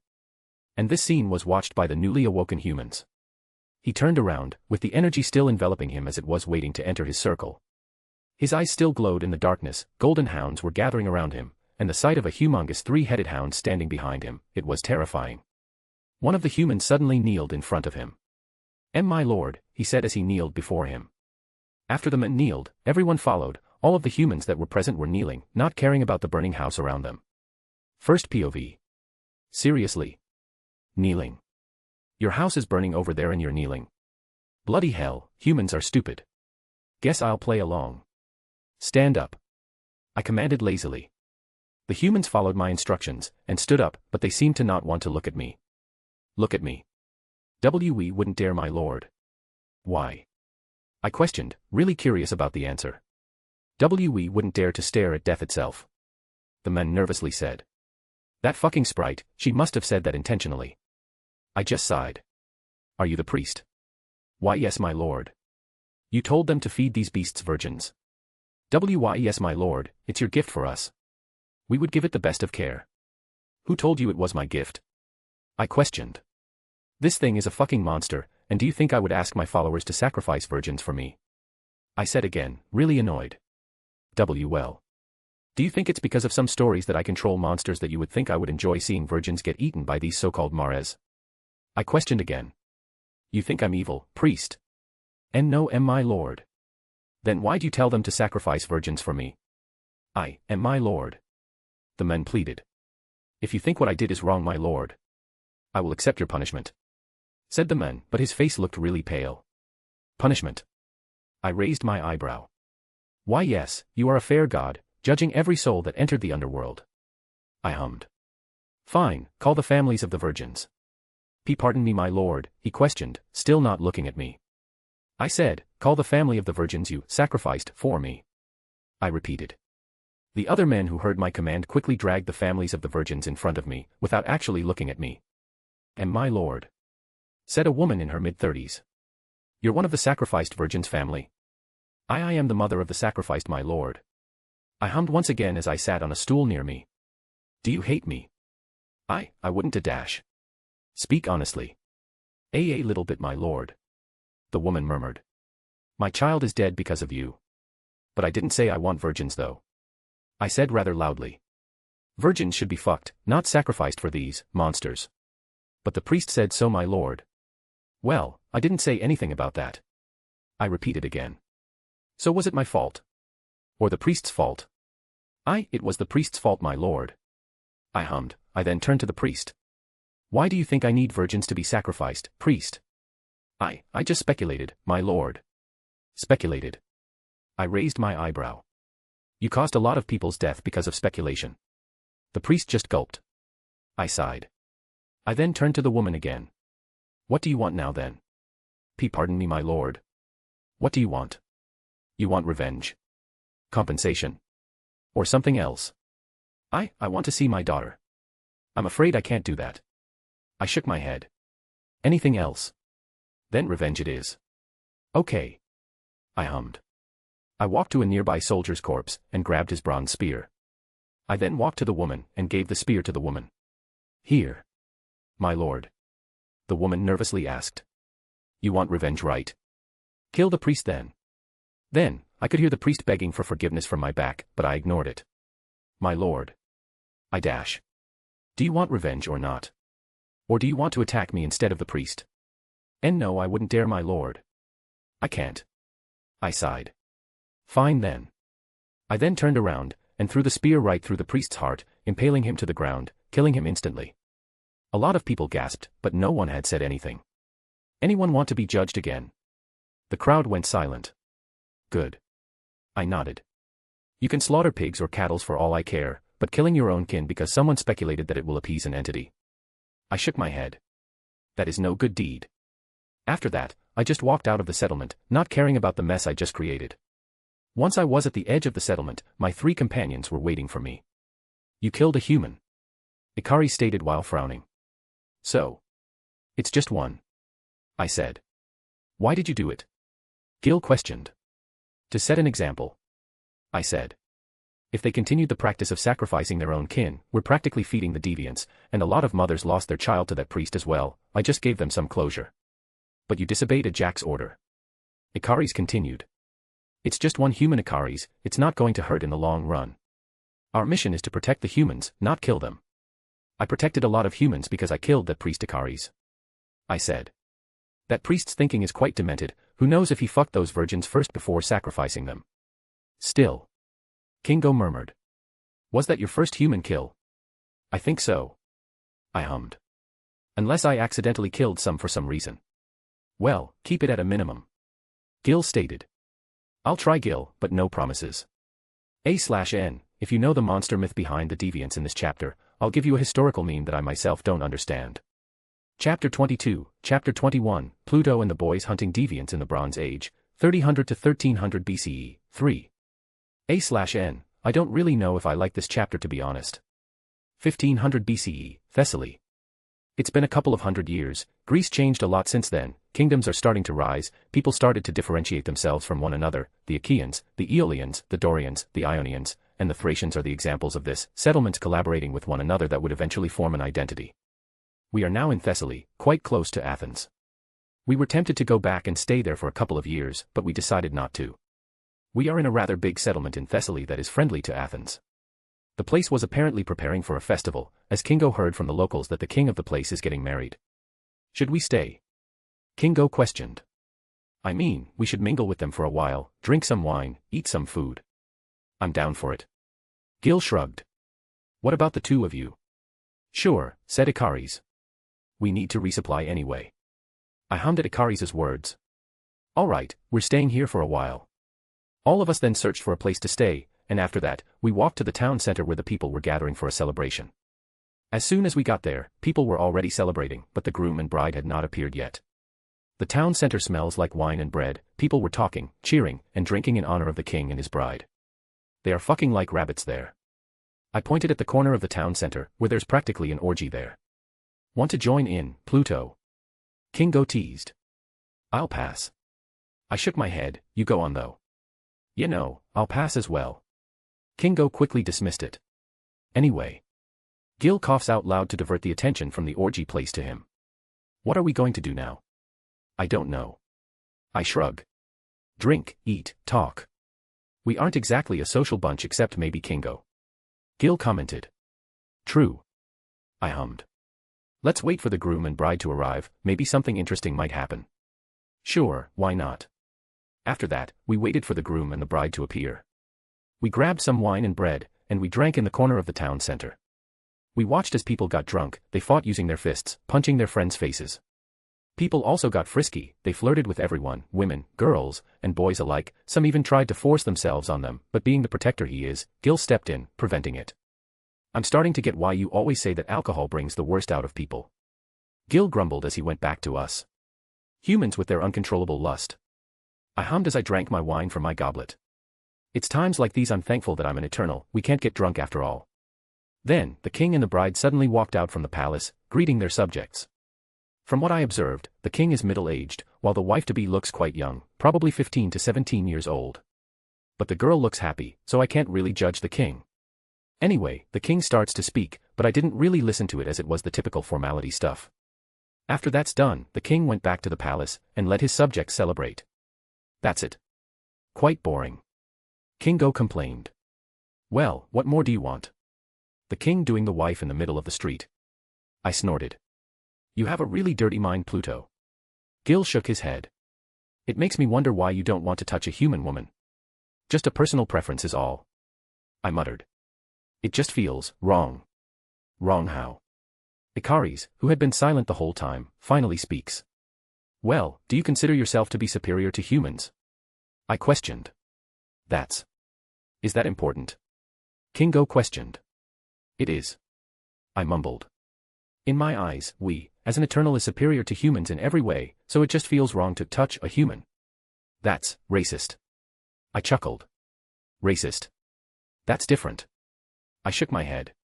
With race, the only difference with the other races are usually skin tone, height, facial features, and other things that are like that, but we as an eternal and humans are different in every way. We can control cosmic energy, they cannot. Our strength is many times more powerful than the humans, we are immortal, and they are not. Gil hummed. Okay, but what's that got to do with touching a human woman? What I'm saying is, it just feels wrong. I said. It's like a human having sex with a monkey. Ugh, why do you have to say that?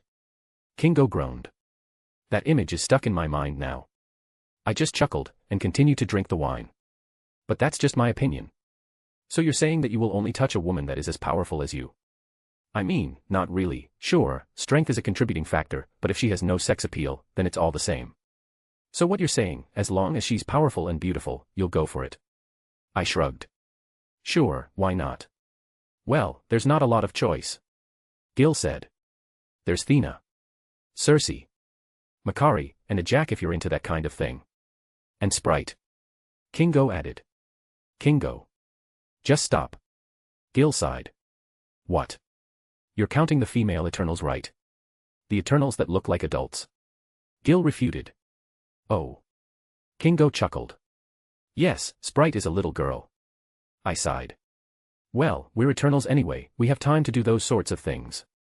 I hummed, and after that, we just chatted casually while our surroundings eventually became calmer and calmer, and finally, it was midnight, the drunk had fallen asleep on the ground, and people went to their homes. I think it's time we continue our journey. I stated. All right. Gil hummed. Let's get our stuff first. We then went back to our stuff, and started to pack up our things to continue our journey. When we were about to leave, a soldier suddenly ran towards the town center and shouted something.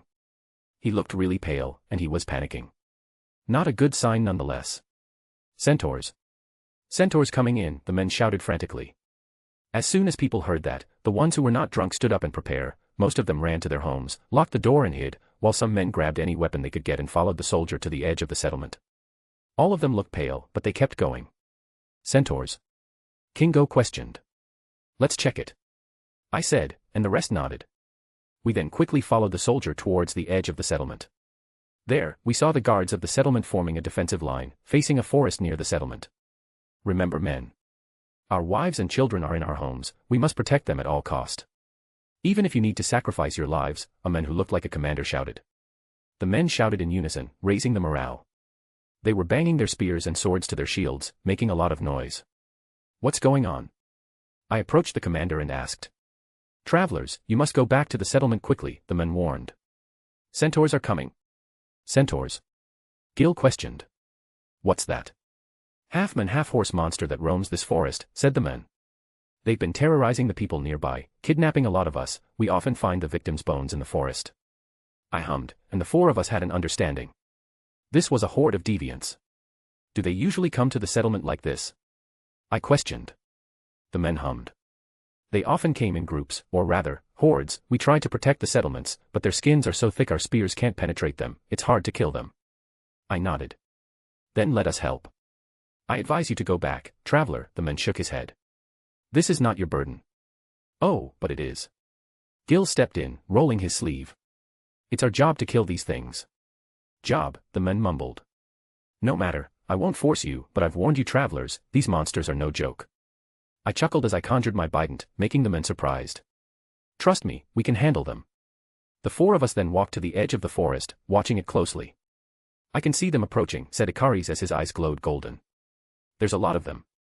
We then started to feel the ground trembling, the sounds of galloping hooves echoed throughout the forest. Well, there's a lot of us too. I smirked. I snapped my fingers, and my legions of constructs appeared around us, enlightening the dark night around us. When the men saw what I did, they were scared, they wanted to attack us. The commander realized that we are no ordinary humans. Stand your ground, men. The gods are with us today. The guards were confused for a while, but then, they quickly pieced it together, they sighed in relief, but still on guard around us. I don't blame them really. Bloody hell, man, how much did you summon? Kingo complained. Save some for the rest of us. I don't know, I just summoned a bunch, maybe like 700. I shrugged. The more the merrier. Gil grinned. Here they come.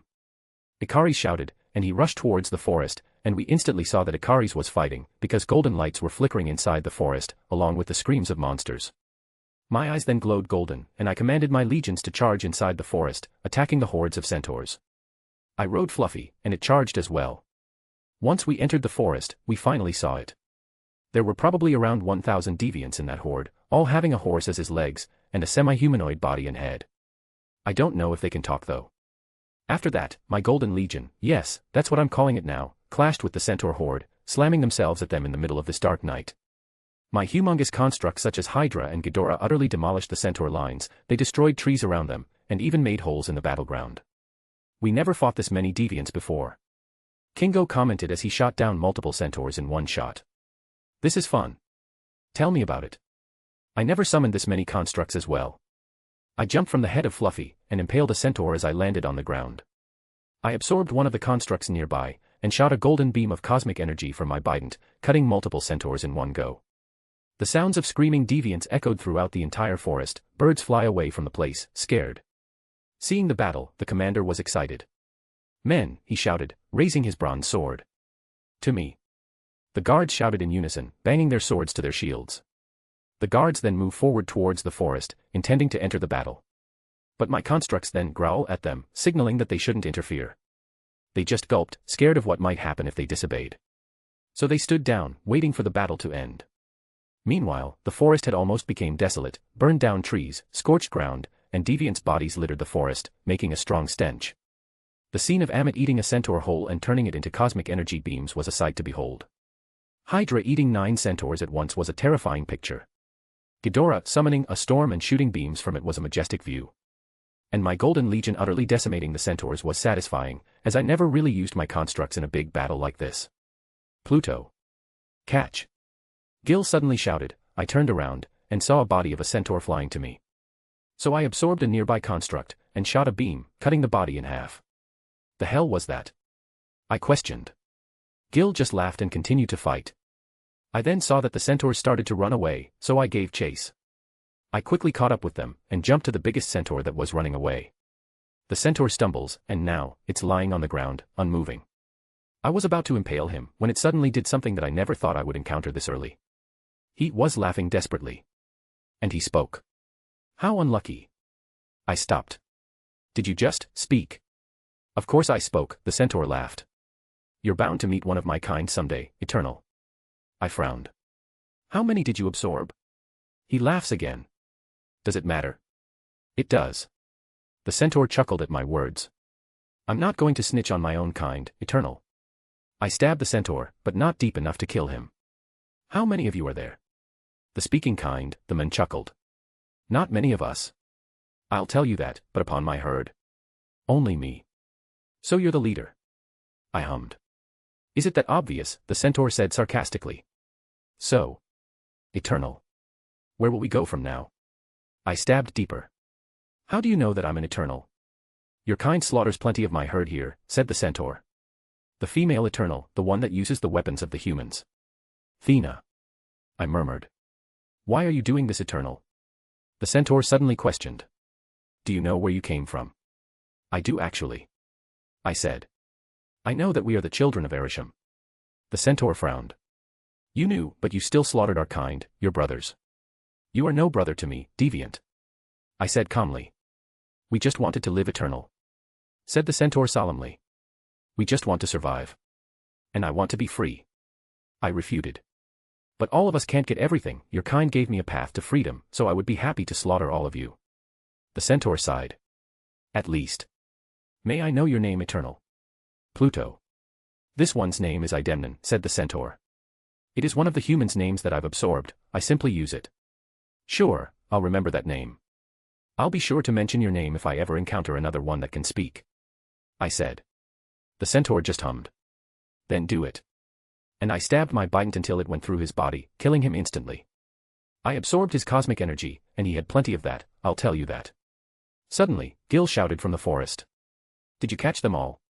I turned to him and shouted back. No. Some of them ran away. Ah shit, well, we need to chase them, let's go. Gil shouted again. You go first. I shouted as I looked at the withered corpse of the centaur one last time, and ran towards Gil, continuing to hunt the centaurs. And in the morning of that day, people of that city started wondering who actually fought for them, because we left swiftly, leaving no traces at all, except the burned forest of course. Chapter 23, Chapter 22, I am thou, thou art I, 1500 BCE. A/N, sorry for not uploading lately, I've been traveling. BTW, I thought Thena would dominate the vote, turns out, it has competition. I'll be honest, I put Hela there just for the hell of it, I haven't got any plans for her to appear in the story, so we'll see later. I woke up in an empty space. It was all black, no shape, no light, nothing. It feels familiar, yet it wasn't at the same time. It feels like I've been here before, but I can't remember. Ah, there you are. Suddenly a voice sounded. Again, the voice is familiar. I turned around, and saw a black entity, with only a golden line as its smile. It's you. I murmured. It's quite early, I thought I would meet you after time it awoke. Well, you were wrong, he said, and the black dimension turned to a beach once more.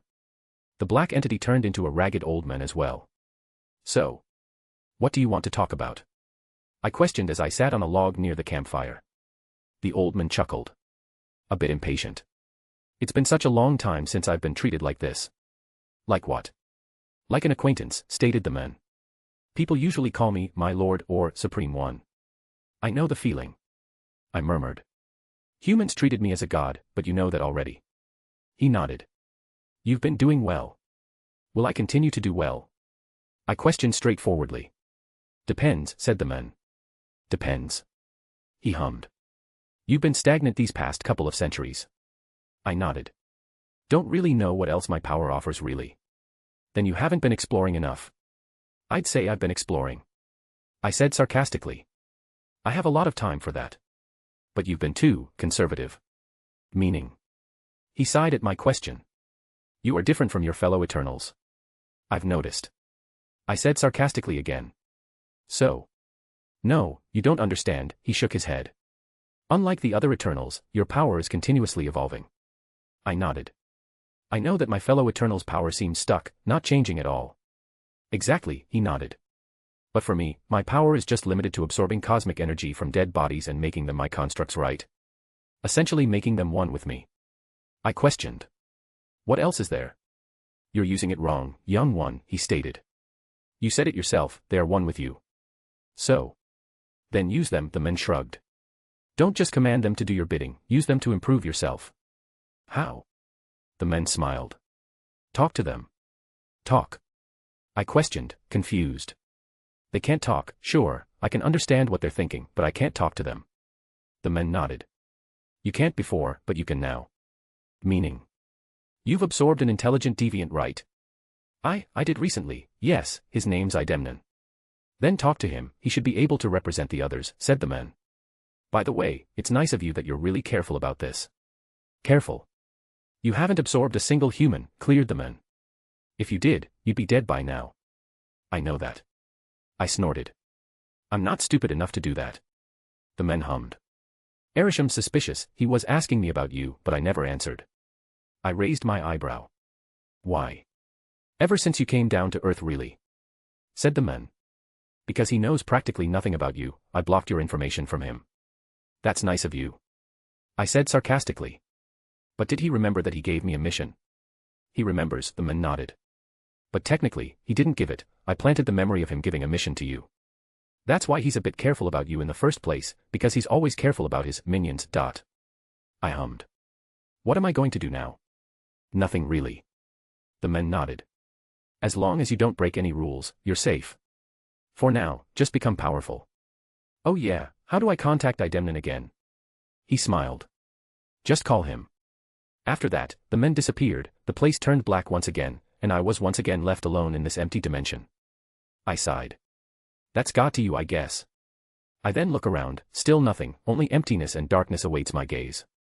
Idemnon. I tried to call, but no one answered, at least, that's what I thought for a while, before I heard the sounds of hooves. We meet again, Pluto, or should I say my lord now, a voice spoke. I turned around, and sure enough, it's Idemnon, only, he's in his construct form. Oh, you actually appeared. I hummed. Well, just Pluto, I hate being called my lord. Whatever suits you, the centaur shrugged. I've seen your memories, you are different from the others. I nodded. You can read my memories. I am thou, thou art I, the centaur simply speaks. It is the concept of your power, is it not? Truthfully, I don't know myself. I shrugged. There are no manuals in this. The centaur simply laughed. I guess you are right. I just hummed. If you can see my memories. Can I see yours? The centaur sighed. Alas, you can. This is quite embarrassing for me, as I just said to you that I won't betray my kin, yet you can see my memories easily. Do you still hold allegiance to your kin? I questioned. The centaur shook his head. No, as I am you, and you are me now. Your goal is my goal, your ambition is my ambition. That certainly is a bit of a relief. I nodded. Then show me your memories. Very well, the centaur nodded. And instantly, a flood of memories entered my mind. I saw his memories, from the moment he gained intelligence, to the day he died by my hands. I saw as he and his herd killed a lot of humans, devouring them. I saw as he trained in archery and spear. I saw him gallop with his herd, fighting an army of humans that wanted to exterminate them. I saw him meet with his kin, the ones that are intelligent. And I saw his final battle, his battle with me. You lived a not-so-boring life, huh? I hummed. My life was filled with battles and glory, he stated while nodding. A deviant knows glory? I asked, amused by his answer. I prefer a centaur, said Idemnon. Deviant is a bit of an insult, we're not astray, we just want to survive. All right, I respect that. I said. So, only in Crete and Corinth, huh? I thought there would be more. Our kind is hard to find, nodded Idemnon. We need to absorb a lot of humans to be able to reach this kind of intelligence, the one in Crete is barely intelligent. Based on your memories, you've absorbed thousands, huh? That must have taken a long time. It's based on luck, I guess, he nodded. I roam free for thousands of years without competition or being hunted by a predator like you. I just nodded. So. Can you be a bridge? For me and my other constructs? Sure, said the centaur, shrugging. Then that's good. I nodded. Can you call them? To me. He just nodded, and he clapped his hands, summoning my golden legion behind him. The dark room glows golden at the mere presence of my legion. It was quite cool. Now, you can use us, said Idemnon. How does it work exactly? I questioned. You just need to ask, stated Idemnon. And we'll be ready to be one with you. Then, let's try it with you, Idemnon. I said. Very well. The centaur closed his eyes, and he turned to cosmic energy that slowly surrounded me. Not a couple seconds later, he entered my body. After he entered my body, my mind became clearer, his memories, his will, his knowledge, his experience, all became one with me. This feels strange. I murmured. You will get used to it over time. Idemnon spoke in my head. I just hummed. Your power is magical immunity and mind shield. It's what I've developed, yes, said Idemnon. It's not special, but I make up in the combat department with experience on bows and spears. So if Ghidorah possessed me, I can absorb the cosmic energy around me. I questioned. In theory, yes. If one of your non-sentient constructs possessed you, you only got their powers, not their memories, but you do get their instincts. I hummed. Can multiple constructs possess me? I recommend 3, just like combining them, said Idemnon. More and their will would collapse. Right, but I can do more than 3, right? Only for a limited time. That's good enough. Then I think it's time you wake up, said Idemnon as he got out of my body and reappeared in front of me. Then I'll see you all in the next battle. I nodded. We are always with you, Pluto, best remember that. Idemnon nodded, while the constructs behind him cheered, excited for the prospect to come. And after that, I woke up. I saw that my fellow Eternals were sleeping around the area. I then murmured. Next stop, Crete. Chapter 24, Chapter 23, Theseus and the Minotaur, 1240 BCE, 1. 1240 BCE, Crete. We are now in a boat, heading towards the island of Crete. The skies are blue, the winds are strong, and the seas are friendly. Overall, a great day to travel. We can see the edge of the island from our boat. The crew started to shout that we're nearing the island, and not an hour later, we docked in the port of Crete. I then took a long look at the island of Crete and its inhabitants. They are quite different from the mainland Greeks, their architecture is a bit different, clothing is different, statues are different, and their gods are probably different as well. Should we look for deviants now? Or rest first? Gil asked beside me, along with the rest of my companions. It's up to you. I shrugged. But I'd say we should look for lodging first. The rest just hummed, and we were about to walk to the town, but then another boat with a black sail docked, bringing a lot of young women, and men, to the island. They all looked scared, but a man among them tried to calm them down. It's going to be all right, I'll slay the beast, and you will go home safely, trust me, the young man said to the group. It didn't bring the group any comfort, but they were glad they could have someone to rely on. It's strange. Gil murmured. There's a lot of women in that boat, women rarely travel in Greece. You think that young men have this many wives? Kingo questioned. That's a lot of responsibility. I snorted. I doubt it, and besides, there are also men. Ikaris hummed. Those women looked scared. Slaves then? Kingo asked again. I shook my head this time. No, they're wearing nice dresses. That boy was talking about a beast. Ikaris pointed out. You think it's a deviant? I don't know, you want to ask? Sure, what's the harm of it? We then walked towards the group of men and women, and approached the young man who was leading the group. Hey boy. Gil called the young man. The young man turned towards us and looked confused. Do you need anything, good sir? Where are you from? Gil asked. Oh, we're from Athens, sir, the boy answered. Gil hummed, what's your name? Theseus, son of Aegeus, he answered once again. Gil just hummed again, he then looked at the women who's following him. Why all the women? Theseus grimaced as he heard that. You don't know. We're not from around here. Ikaris continued. I can see that. Theseus nodded as he observed our different skin tone. Where are all of you from then? Gil just smiled. We're from Athens too, but we haven't visited the place for a long time. Fellow Athenians. Theseus perked as he heard that we're from Athens as well. Then surely, you must help me in this quest. What quest? I questioned. To slay a beast, said Theseus. We Athenians offended the king of Crete years ago during the Olympics. The king demanded sacrifices for the beast every 4 years from Athens since then. I sighed as I heard that. I know this story. Let me guess, those men and women are virgins. Yes, 7 young men and 7 maidens. These Greeks and their obsession with virgins. I murmured. Theseus, right. Yes, that is my name, the boy nodded. What's this beast you're talking about? The Minotaur people called it, said the boy. It lives inside the labyrinth built by the king. I hummed. Then how do you plan to kill it? With a sword? Murmured Theseus. What else? Ikaris just shook his head. You're not going to kill that Minotaur using just a normal sword. And you know how to kill it, questioned Theseus. Kingo snorted, trying to look like a senior. Let's just say we have experience, boy. Truly, said the boy with excitement. Then I beg you, please, help us. Gil was about to answer, but then I said. What's in it for us? The boy, along with Gil, was surprised. Pardon me. What would we get if we help you? I repeated. But you're Athenians. You should help us, exclaimed the boy. Don't be stupid, kid, after this trip, you'll probably become king. Athens will fall if you have that sort of mindset. What? How do you know dash? You literally said your father's name, really stupid by the way. I pointed out. What if someone kidnaps you and demands ransom from your father? I. Give the boy a break, Pluto, said Kingo lazily. He's just a kid. I just sighed. So. What would we get if we help you? I'll give you all gold then, exclaimed the boy. We don't need gold, we're already rich as it is. I declined. A house in Athens. We already have a house there too. I declined again. Then we will all give you our maidenhood if we survive this, one of the young women offered suddenly, while the others just nodded. I raised my eyebrow. You think that's valuable to me? I questioned. You think I'm some sort of manslut that will fuck every woman he sees? The woman gulped. And no. Then what do you want from us? Theseus questioned hurriedly. I thought a bit before saying. All right, I want to call the law of surprise. Because why not? The law of surprise, he questioned. I hummed. If we meet again after this, you'll give me your most recent and valuable possession. He looked hesitant, but nodded meekly. Oh, okay. Then good.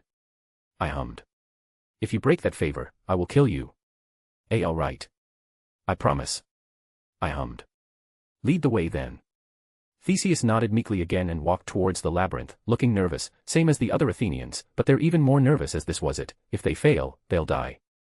Why did you do that? Gil questioned me. We could have just helped him. For free. I asked back. The boy's stupid, Gil. Brave, but stupid. He wants to take a deviant by himself using only a sword. That is some stupidity right there. Then why'd you make him promise a favor? I mean, we will probably never see him again after this. He's the future king of Athens. I sighed. You think I would make a naive boy like him govern over Athena's city? Gil hummed. Good point, so you're educating him. No, not really. I mumbled. Just giving him a little push is all. After a couple of minutes of walking, we arrived at a palace, possibly the king's palace, which confuses me. We need to go here first, said Theseus. I want to make a deal with the king. Sure, go ahead. I shrugged. When we approached the entrance, 2 guards blocked the path, looking at us with a scrutinizing gaze. Who are you? The guard spoke, trying to look threatening. We're Athenians, we want to talk to the king. Theseus simply said. Athenians. The guards frowned. The king doesn't want to meet a slave like you. I have a right. Theseus insisted. I am the son of King Aegeus, I have the right to meet with the king. The guards scoffed. A slave king, no difference. Theseus was about to protest again, but then a feminine voice sounded from the top of the gate, where there is a platform. Let them in, guards, said the female. I will personally escort them to my father. The guards were surprised to see the woman on the platform. But Princess Dash. No buts, the female insisted. The guards just sighed. Very well, Princess Ariadne. The female then walked off from the platform, and she walked to the entrance.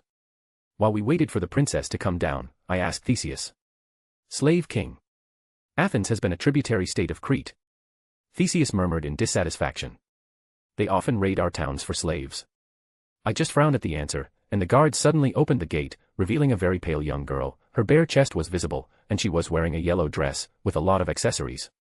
The girl smiled as she saw the group, especially when she saw Theseus. Welcome to King Minos's palace, travelers. A/N, by the way, watch No Way Home. Chapter 25, Chapter 24, Theseus and the Minotaur, 1240 BCE, 2. A/N, sorry, I've been busy, and I still am, so expect really slow update, like really slow. We are now walking through the hallways of King Minos's palace. The girl, Ariadne, was leading us towards the throne room, where her father is. I looked around, and saw that the palace is decorated with a bunch of bull skulls, bull drawings, bull carvings, and bull statues. First virgins, now bulls, what is wrong with people? I murmured. Theseus heard what I said and commented. These Cretans are obsessed with bulls. I even heard that the Minotaur exists because the king's wife laid with a white bull. I looked at the boy weirdly. And you believe that? No, of course not, he shook his head. I don't believe that the king's wife gave birth to the Minotaur, but I believe that the king's wife fucked a white bull once. I just sighed. Humans and their horniness. Ariadne, who was in front of us, suddenly stopped in front of a giant door. We're here, she said. She then looked at the guards who were guarding the door and commanded. Open the door, I want to see father. The guards frowned. Princess, may we know who these people are? They're my guests, said the princess vaguely. Just open it, will you? But princess, we need to check if Dash. Open. The door, said the princess sharply, cutting off the guards. The guards just sighed. Very well, princess. The guards then opened the door slowly, making a creaking sound, as the door was quite big. As the door opened, it revealed a rather luxurious throne room, for the time at least. The room again was filled with bulls-like decorations, gold and silver everywhere, and a lot of topless women. Well, well, well. Look who's here, said a rather loud voice, coming from the throne itself. Suddenly, all the attention was focused on us, especially me and the boys. Theseus didn't seem to realize that he's being ignored, so he coughed rather loudly. Are you King Minos? The king stood up from his throne, and he walked towards us, towards me. Theseus tried to stand in his way, but the king just pushed the boy away. The sailors of Argos have come to Knossos. What do you seek here, heroes? He said to me. What? The sailors of Argos. We're not from Argos, we're from Athens. The king chuckled rather arrogantly. Really? Black robes with silver linings, a giant man with a unique eye shape, a brown man that looks funny, and a rather cold-faced man. If my storytellers are correct, then you must be the Argonauts, right? I don't know who the Argonauts are, but we're not them. I shook my head. We're here to help the boy. Boy. The king then turned to Theseus, who was fuming because he's being ignored. You mean this boy? Theseus was really annoyed that he's being ignored. I am here to talk to you about my people's freedom, the boy said with gritted teeth. Freedom? The king questioned. Athenians want freedom.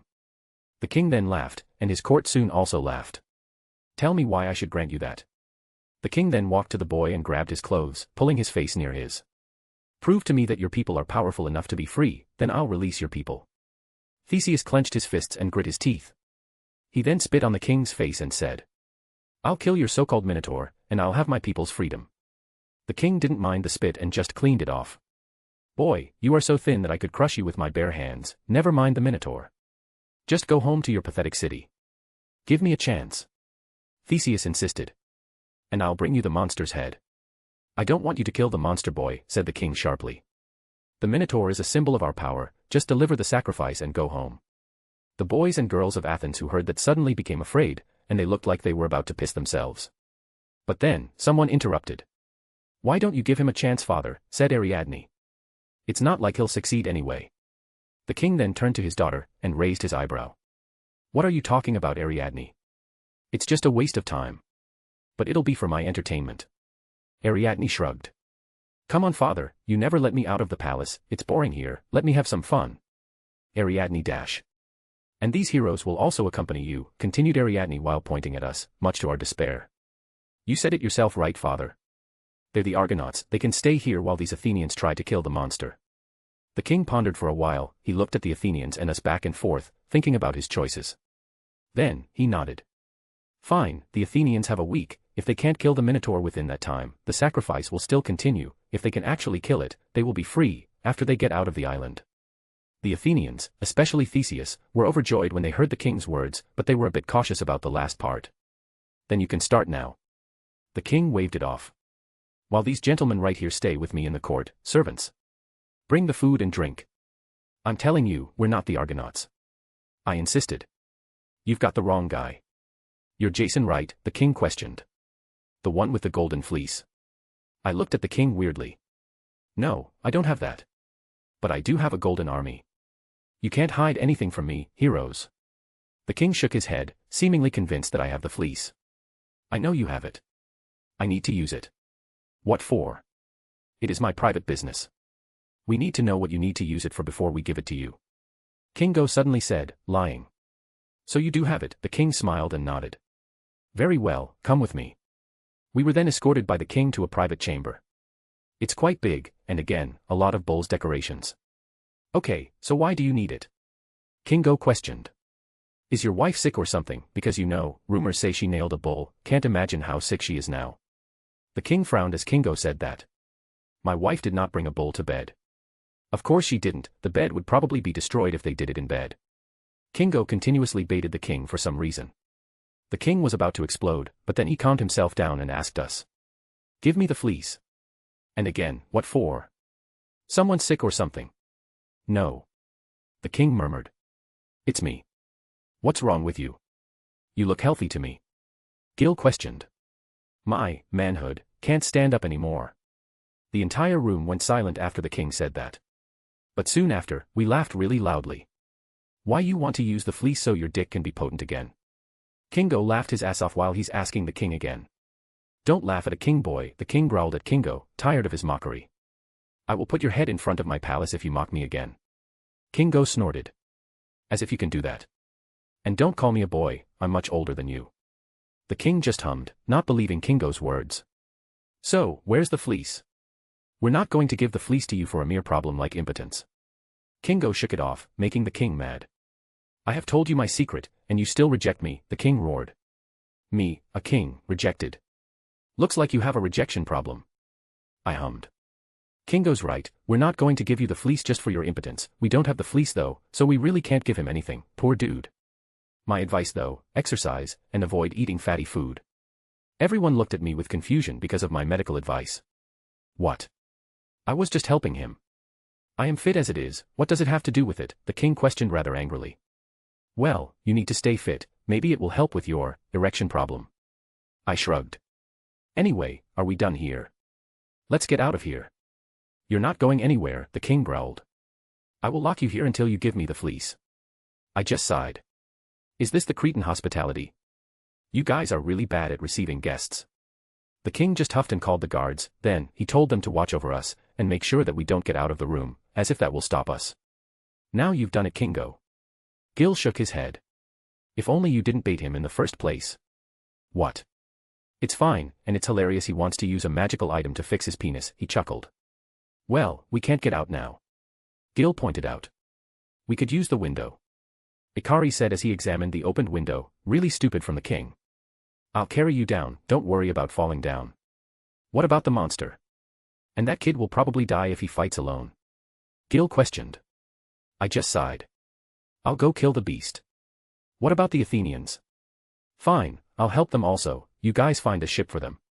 Right, then let's go. You guys go first. Gil looked at me in confusion. Why? I didn't say anything, instead, my eyes glow golden, and I called Fluffy. I'll sneak out of this place, the boy's probably still in this palace, with that young girl. And after that, I used Fluffy's power to shrink myself, like Ant-Man. I forgot you can do that now. Kingo huffed. How come you have cool powers while I have finger guns? The world is cruel, Kingo, deal with it. I grinned. And after that, we separated. I then snuck out from the room, passing through the guards easily. After that, I started to search for Theseus. After a couple of minutes of searching, I finally heard something. I hear, moaning from a room. Teenagers. I shook my head in amusement, then, I knocked the door really hard, making sure that those two heard it. The moaning then stopped. And now, I only heard panicking voices and the ruffling sound. Not a second later. The door opened, revealing a rather sweaty Ariadne. The smell of sex and teenage hormones entered my nose, it was not pleasant. Oh, it's you, said Ariadne as she sighed in relief. I thought you're my father. Where's Theseus? I questioned, straight to the point. Right. Theo. Ariadne shouted and whispered at the same time to the room. It's fine, it's one of your companions. I looked at the girl weirdly. Theo. Really? The boy then quickly appeared, his clothes were a bit roughed up. He then spoke to me in annoyance, probably because I cockblock him. What do you need? What do you mean, what do you need? I scoffed. You're the one who needs my help, so I'm here to give it to you. I said as I conjured my bident, scaring the two of them. How did you do that? Theseus exclaimed. Doesn't matter how I did it, I countered as I stabbed the bident to the ground. This is your ticket to freedom, boy, this thing should penetrate the Minotaur's skin because it's imbued with cosmic energy. With what? I sighed. Never mind, use it to kill the beast. Now. Of course now. Shouldn't we prepare for a few more days? Theseus nervously asked. Are you here to save your people or fuck a king's daughter? I questioned. He just sighed, and he pulled the bident from the ground. Very well. Then go. I said as I shoved him away from the room. Wait, you're not going. It's your fight, I'm not going to babysit you. I heard Theseus curse silently, it seems like he's scared. Give me a minute to talk to Ariadne, would you, he pleaded. Fine, but be quick, before the king notices it. Wait, what? Just go. Okay. Okay. The boy then entered the room once again. I saw that Ariadne's face turned to worry as he said something. She then rummaged through a desk nearby, and took something, a map and a ball of wool. She said something again, and that made Theseus shake his head, but then Ariadne kept pleading, which made Theseus relented and sighed. After that, the young girl quickly dressed up along with Theseus, and both of them, unfortunately, got out of the room. What's she doing? I questioned. She's coming with me, said Theseus with a doubtful expression. I raised my eyebrow, but didn't say anything. Teenage love really, sooner or later he'll throw her away to an island. Then what are you waiting for, go. I shoved the two of them away from the room, towards the exit. And after that, those two ran towards the other's room, planning to make an escape. Well, let's see what the boy can do. I murmured as my body shrunk again, following the boy. Chapter 26, Chapter 25, Theseus and the Minotaur, 1240 BCE, 3. Third POV. Theseus is brave. But he's not fighting a monster 5 times larger than you, brave. So right now, he's scared. Really scared. His now lover, Ariadne, had given him a map and a ball of wool. She said to use the map to traverse the labyrinth, and use the strings of wool to make a track, so he could exit the labyrinth afterwards. The girl seems to put a lot of faith in him. She begged him to bring her with him, her justification. Father would kill me if he knew that I helped you kill the monster, as if he could kill the monster alone. The mysterious man Pluto gave him a weapon that he said could kill the beast, but he still has some doubt whether or not he could kill it. He's a normal human after all. He stared at the labyrinth entrance in front of him, scared at the prospect of the future. Theo, someone suddenly shouted from the side of him, making him wake up from his thinking. Huh. Are you okay? Said the voice, and it turns out to be Ariadne. Why yeah. I'm okay. Ariadne just nods nervously. Remember, use the wool, so you can go back. Oh okay. Theseus then gulped loudly, then, he slowly walked towards the entrance, leaving the nervous Ariadne behind. Theseus entered the dark and damp labyrinth, holding the bident that Pluto gave him. There was no sound at all, only the smell of piss and blood permeated the labyrinth. He opened the map, and used the abnormally glowing bident as a light source. He studied the map over and over again, making sure that he's in the right way. And he followed the map, traversing the dark labyrinth slowly but surely. As time went by and as Theseus slowly got closer to the beast, he felt that the labyrinth was shaking, and he heard roars from the inside of the labyrinth, which made him scared even more. And now, he was in front of the room that stored the Minotaur. The walls shook uncontrollably, roars echoed throughout the place. Theseus took a deep breath, and entered the room. There he saw it. 5 meters tall, eyes as red as blood, its breath is so thick that Theseus could see the mist coming out of its nose, and its horns looked bloodied. Once the Minotaur saw Theseus, the Minotaur roared once again. It roared so loudly that Theseus had to close his ears so it wouldn't bleed, and he closed his eyes as well for good measure. Once the roar was over, Theseus opened his eyes, and saw that the beast was charging at him, horns first. Theseus panicked, and he raised the bident that was in his hand, and braced. The beast then almost hit him, but the bident protected him from sudden death, as the monster's head was now stabbed with the bident, as it charged head onto it. Even though he didn't die, he still got thrown away by the impact of the charge, and his body hit the wall, probably breaking a couple of bones. He groaned in pain, but once he saw that the Minotaur was wailing from the head wound, he internally rejoiced. I did it. He celebrated. But the celebration was cut short, when the Minotaur suddenly shouted. Asterion. Once. Blood, roared the Minotaur loudly, making Theseus's ears bleed as he didn't have enough time to cover it up. It can talk. Theseus freaked out.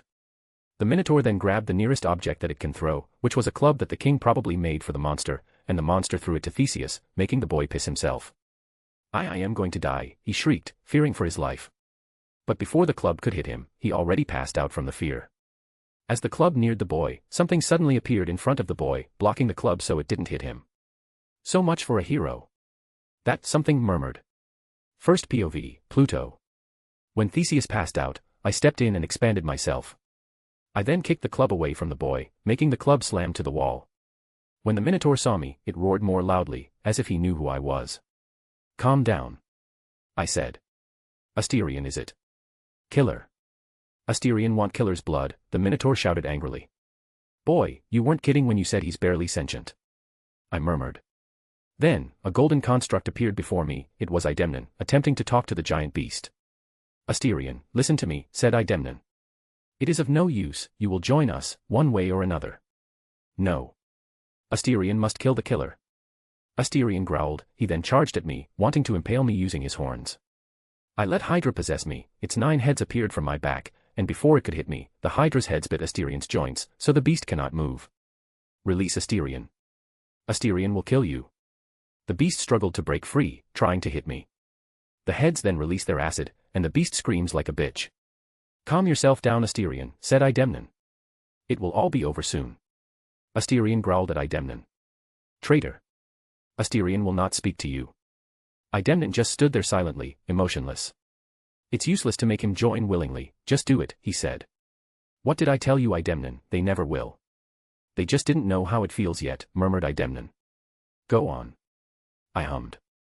I grabbed his neck, and stared into the red eyes of Asterion, and I used Fluffy's deadly stare to absorb its energy. Asterion continued to struggle as I absorbed his energy slowly, and slowly but surely, its body wither away, and Asterion became one with me. Strength depending on rage? Suitable for a beast like him I guess. I murmured. Asterion is not a beast, shouted someone inside my head. Yeah, whatever. I rolled my eyes as Idemnon entered me again. You guys talk for a while, I need to deal with the boy. I said as I looked at the unconscious boy. The smell of piss was around him. I sighed. I am not going to carry him. After that mess, I dragged Theseus's body using the Hydra's head, and we got out of the labyrinth, where Ariadne waited. What happened to him? She shrieked as she saw me dragging him. He defeated the Minotaur. I lied as I threw the Minotaur's head to her, making her gasp. But he was so tired that he passed out. Then that's great, she joyed, but then she turned to me. But how come you enter the labyrinth without me seeing it? Ariadne asked suspiciously. Doesn't matter. I shrugged. You want to carry him? I'd rather not carry him, he smells of piss. Piss? Why piss? Normal reaction. I shrugged. Let's go, the boats are waiting. We then walked towards the boats, but I let Ariadne and the unconscious Theseus go there first, as I wanted to drop the Minotaur's head in front of King Minos's palace. After that, I went to the boats, and saw that the people were already preparing to leave. You're the last one. Gil grinned at me. We almost left you. I shrugged. I can fly, it's useless to leave me here. True, he laughed, and he helped the others to open the sail, and finally, we left the island in the darkness. We then heard the sound of horns from the island. Probably the king noticed that I left the Minotaur's head in front of his palace, that or because his daughter's missing. The sounds of horn woke up Theseus, and when he woke up, the people cheered of joy at their hero. What happened? He was confused. You killed the beast, Theo. Ariadne shrieked of happiness. I did. Yeah, Pluto told us. He then turned to me. I did. I shrugged. Whatever you believe in, boy. Why yeah. I did. I did. The boy then cheered, and the rest followed. And the rest of the Athenians gathered around him, asking him of his fight. Why did you lie? Kingo questioned me in the corner of the boat. Don't want to attract more attention. I shrugged. King Minos will probably hunt us down now because of the non-existent fleece. I'm not saying that we should not do this sort of thing anymore, but let's do less of it. But we just can't help it. Kingo laughed. It's fun. Yes, it is fun. We then saw that Theseus turned from the boy that slept on his own piss, to a good storyteller. He made up his fight to the masses, building more lies. I sighed. I'm starting to regret that I lied now. Kingo laughed once again and said, it's probably not a big deal. He then left, talking to the other Eternals. It's definitely a big deal, Kingo, you'll see. I shook my head in amusement as I looked at Crete one last time. Chapter 27, Afterlude, Theseus's True Face. We have sailed for a couple of days, and we've decided that we're not going to Athens yet, and we wanted to land at an island, so we found an island nearest to us, the island of Naxos. We docked at the beach in the middle of the night, and we carried our stuff out of the boat. You sure you don't want to go to Athens? Theseus nervously questioned. They'd look at you as heroes there. We'll pass, Gil shrugged it away. We have a job to do, so you'll go be a hero in your city or something. Oh okay. Theseus murmured. Everyone's asleep, right? I questioned as I jumped from the boat. Yes, let me help you load off your stuff, in fact, just let me do it alone. Said Theseus hurriedly. Gil raised his eyebrow. Okay. Yes, you all find some shelter while I drop off your stuff. No, I think I'd rather stay looking out for our stuff. I said, making Theseus gulp. All right. Gil hummed. Then the rest of us will find some shelter. Gil, Kingo, and Ikaris then walked to the island to find some place to stay, while I watched Theseus as he carefully unloads our stuff from the boat. What are you planning, boy? I asked. You look suspicious. Theseus gulped even more. I dash. No excuses please, straight to the point. Theseus nodded weakly. I want to leave Ariadne here. Ah, of course he wants to. So you didn't love her after all? Of course I didn't, I only met her for one day, I only did what I did so I could have some sort of leverage against the king. Theseus murmured. But now she's stuck with me, I don't know what to do with her. So you're just going to abandon her here? Do I have a choice? My father would be furious if I took on a Cretan bride. I sighed. What are you going to say to her? Nothing. He murmured. I'll just place her on the beach, then sail away. At the end of the day, you are a coward. I shook my head in disappointment. I then conjured my bident, scaring the boy. Tell me why I shouldn't kill you right now. If I let you go to Athens, you'll become king, and what good would a cowardly king do to Athens? Please don't kill me. I promise I'll bring Athens to glory. You have my word. And why should I trust you? If I fail to bring Athens to glory, you can kill me then. But please, not now. I'm still young and dash. Yes, you're still young and have a lot of time to fool around. I will let you go if you bring Ariadne with you. Please. Anything but that. Why? My father would dash. Hate you. I raised my eyebrow. I'm willing to bet that he'll praise you that you kidnap a Cretan princess. What? Really? Of course. Cunning is a good ability to have as a king. I shrug. So, bring Ariadne with you to Athens, and I will spare your life here. Oh, okay. I'll bring her. I'll marry her. Good. I nodded. Don't just pump and dump, you need to take responsibility for it. Oh, okay. I sighed. I felt like an old man preaching about responsibility. Go then, remember the law of surprise, boy. Why, yes. The boy quickly climbed up to the boat again, with the sleeping Ariadne, and I helped him push the boat towards the sea again, and finally, the troublesome boy left. After that, Gil and the others came back. They already left. Yup. Gil shrugged. Oh well. A/N, by the way, I know this is random, but you guys know about any gut/Asoya fanfic that has an OC Martell, or any Dornish house, like Ironwood, MC. It's getting kind of boring now reading all the Stark/Northern or Robert's Child OC fanfics. I want some Dornish culture, man. I feel like a lot of fanfics did Dorne dirty, to be honest. They are literally the only kingdom that never bent the knee to Aegon. They instead join the 7 kingdoms through marriage, and a lot of fanfic just view them as people that love sex too much. Chapter 28, Chapter 26, An Exiled Man, 1218 BCE. 1218 BCE, Corinth. Tyndareus is a Spartan king, or at least, was. His brother, Hippocoon, usurped his throne and kicked him out of the region, making him an exiled man. He is now walking on the road to Corinthos with his small group of bodyguards, his wife Leda, and his 2 twin children, Castor and Pollux. He had been bitter as of lately. He often lashed out at his family because of his mental weakness. His own brother overthrew him, taking his birthright, and he couldn't do anything about it. Not to mention, his wife was pregnant that was not his child. He was outraged by it, but he soon calmed down when his wife told him that it was Zeus's child. He had no way of knowing if it is really Zeus's child, or she's just lying through her teeth. For now, he'll keep a close eye on his wife. Father, mother is tired, we should find some place to rest for a bit, said one of the twins. Very well, said Tyndareus. There's a cave nearby, let's rest there. They then changed their direction, and went off-road. When he was near the cave that he was trying to get to, he saw 3 foreign men sitting casually below a tree. One has a big body, one has brown skin, and one looks cold. He saw no reason to not sit down with them instead, so he, along with his men, approached them. Greetings, travelers, he greeted the 3 foreign men. The big one just grunted, the cold man nodded, while the brown-skinned man smiled at him. Hello, said the brown-skinned man. May we sit with you, questioned Tyndareus. My wife is pregnant, so we need to rest often. Oh, sure, come, sit down, said the brown-skinned man. So they settled there for a little. They didn't unload their things, just a quick rest. What brings you to here, travelers? You don't look like you're from Greece, questioned Tyndareus. Oh, we're hunters, answered the brown-skinned man. We wanted to see different animals of the world, so we traveled. An interesting cause. Tyndareus nodded. What about you and your men? Migrating to another city, questioned the man. Tyndareus just smiled. I have no choice, unfortunately. Me and my family have been exiled from our homeland. Oh, my condolences, said the man. Why are you exiled, if I may ask? I was overthrown, said Tyndareus, not knowing if it would be a good idea to tell the men about his story, but he needs someone to talk to right now. You see, I was supposed to be king, until my brother usurped me. King. Finally, the big man talked, making Tyndareus nervous. King of what? The slums, the men scoffed. King of Sparta, said Tyndareus, a bit offended by the big man's words. I had hoped that if I go to Corinth, the king there would support me in getting me back my throne. Well, good luck with that, the big man said nonchalantly.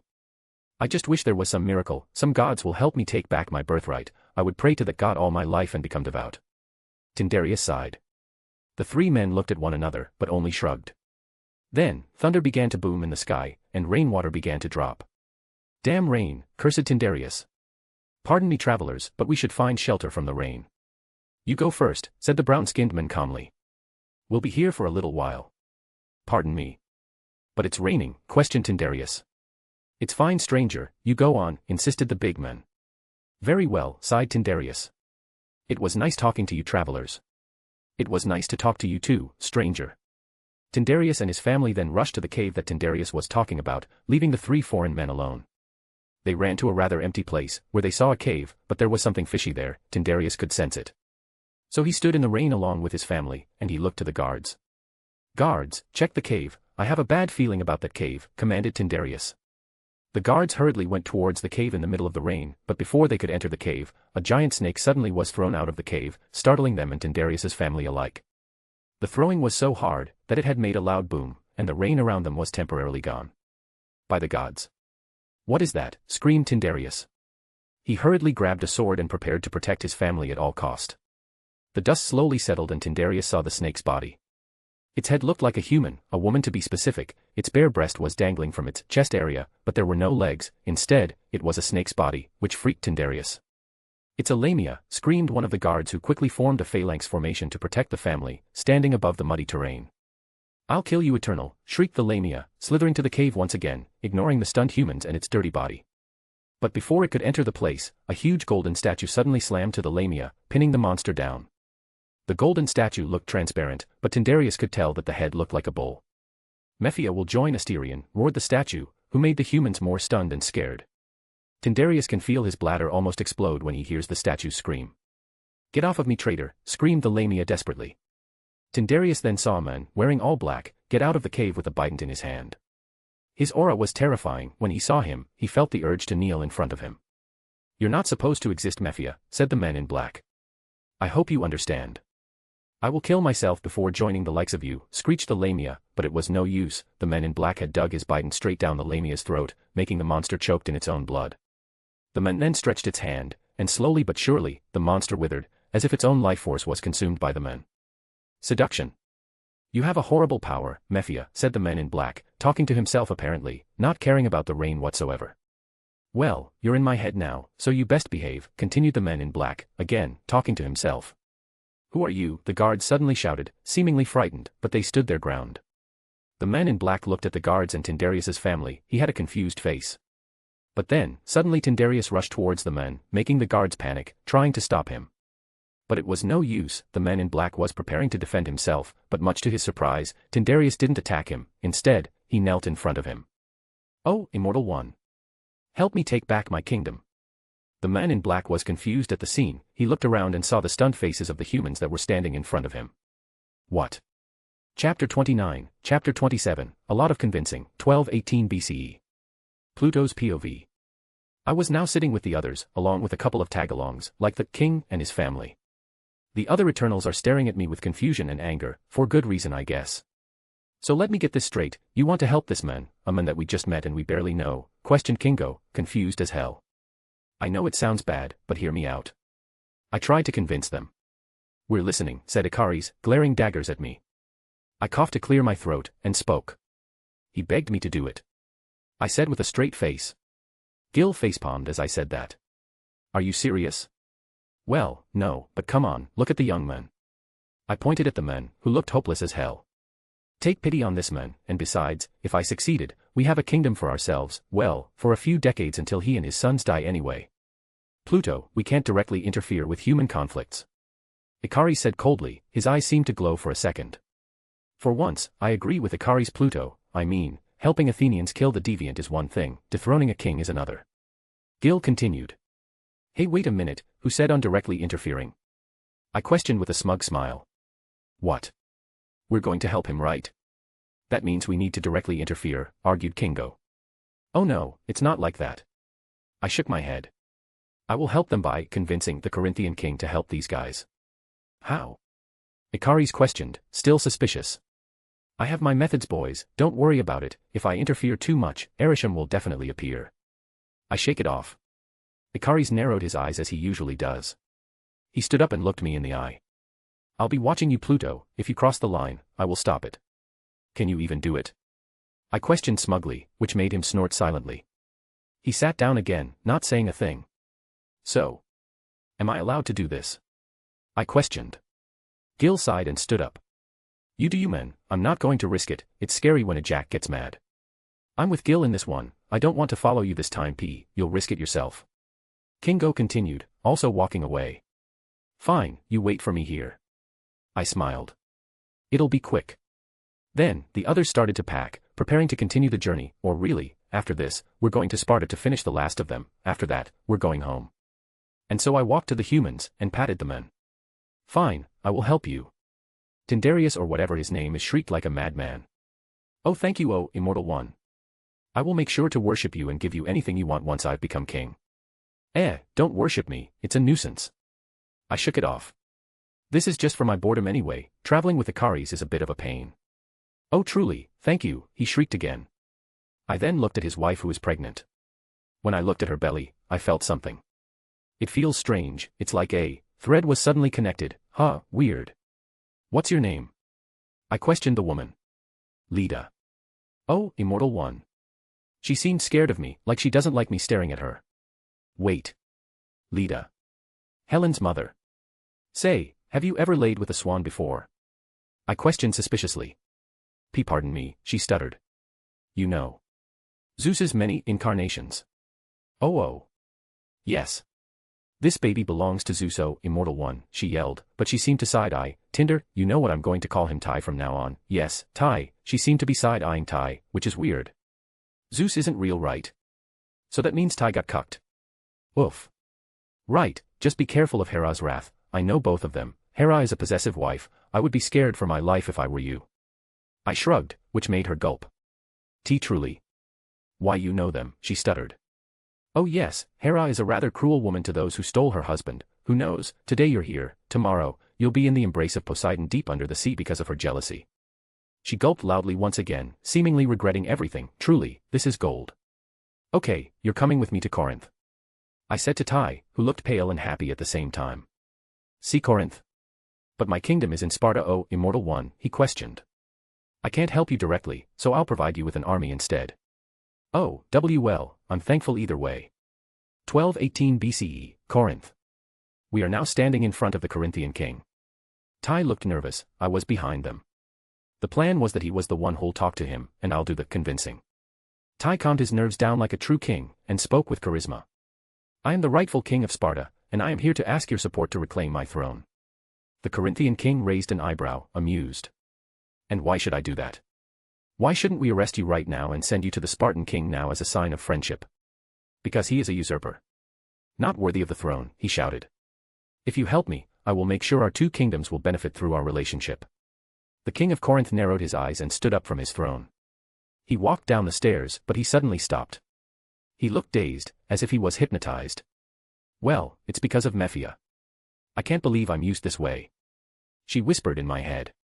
Well, your power is this, so I'll use it this way. I shrugged in my head. That's right.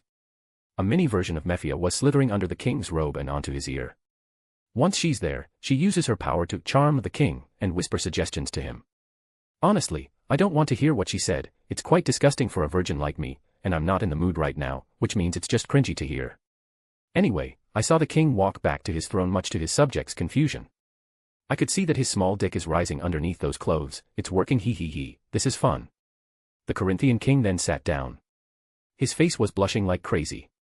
Very well, I will help you, he couldn't concentrate at all it seems. My king, his subjects started to protest, but with a single shout, everyone shut up. Silence, he said, still blushing. It is my final decision, I will help the rightful king of Sparta using my entire army. Thank you, king of Corinth. Even Tai was surprised by this sudden development. Don't worry my friend, in the meantime, why you are welcome to stay at our palace at any time. Thank you. Oh, immortal one, shouted Tai in front of me, he wanted to kiss my feet, but I kicked his face instead. I did my part now, it's up to you to take your throne back. I stay away from him. Now, I must leave. Leave, he questioned. Oh, immortal one, you're leaving so soon. I have jobs to do. I said. I will watch your steps in the next few years, young one. I will be around Sparta after this. Then you must come to our palace in Sparta after I take my throne, oh, immortal one. We'll be sure to stop by. I nodded. Alas, it's time for me to go. Farewell. I walked away, but then I stopped, then turned to Leda once more. Remember, be careful with Hera. I said to her seriously. She nodded nervously, sweating bullets. Then I truly walked away from them this time, to the other Eternals to continue my journey once more. Chapter 30, Chapter 28, Blood-Soaked Battlefield, 1215 BC. Eurotas River riverside, near Sparta. The riverside of the Eurotas River seemed peaceful at first, the sound of running water could be heard from it, nothing else, nothing more. The surroundings are also peaceful. I had seen lions sitting below trees, deers drinking from the river, and birds flying high in the sky. Me and the other Eternals camped near the riverside, we gathered our supplies here, we hunted some deers, dried their meat for supplies, and we gathered the water from the river. I was skinning the deers. Then we could feel the earth shaking, all of us were alert. Gil, who was gathering the water, approached our camp and shouted. An army, said Gil. Whose? I questioned. Spartan. Gil continued. Both sides are Spartans, Gil. I rolled my eyes at his answer. And whose fault is that? Interrupted Icaris, who was packing our dried meat. I just kept silent, and Gil answered my question. The one with Corinth. I hummed. Are they approaching us? Gil shook his head. No, it looks like they are going to do a final push. Their entire army is marching. I sighed, I stood up, I cleaned my hand from the blood of the deer carcass using a cloth, and pointed at the water that Gil was carrying. Gil grunted, and he walked up to me, he then helped me wash my hands, cleaning my hands from the blood. Want to see it? I questioned. See what? Icaris questioned. The battle. Icaris stared at me with his cold eyes. That war never should have happened, I told you we are not supposed to interfere with human affairs, Erisham should have punished you. And yet I'm still standing over here. I stared back, you want to punish me, Icaris? You can try. Icaris stood up and tried to grab my clothes to intimidate me, but Gil interrupted him, he shook his head as he stopped Icaris using his body. Icaris eyed Gil, and ultimately grunted and sat back down to pack our food. He seems like a pushover. Mephia spoke in my mind. I shrugged. Trust me, he's not. Kingo then suddenly walked to our camp with more supplies he had just bought from the nearest village. Hey guys, I bought the thing dash. He noticed the rather tense atmosphere, and stopped talking briefly. What's going on here? Nothing's going on, Kingo, nothing's going on. I hummed. A couple days later, we were walking on the fields of Sparta. I could smell the strong stench of blood and rot. I could see crows and vultures flying in the air above me. We must be nearing the battlefield. Gosh, the smell. Kingo commented, covering his nose. We walked a couple hundred more meters in front, and we finally arrived at the battlefield. Corpses scattered along the fields. We could see soldiers gathering up the corpses to be buried, but they were not quick enough, as some corpses were now eaten by crows and vultures. We even saw some women and children in the battlefield, perhaps it's because of the battlefield's close proximity to the town that those women and children are searching for their families' bodies. This is your doing, Pluto. Icaris said coldly. So? I questioned. You murdered these men, leaving many widows and fatherless children, continued Icaris. This is what happened if we interfered. Widows and fatherless children are common, Icaris. I commented. But yes, I suppose it's my fault, but it's necessary. Necessary? Questioned Icaris loudly. You broke our rules. I chuckled at his response. It's funny that you commented that I broke the rules instead of pitying the humans. What would Circe feel if she heard you right now? Icaris went silent after that. I stared at Icaris, and said, hard times create strong men create good times create weak men, and weak men create hard times. It is an endless cycle, I just help advance it. But is it right though? Gil questioned. There must have been some other ways to make the humans advance. Perhaps. I hummed. But it's the only way we know as an eternal, violence. We were created for that, are we not? Gil then didn't say anything after that, he just stared at the blood-soaked battlefield, his expression empty. Humans. I guess we underestimated them as a species, capable of something like this. Kingo commented. He then walked to the women and children that were trying to find their loved ones' bodies frantically. He then helped them, trying his best to search for the bodies in the smelly field. We then heard the cheers and shouts of men from the city of Sparta nearby. It was quite loud, it seems they are celebrating in the streets of the city. Nothing changed, huh? I murmured. I guess that is to be expected, I helped him after all. As the cheers echoed throughout the sky, I stared at the women and children once more, now crying over a heavily dismembered body. I then remembered my time with those tribe children with Thena, I remembered Thena's daughter back at Athens. And I thought. Is this really right? A/N, honestly, I'm thinking of dropping this, at least putting it on hiatus, smiley face. Chapter 31, Chapter 29, Back to Athens, 1205 BCE. A/N, okay, people say that the pacing is really slow, so after this arc, I'll try to have time skips, so by the time we reach Chapter 50, we should reach 965 CE. The roads to Athens are quite peaceful. The mountain scenery is always ever calming, the breeze of the forest wash all your worries, and the songs of the birds ease the travel. People that we encountered say that the roads these times are dangerous, hungry wolves stalk travelers, bandits plague the roads, but we encountered none of that. Gil was carrying most of our supplies, but to be honest it's already not much. As we are going home, we didn't stock up again. He walked in front of us as he hummed an unfamiliar song that I haven't heard, to which I questioned him. When did you learn that? Oh, you know, travelers, shrugged Gil. People are quite talented in terms of music in these parts. Oh yes, people are quite talented in terms of art, added Kingo. You think I can do it? Do what? You know, become a bard. Gil laughed at Kingo's words. Sure, if you want the humans to hate you. Kingo just snorted at Gil's answer. I can sing, you know. More like the death call, jabbed Ikaris. Fuck you. I just chuckled at Kingo's reaction. Maybe not singing Kingo, perhaps something else. Well, what other things I can do, he questioned. I don't know, acting. Acting, said Kingo in confusion. I saw some people do it, I mean it's not a big thing yet here, but I reckon it'll be in a couple 100 years. Kingo pondered for a second, and hummed. Yeah, I think I'll be good at that, I'm good at mingling with the humans, right? Should be easy. Sure, whatever you desire, Kingo. Gil added. A couple hours later, we can already see the small city-state of Athens. It looks like it's in the process of expanding. Roads are being built, walls were erected, and homes popping out everywhere. We can already hear the buzzing sounds of the busy city-state from here. The others have done well building this place. Lately I've been envious of them. Some of them weren't made for violence, they were made for nurture. Halt, travelers, suddenly some guards rushed to us, they were bringing some spears and wooden shields. I feel bad intentions from those humans. Idemnon said in my head. I narrowed my eyes. Can we help you with something? What brings you to Athens? One of the guards questioned. I can see greed in his eyes. It's our home. Gil added. Home? Questioned the guard. I have never seen you in these parts, are you sure you're from here? Yes, we're sure. Ikaris nodded. The guards then looked at each other, and their smell of greed increased. Right, the rules around here have changed. If you want to enter the area, you need to pay a toll. Toll. Kingo narrowed his eyes. If we want to enter the city we have to pay a toll. Yes, that's what I said, it's the rules, the guard smiled innocently. I've never heard of those rules in my entire life. Are you sure that's really the rules, or are you just extorting us? Gil questioned, suspicious. What are you saying, friend? We are the noble guards of the city, we are not extorting you. I hummed. We looked at each other, they were definitely extorting us. I see human greed will always be the same. Gil murmured. He then dropped our supplies, and searched for some gold. But I walked up to him and stopped him. I'm fed up with this. I put the gold back in the bag, and walked up to the guards. They were alert, and started pointing their spears to me. What are you doing, Pluto? Questioned Ikaris with narrowed eyes. We can't add a dash. What are you doing? Shouted the guards.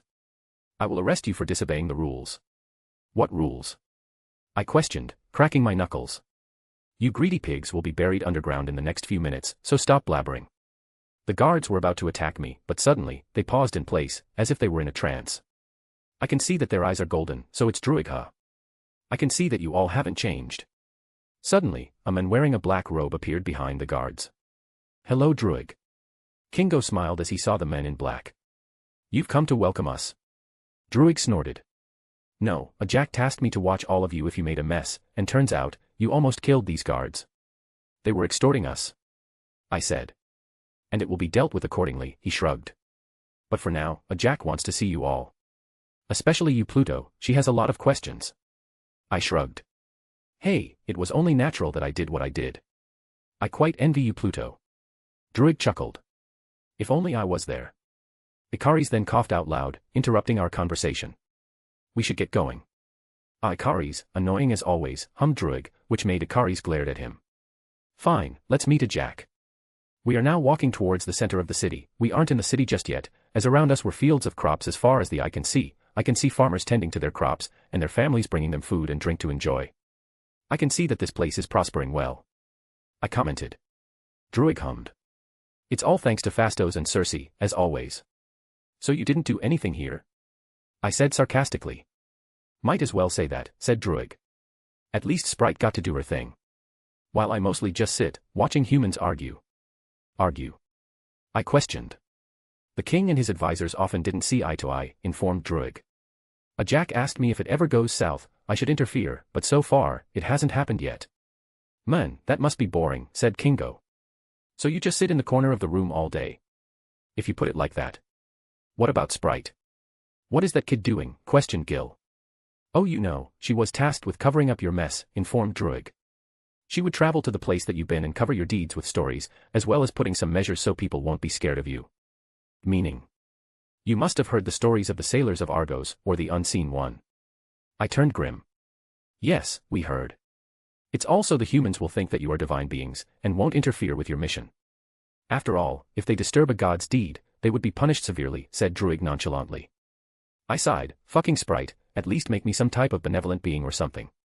By the way, could I see the king after I met with the Jack? I asked. What for? Just some debt he needs to pay from me. Druig narrowed his eyes. The king isn't in the city right now. Really? Where is he? He shrugged. No one really knows. People talk that the king has gone senile, he's turning old in terms of human age after all.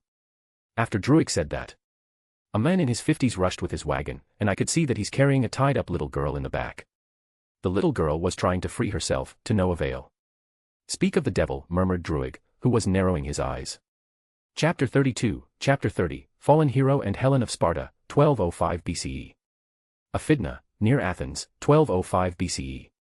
As soon as I saw Theseus galloping his wagon across the city, I immediately gave chase.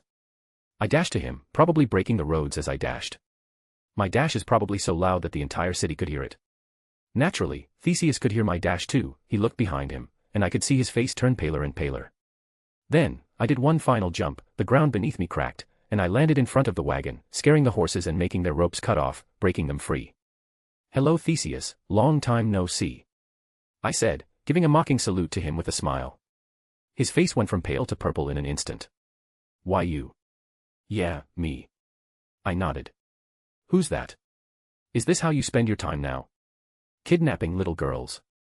Theseus seemed to not care about my words. You didn't age at all, he shouted. I raised my eyebrow. I thought you should know by now that I'm an immortal. He then jumped from the broken wagon and ran straight to me. He grabbed my clothes, seemingly desperate about something. How can I be immortal? As the king of Athens, I command you. I frowned. So he was looking for immortality, huh? I grabbed his hands and crushed it with my bare hands. As soon as I did that, he shrieked in pain, writhing on the ground. How dare you? I am king of this land, he cursed. Oh, how low you have fallen. I murmured. I looked at the little girl who was crying on the wagon. She looked like she's in pain. I walked up to her, and I saw her face. She was gagged with a cloth, her face was so pale and her eyes were so red. Poor girl. You're okay now, little girl. I soothed the girl, caressing her hair. I untied her and ungagged her. But she kept crying, seemingly afraid of me. Perhaps it is natural, I just crushed Theseus's hands with my bare hands after all. Guards. Arrest this man right here. Theseus desperately shouted. He crawled away from me frantically, afraid. I didn't care that the guards were rushing towards me. Instead, I looked towards the highest point of the city where the Domo was hidden, and I whispered. Are you okay with this, Jack? Circe. Athena. This pathetic king ruled over the city you have built, and this man kidnapped a young girl for his selfish desire. No answer. I sighed. Fine, don't speak, just watch. I cracked my neck and knuckles as Hydra possessed me. Its 9 heads appeared from behind my back, as if I had grown more heads. The guards who were rushing towards me suddenly stopped, afraid of what they saw. I am here to claim your king's debt, do not interrupt me. I said coldly to the guards. Surprisingly, they obliged. It seems Theseus have loyalty issues. I then looked at Theseus, who was probably pissing himself. It's time to claim the law of surprise, Theseus. I don't know what surprise you got back then when you went home, but I'll just take this girl. The little girl was now suddenly afraid again. She probably didn't know what I would do to her. No. Never, shouted Theseus. I raised my eyebrow. No. Why you? You don't know how I felt when I went home. My father killed himself because of you. I have to endure that bitch because of you. Me, who is regarded as a hero king, was now called a senile old man because of you. Me. Why me? I dash. If only I was immortal like you, I could conquer all the known world, he shouted. I looked for a solution. That bitch didn't give me any air, so I need to find a suitable bride for me, and Helen of Sparta, rumored to be the daughter of Zeus, was the most suitable one for me. Oh, so this girl is Helen of Sparta. Who are you to deserve a god's daughter? I sneered. I am a hero. If only I was immortal like Heracles. Heracles. You mean Gil? I chuckled. But I quickly changed my expression to be a poker face. And we both know you're not the true hero right here, Theseus, your stories are merely a lie. Theseus gulped loudly as he heard my words. And no. No. I would not give you the girl. Then you know what will happen to you now, you broke our promise after all. Guards. Arrest high dash. Before he could speak any longer, a golden spear suddenly impaled him from the back, surprising the guards and myself. Yes, I suppose it's time to get rid of this man anyway. Suddenly a woman's voice sounded. The guards turned around, and saw a beautiful woman with a golden spear and shield in hand walking towards them. Goddess. The guards whispered, but they were too afraid to even kneel, as I was still there with my hydra head staring at them. Finally showing up, huh? I smirked. Looking at the goddess of war, Thena. You show up here after centuries and the first thing you do is make a mess, said Thena sarcastically. I should punish you right now. Please, it's your city, you can punish me as much as you want later, but for now, we need to take care of this. I pointed at the little girl that was pale as a ghost. As soon as her gaze landed on the girl, her face softened. I unsummoned Hydra, and me and Thena walked to the girl, kneeling in front of her. Thena caressed the girl's eyes, who was red because of the crying. What is your name, child? She questioned softly. Helen. The girl spoke softly, a bit afraid, but she calmed down a bit. Where are you from? Thena questioned once again. Sparta. Again, the girl spoke softly, still sobbing. Let us take you home. Do you want to go home? Why, yes. I miss mother. When I heard that phrase, I was reminded of the scene of the battlefield, where women and children were crying when they saw their deceased loved ones. Perhaps. Then let's go bring you home, smiled Thena. Truly. Why, you can bring me home. Yes, I promise. Thena then turned to me. You will follow me as well, Pluto. What about a jack? I questioned. That can wait, a jack allowed it, the others will clean this up, she hummed. For now, let's bring this child home. I smiled, it's the same old Thena, I guess. Very well. Chapter 33, Chapter 31, Delivery, 1205 BCE. It was a sunny day, the sky was clear and the clouds were non-existent. Me, Thena, and the little girl called Helen were traveling through the roads of Greece using the wagon that we borrowed from one of the people back at Athens. The 2 horses looked healthy, so we're probably good. I was on the steer, with Thena and Helen in the back of the wagon. They were quiet, but Helen was holding close to Thena, finding comfort in her embrace. The journey so far is quite awkward, to be honest. No one talked, I haven't said anything to Thena or Helen, and I'm the only man in this journey, which is quite uncomfortable. Thankfully though, Helen is sleeping. So, how's it going with you? I asked awkwardly to Thena. Now you talk, huh? She chuckled. I am fine, a bit boring in the city, but I managed. That's good. I nodded slowly. It feels so long since I've talked to you, it feels like centuries ago since I've said goodbye to you. 1,795 years, but who's counting? She shrugged. I chuckled. Exactly. I paused for a bit, before speaking again. I'm curious, what is a jack's reaction like when I do what I did? Oh, she's mad, she giggled majestically. You should see her reaction, her personality just turned 180 degrees. Must be fun to watch it. I also chuckled. It is, Circe is also upset, although she's more on the depressed side rather than the furious side. Well, I didn't get punished by Erisham, so I guess it doesn't count, right? A jack said that Erisham gave the warning to her, not to you directly, she shrugged. Really? I raised my eyebrow. Erisham's really shy, isn't he? He doesn't want to even talk to me directly. Don't joke like that, she shook her head amusingly. He could hear you, you know. Sure. I laughed, but I held myself back to not wake Helen. Thena then looked at Helen, she caressed her hair to make her more comfortable. You know this girl? I shook my head. No, not directly.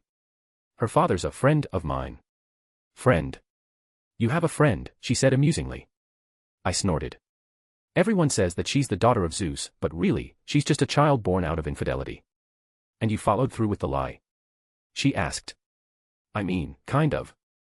I don't want to tell the king, she and her mother would have probably been killed, but instead I just scared her, threatening that Hera will hunt her until her death. I don't know if I should pat you in the back or not. Thena murmured. She then gazed at Helen once again, who was sleeping peacefully in her arms. But perhaps you are partly right in your decision. Well, my deeds are acknowledged by the goddess of war, how grateful I am. I rolled my eyes. She just chuckled, then she paused for a bit, admiring the clear skies of Greece. You've changed, said Thena suddenly. Pardon? I questioned.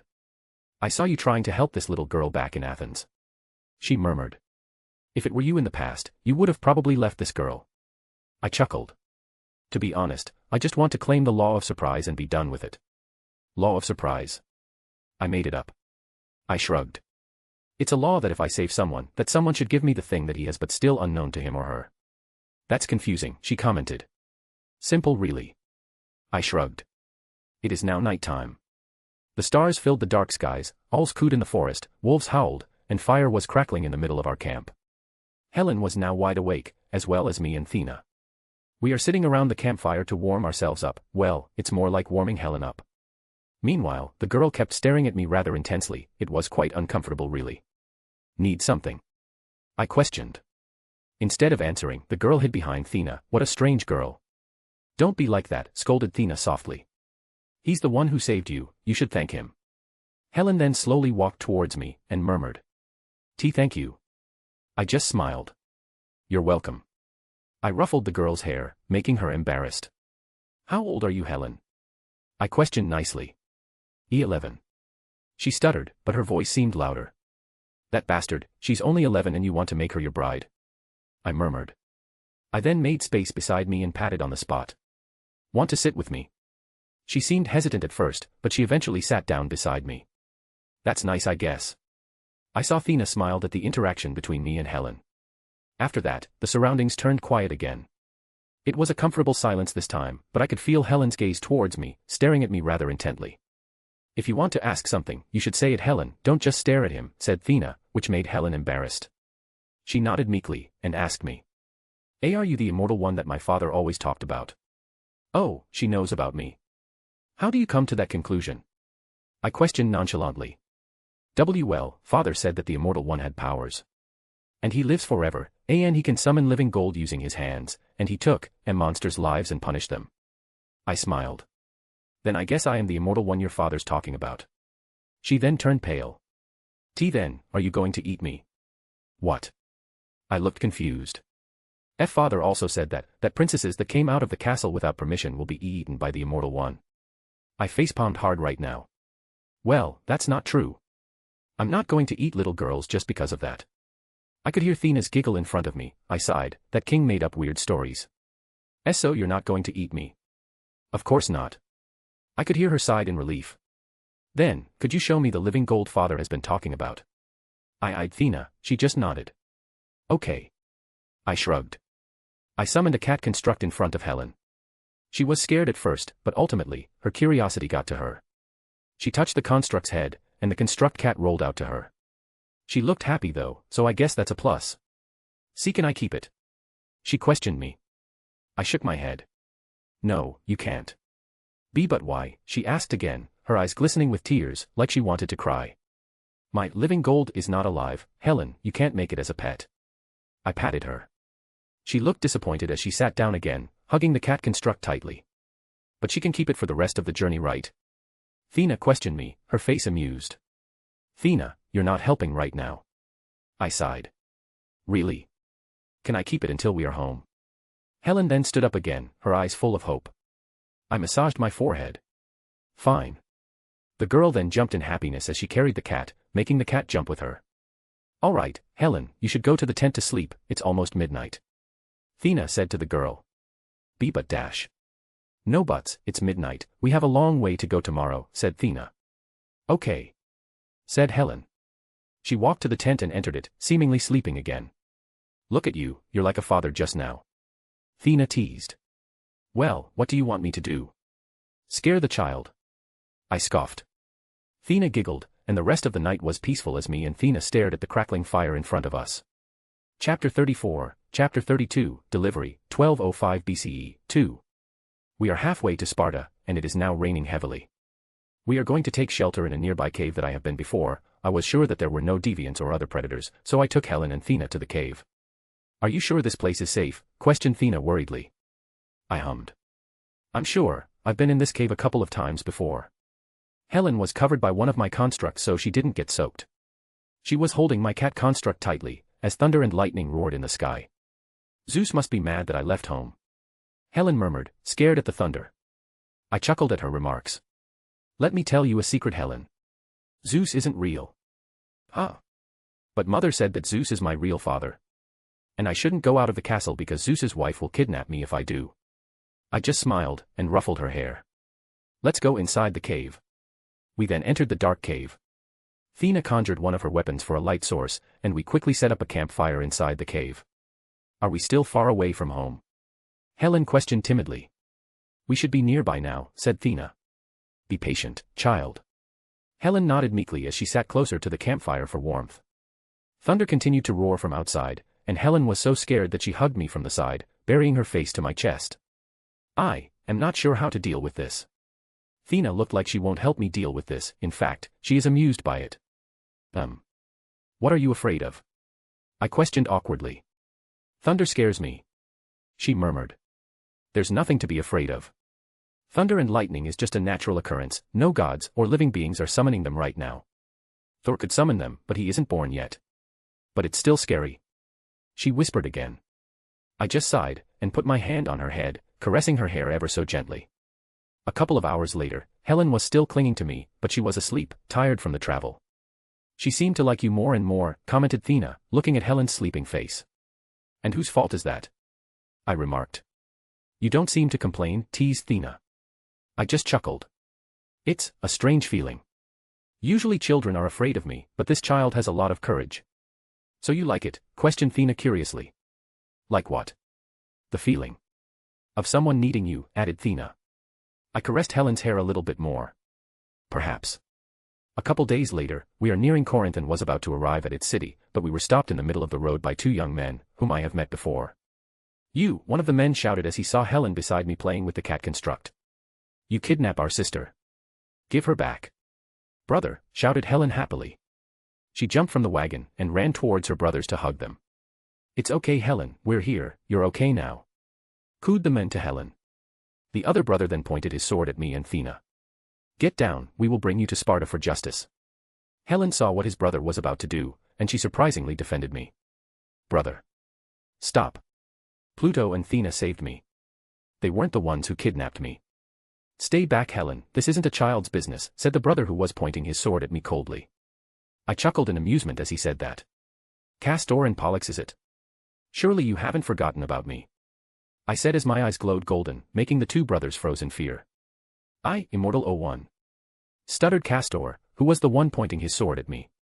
I smirked. That's right, drop your weapon, boy. Castor dropped his sword and he knelt before me. Forgive me, I Immortal 1. I did not recognize you at first. I waved my hand in dismissal. It's fine, Helen's already with you, so me and Athena should go back. I Immortal 1. You should come visit us in Sparta, I am sure father would be delighted. Exclaimed Pollux. I shook my head. Perhaps later, I will be quite busy, perhaps if you have a banquet, send me a letter, I will be staying in Athens. We will do so, O Immortal 1. Then, I will take my leave. I nodded. Wait, shouted Helen. I looked at Helen confusingly, and he approached me, much to her brother's dismay. Here is the cat. She murmured, giving me the cat that she's holding dearly. She looked quite sad when she was giving it to me. I sighed, and I ruffled her hair. You know what? Why don't you keep it until I visit you once again, to remind you of me? Really? Questioned Helen excitedly. But you said it is not possible for me to bring. I shrugged. It's not impossible, but it's quite far from Athens, so it's quite a pain, but it's all right. I smiled at the girl. Then. I'll return it if you ever visit, she nodded vigorously. Good. I said. But then Helen suddenly hugged me, she buried her head to my neck. Thank you for saving me. This is still strange. You're welcome, be good back at home. Try not to get kidnapped again. The girl chuckled. I'll try. The girl then left with her brothers, leaving me alone with Athena. I turned around to enter the wagon, but Athena was looking at me weirdly. Are you crying? I touched my eyes, and it seemed like I was crying. I didn't know Eternals could cry. That's strange. I murmured. Athena shook her head in amusement. I didn't know you could get attached so easily. I shrugged. Hey, first time for everything right? I guess. Thena hummed. A/N, if you want to know why the update rate was really slow for the past few months after my exams were finished, check out my scribbling that I posted. It's called Game of Thrones, Unbowed, Unbent, Unbroken. It's mostly just ideas and a short story rather than a full story. Chapter 35, Chapter 33, Morality, 1205 BCE. Inside the Domo, 1205 BCE. It is nearing the end of the year. Me and Thena had come back from our short trip delivering Helen to Sparta. While we didn't got to the city itself, at least Helen is with her brothers for the rest of the way. I admit that cat construct, I gave it to her to watch over her. She seemed sheltered. Her father raised her to become a flower of the family, and a prize for the strongest and most powerful man in the entire Greece. Right now though, I have another problem to deal with. I was now sitting in front of a Jack. Her face looked furious, and I just kept a straight face. A Jack stared at me for a while, before finally speaking. Do you know what you have done? I kept my straight face, and answered. I do. Tell me what you have done then. I gave a family a chance to reclaim their rightful place. At what cost? Questioned a Jack again, her voice getting higher and higher. I paused a bit, before answering again. The death of many. Is it worth it? It doesn't matter. A Jack raised her eyebrow, but she didn't seem to be surprised at my words. Meaning? At the end of the day, Arisham's grand plan is still in progress. I answered. Wars create suffering, suffering creates desperation, and desperation breeds technology. It's what Arisham wants, is it not? For the humans to be developed and their energy eventually claimed to spawn another celestial. A Jack scanned my expression, then she sighed as she massaged her forehead. Is that what you thought this mission is, Pluto?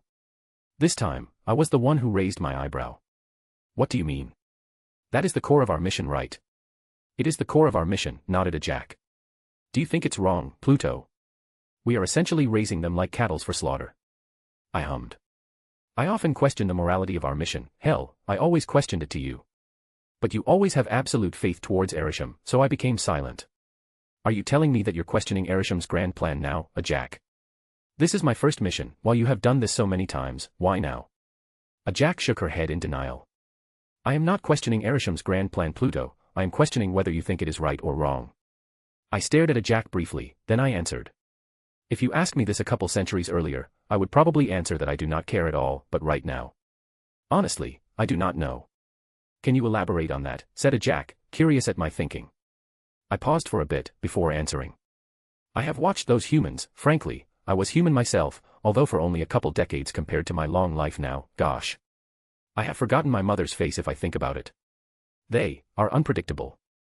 Sometimes, I think that they deserve to die.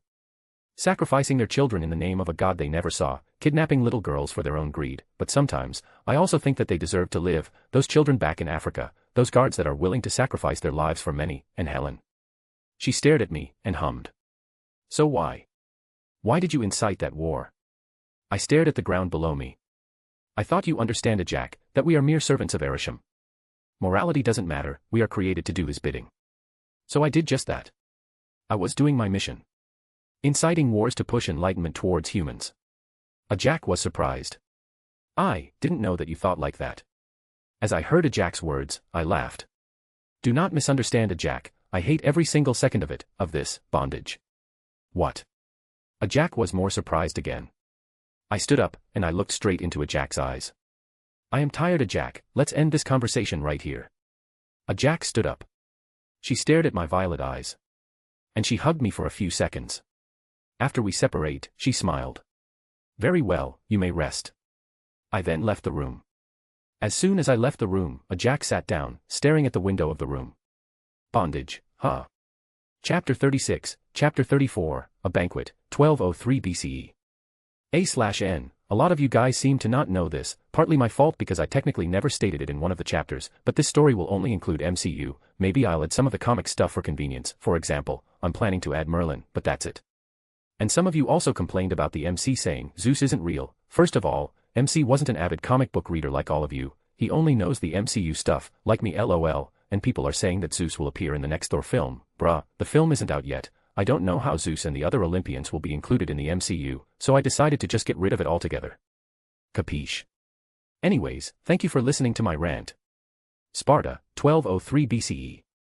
A couple of years have passed since I brought Helen back to her brother's arms, and now, the king of Sparta had invited me to a banquet. The king didn't tell me what the banquet was for specifically, but from what I heard from the cat, it was concerning Helen's marriage. And so, I traveled to Sparta with a carriage, along with Thena and Druig for some reason. Remind me, why did you come with us again? I questioned the edgy Eternal. A Jack told me to go, shrugged Druig. She's probably afraid that you'll make trouble again. Talk about trust. I murmured. For good reason. Thena added. Who knows if you'll start a war again? I scoffed. Fine, fine. We then arrived at the gates of the city of Sparta. The guards looked quite tough. They weren't the legendary warriors of Sparta like those stories yet, but a warrior society is nothing to scoff at. Halt, shouted the guard. What brings you to the city of Sparta, travelers? I jumped from the carriage, and I grabbed the invitation letter from my bag, and showed it to the guards. We're here for the banquet. The guards scanned the letter. They didn't know how to read, but they recognized the royal seal of Sparta. Where are you from, travelers? Asked the guard. Athens. I answered straightforwardly. The guards frowned, and they looked at each other. The guard then gave me the invitation back, and stated. We'll be watching you, Athenians. I just hummed, and put the invitation back to my bag. I climbed the carriage once more, and entered the city. What was that? Questioned Thena. The guard seemed awfully hostile. A normal reaction. I said. Theseus kidnapped Helen after all. Thena nodded in understanding, and we continued to travel through the streets of Sparta.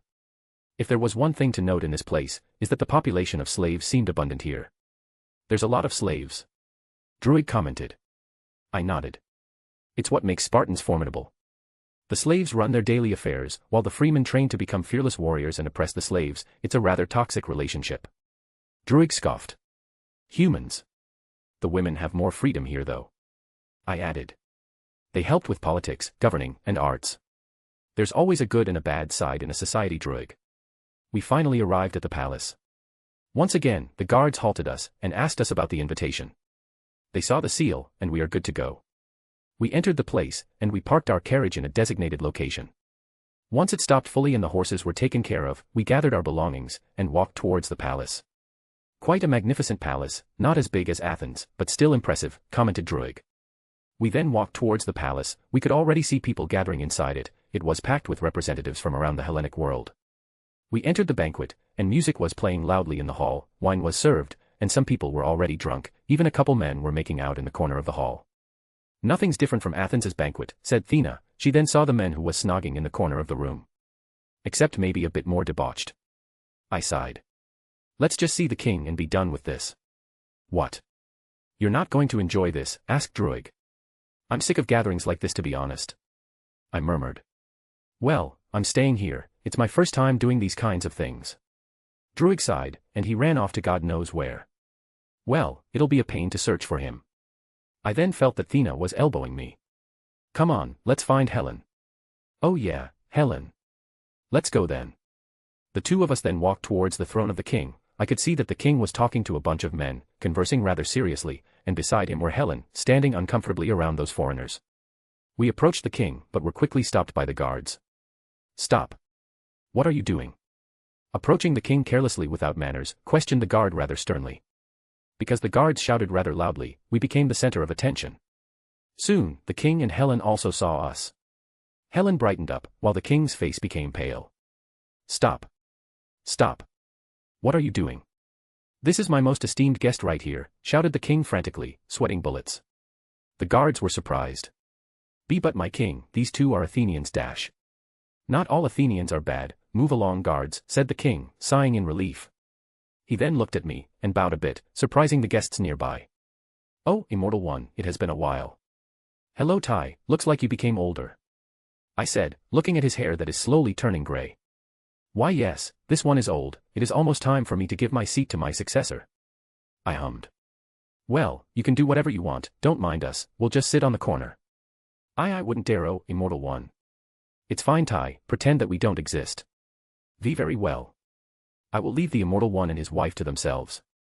The king then quickly ran away from us, and he resumed his talk to the other nobles. Wife, questioned Thena in amusement. Did he just say that I'm your wife? Well, apparently. I answered nervously. Thena just shook her head in amusement, and we saw that Helen approached us with bright eyes. Pluto. Thena. You came, she exclaimed. Thena smiled at Helen's greetings. Hello Helen, said Thena, hugging the not-so-little girl. Both of them separated, and Helen came to me, also hugging me. You've grown to become a beautiful girl, Helen. How old are you now? I questioned, separating from the hug. 14, said Helen proudly. I smiled, only 14 and his father is already arranging marriages, different times, different standards. Do you want to walk with us? Helen nodded vigorously. Let's go to the gardens. I chuckled. It's your home, Helen, do as you wish. We are now sitting in the gardens of the palace of Sparta. It looked quite beautiful, many flowers reside here, the Spartan have good tastes. So, who do you think? I questioned. Helen was confused at my words. What do you mean? This banquet is about your marriage, right? Who do you think you'll marry among that many suitors? Helen was surprised. You really are the immortal one, huh? She murmured. I chuckled, ruffling her hair. What, do you think I wouldn't know that? Stop ruffling my hair, you'll ruin it, protested Helen. Frankly, I don't know yet. Father was worried that if he chooses one, the rest will retaliate. Now, Thena was the one who chuckled. Are you that confident with your beauty? Well. Helen was embarrassed, she then turned to me for some reason. What do you think, Pluto? Am I beautiful? Beautiful. I scoffed. You look hideous. It was a joke, but Thena kicked my leg, making me groan in pain. All right, you look beautiful. Helen smiled brightly. Then would you want to marry me? I laughed rather loudly, to be honest. Don't joke like that, Helen. I said, pinching her cheek. But I'm serious. She murmured in disappointment, pushing my hand from her face rather cutely. All right then, who do you think should marry me? I raised my eyebrow. Why ask me? It's your father's duty. Well, father said that you've got good eyes. I shrugged. I'm not good with this, why don't you ask Thena? She nodded, and turned to Thena. Okay, can you choose? Thena was sipping her drink, she put her drink down and said. Why don't you choose it yourself? But what about the consequences? Then ask your father to make the others swear that they will protect your marriage, even if it means war. My neck unconsciously snapped at Thena, isn't this the plot of the original story? I don't really know the full story since I never really listen in history class, but her husband's name should be Menelaus, right? Helen suddenly stood up. That's a great idea. I'll ask my father about it, said Helen. She ran off towards the hall again, leaving me and Thena alone. Is that really okay though? She's quite naive, she'll probably choose the most handsome one. I asked Thena about her decision. Are you worried? Questioned Thena in amusement. I scoffed. I just don't want her to choose the wrong partner. It'll be fine, said Thena. She's an adult now, she can decide for herself. Let's just hope that is the case. Chapter 37, Chapter 35, I Choose You. 1203 BCE. It was now the evening of the banquet. People were nervous and anxious about what will come after. It was the announcement on who will the king choose as a groom for Helen. What they didn't know, however, that the king didn't choose at all. Instead, he agreed with Thena's plan, making Helen choose herself, and making all the other suitors swear that it is fair and they will protect the marriage, whatever the cost. I was now entering the hall again after an extensive time in the garden. There, I saw Druig, standing alone in the corner, eating some peanuts that were served by the palace. Enjoying yourself? I sneered at Druig. He looked at me with confusion and shrugged. What? It's nice to relax sometimes, you know. I shook my head in amusement, and me and Thena stood beside Druig, waiting for the event to unfold. Things would be interesting in just a few moments. The king then entered the hall with Helen following him solemnly. All the guests had stood up, gathering around the king. The king sat on his throne, and scanned the entire hall. When he saw me and Thena, he nodded, as if thanking me about the suggestion that Thena gave. Suitors from all over the Hellenic world, said the king suddenly, making the atmosphere rather tense. I must be honest with you, I cannot choose between all of you. Loud murmurs started to appear as the king said that one man was about to protest, but the king continued to speak. So I've decided. I will let Helen choose herself, announced the king, which shocked the entire hall. All of a sudden, the ones who had no hope to be chosen by the king were hopeful that Helen would choose them. The king stood up, and spoke again. Therefore, I ask all of you to make a vow that whoever Helen chooses, there will be no fighting, and you will swear that you will protect their marriage, even if it means war. The entire halls were silent, they didn't know what to decide, but soon, one spoke. I agree to the condition, my king. Soon, others followed, they had no other choice, it was their only chance to get the hand of Helen of Sparta, the most beautiful lady in the entire Hellenic world. The king nodded, and he brought a horse to the hall, intending to sacrifice it in front of everyone. Sacrifices again, I murmured. At least it wasn't a little girl this time. The king then slit the throat of the horse, and the blood of the horse touched the ground, sealing their vows. Then, we may begin, said the king, nodding at Helen.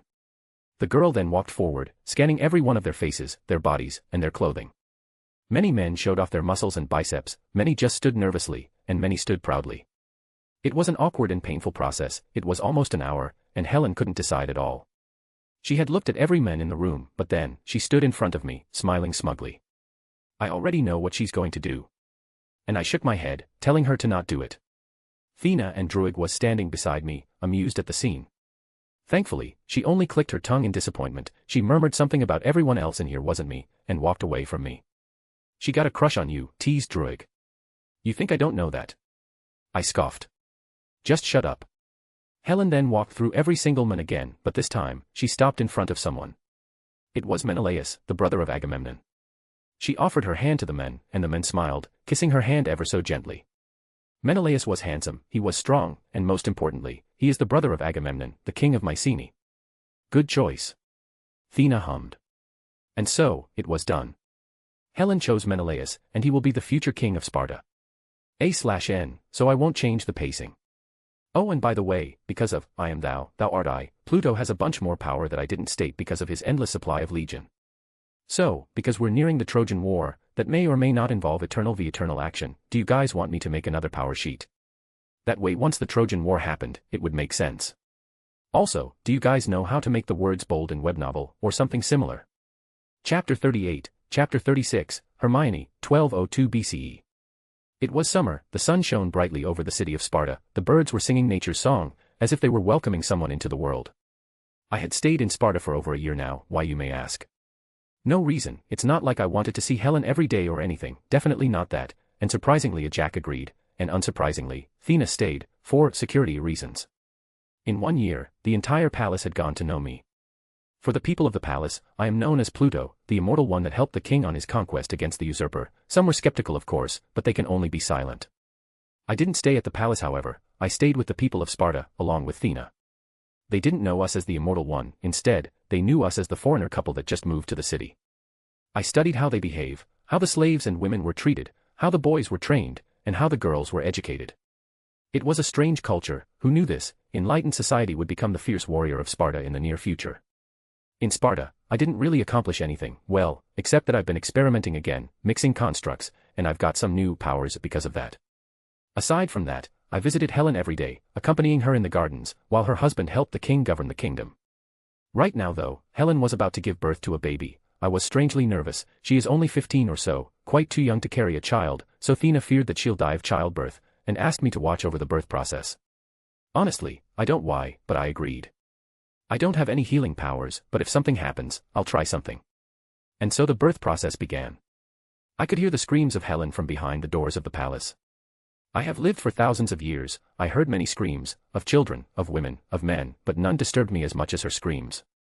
His husband and his father were beside, they looked, nervous, anxious, worse than me in fact, understandable, she was young and treasured. I could hear Thena's voice inside, soothing the girl as she helped her give birth. She had some medicinal knowledge, and the most qualified of us all probably, and so we waited, and waited. And finally, as the sun sets in the west, Thena came out of the room, hands bloodied, face pale, hair messy. She looked at Menelaus and Tyndareus, and said, "It's a girl." The two were happy, they were a bit disappointed that it was not a boy, I can feel it, I can see it, but they were happy nonetheless. The husband entered the room quickly to comfort his wife, leaving us three in the corridor of the palace. "Thank you." "Oh, immortal one, truly," said the old and the now frail king. His voice is full of sincerity. Thena shook it off as she was offered a bowl of water to clean herself up by the servants. "It's fine, I very much enjoy Helen's company, I should help her during her troubled times." The king nodded, and he also entered the room, leaving me only with Thena. "How is she?" I asked Thena. "Alive," said Thena solemnly. "Barely." I sighed. "She's too young to bear a child." "I agree with that," said Thena. "But, it is their culture and her duty, who are we to change it?" The king needed an heir quickly as he was growing older and older. I nodded weakly. The king and the husband then exited the room, looking at us. "Helen wants to see you." "Oh, immortal one." Both of us hummed, and we entered the room quietly. We walked to Helen, who was laying on the bed full of blood, and she was pale, she was sweaty, and in her arms was her baby, sleeping soundly. "Hello," said Helen tiredly. She still smiled once she saw us. "I want you to meet my daughter, Hermione." I smiled at the name. Hermione, huh, a good name. Thena also nodded. Helen then spoke again. "Pluto. Thena, can you promise me something?" "Speak," I said. "Whatever happens to me, please protect this child," murmured Helen. Thena nodded, smiling softly at Helen. "We will." Helen then turned to me. "Pluto." I sighed. "I'll try." Helen smiled. "Thank you for everything." I chuckled.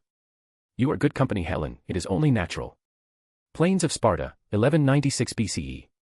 Quite a few years since I stayed in Sparta. Right now, the now King Menelaus was now traveling to Troy as a sign for peace between Asia and Greece. He had brought gifts and a small entourage, leaving Sparta in the hands of Queen Helen.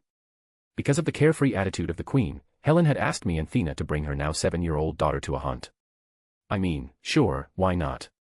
And so I brought the little girl to the plains of Sparta, hunting some deer. "Do you not have a bow?" questioned Hermione curiously. I shrugged. "Why would I need a bow?" "Well, father always hunts with a bow." I chuckled. "I'm not your father, is it?" Hermione just stood cutely, watching me and Thena curiously. "Here, I have a bow," said Thena, conjuring a bow using her powers. "Cool," Hermione exclaimed. "Is that magic?" "Sort of," answered Thena vaguely. "Can I do that?" questioned Hermione excitedly. "Maybe, once you're older." We then spotted a deer nearby, and Thena quickly aimed her bow at the deer. She took a deep breath, and shot the bow, and the arrow hit the deer on the head. We walked towards the deer, who was now twitching post-mortem. "Poor deer," murmured Hermione while she was poking the carcass. "Don't touch it, it's dirty," said Thena. We then spotted another deer nearby, and I finally conjured my bident. I aimed at the deer, and threw my bident, nailing the deer to the ground. It was quite a gruesome sight. "That's mean, old man." Hermione kicked my leg with a huff. "And old man? Seriously? You're just hurting the deer if you did that." Hey, it's just a deer, no need to kick my leg," I scoffed. Thena growled in amusement. "Puffed. Old man." I shook my head and sighed, and I claimed the deer that I killed.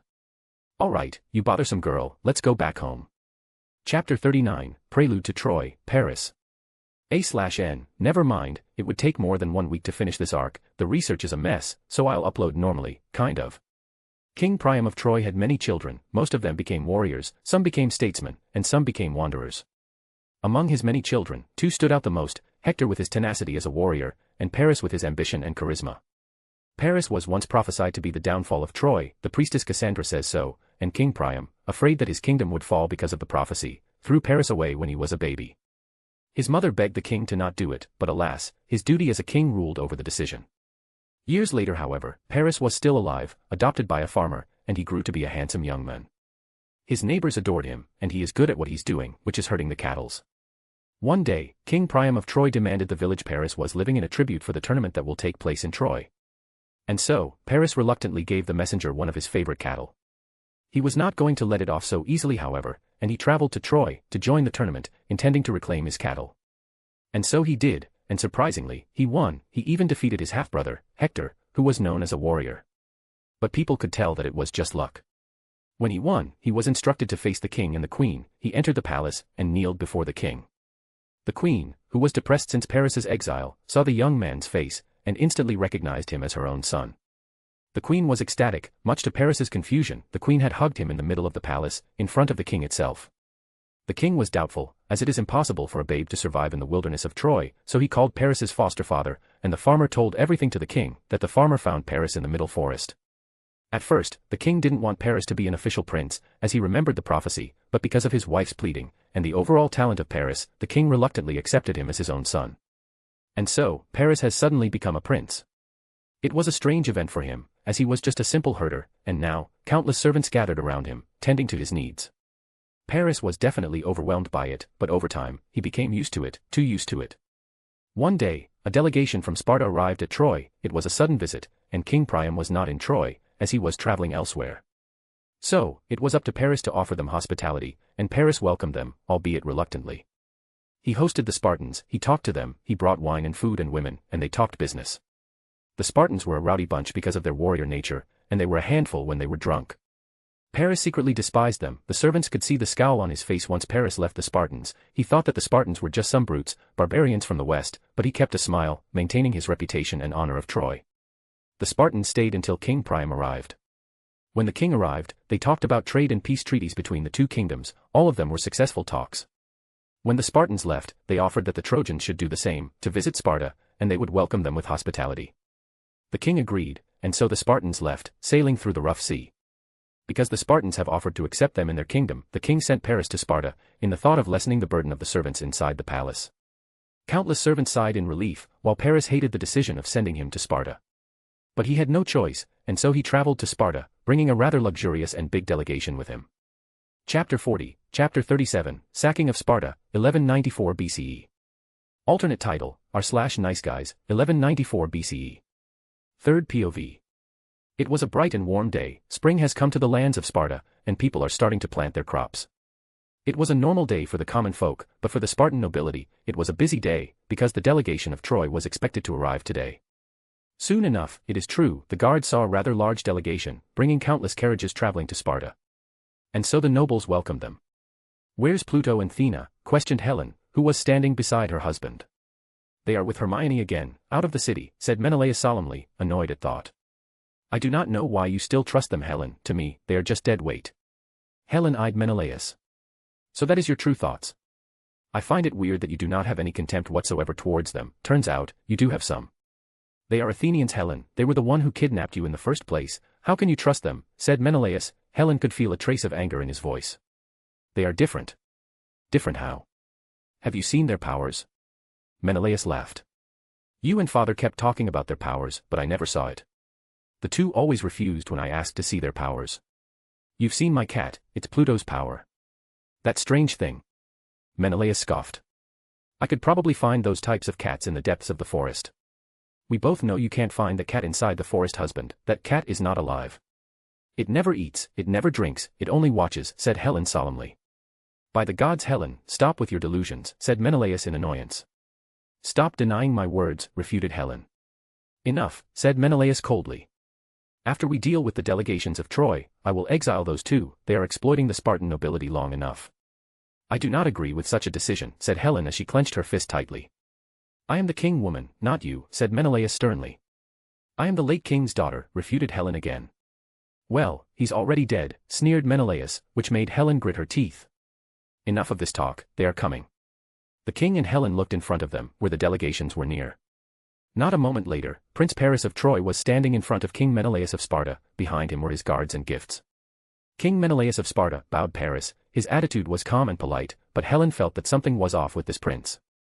"Paris," said Menelaus while smiling. He patted Paris's shoulder and hugged him, greeting the young man. He stepped back a bit, and he presented his wife to Paris. "Paris, this is my beautiful wife, Helen."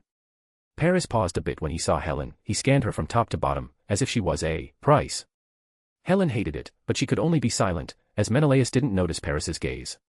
"Come, Paris, we have prepared a feast for you and your entourage," said Menelaus with a smile. And so, the delegation entered Sparta, towards the palace, not knowing the disaster it would bring. Paris's POV. "My father tasked me to be the leader of the delegation to Sparta.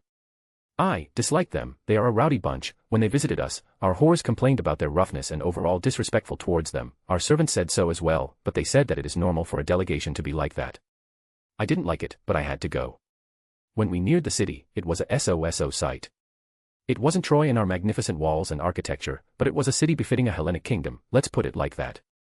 We then stopped at the gate of the city, and I greeted the king politely, as I should, but as soon as I saw the king's wife, I stopped. She is a goddess on earth, she is so beautiful. How can a Spartan king have this goddess as a wife? She looked at me, and she smiled. By the gods, her smile is so beautiful. Does she find me attractive? I hope that is the case. Perhaps, this journey is not a waste of time after all." Helen's POV. "We are now in our dining hall. We were feasting, welcoming the delegation of Troy. The Trojans were not as loud as we Spartans usually eat. One of the delegation representatives was speaking to my husband, speaking about trade deals, but I saw Prince Paris staring at me rather intently. He was eating while eyeing me.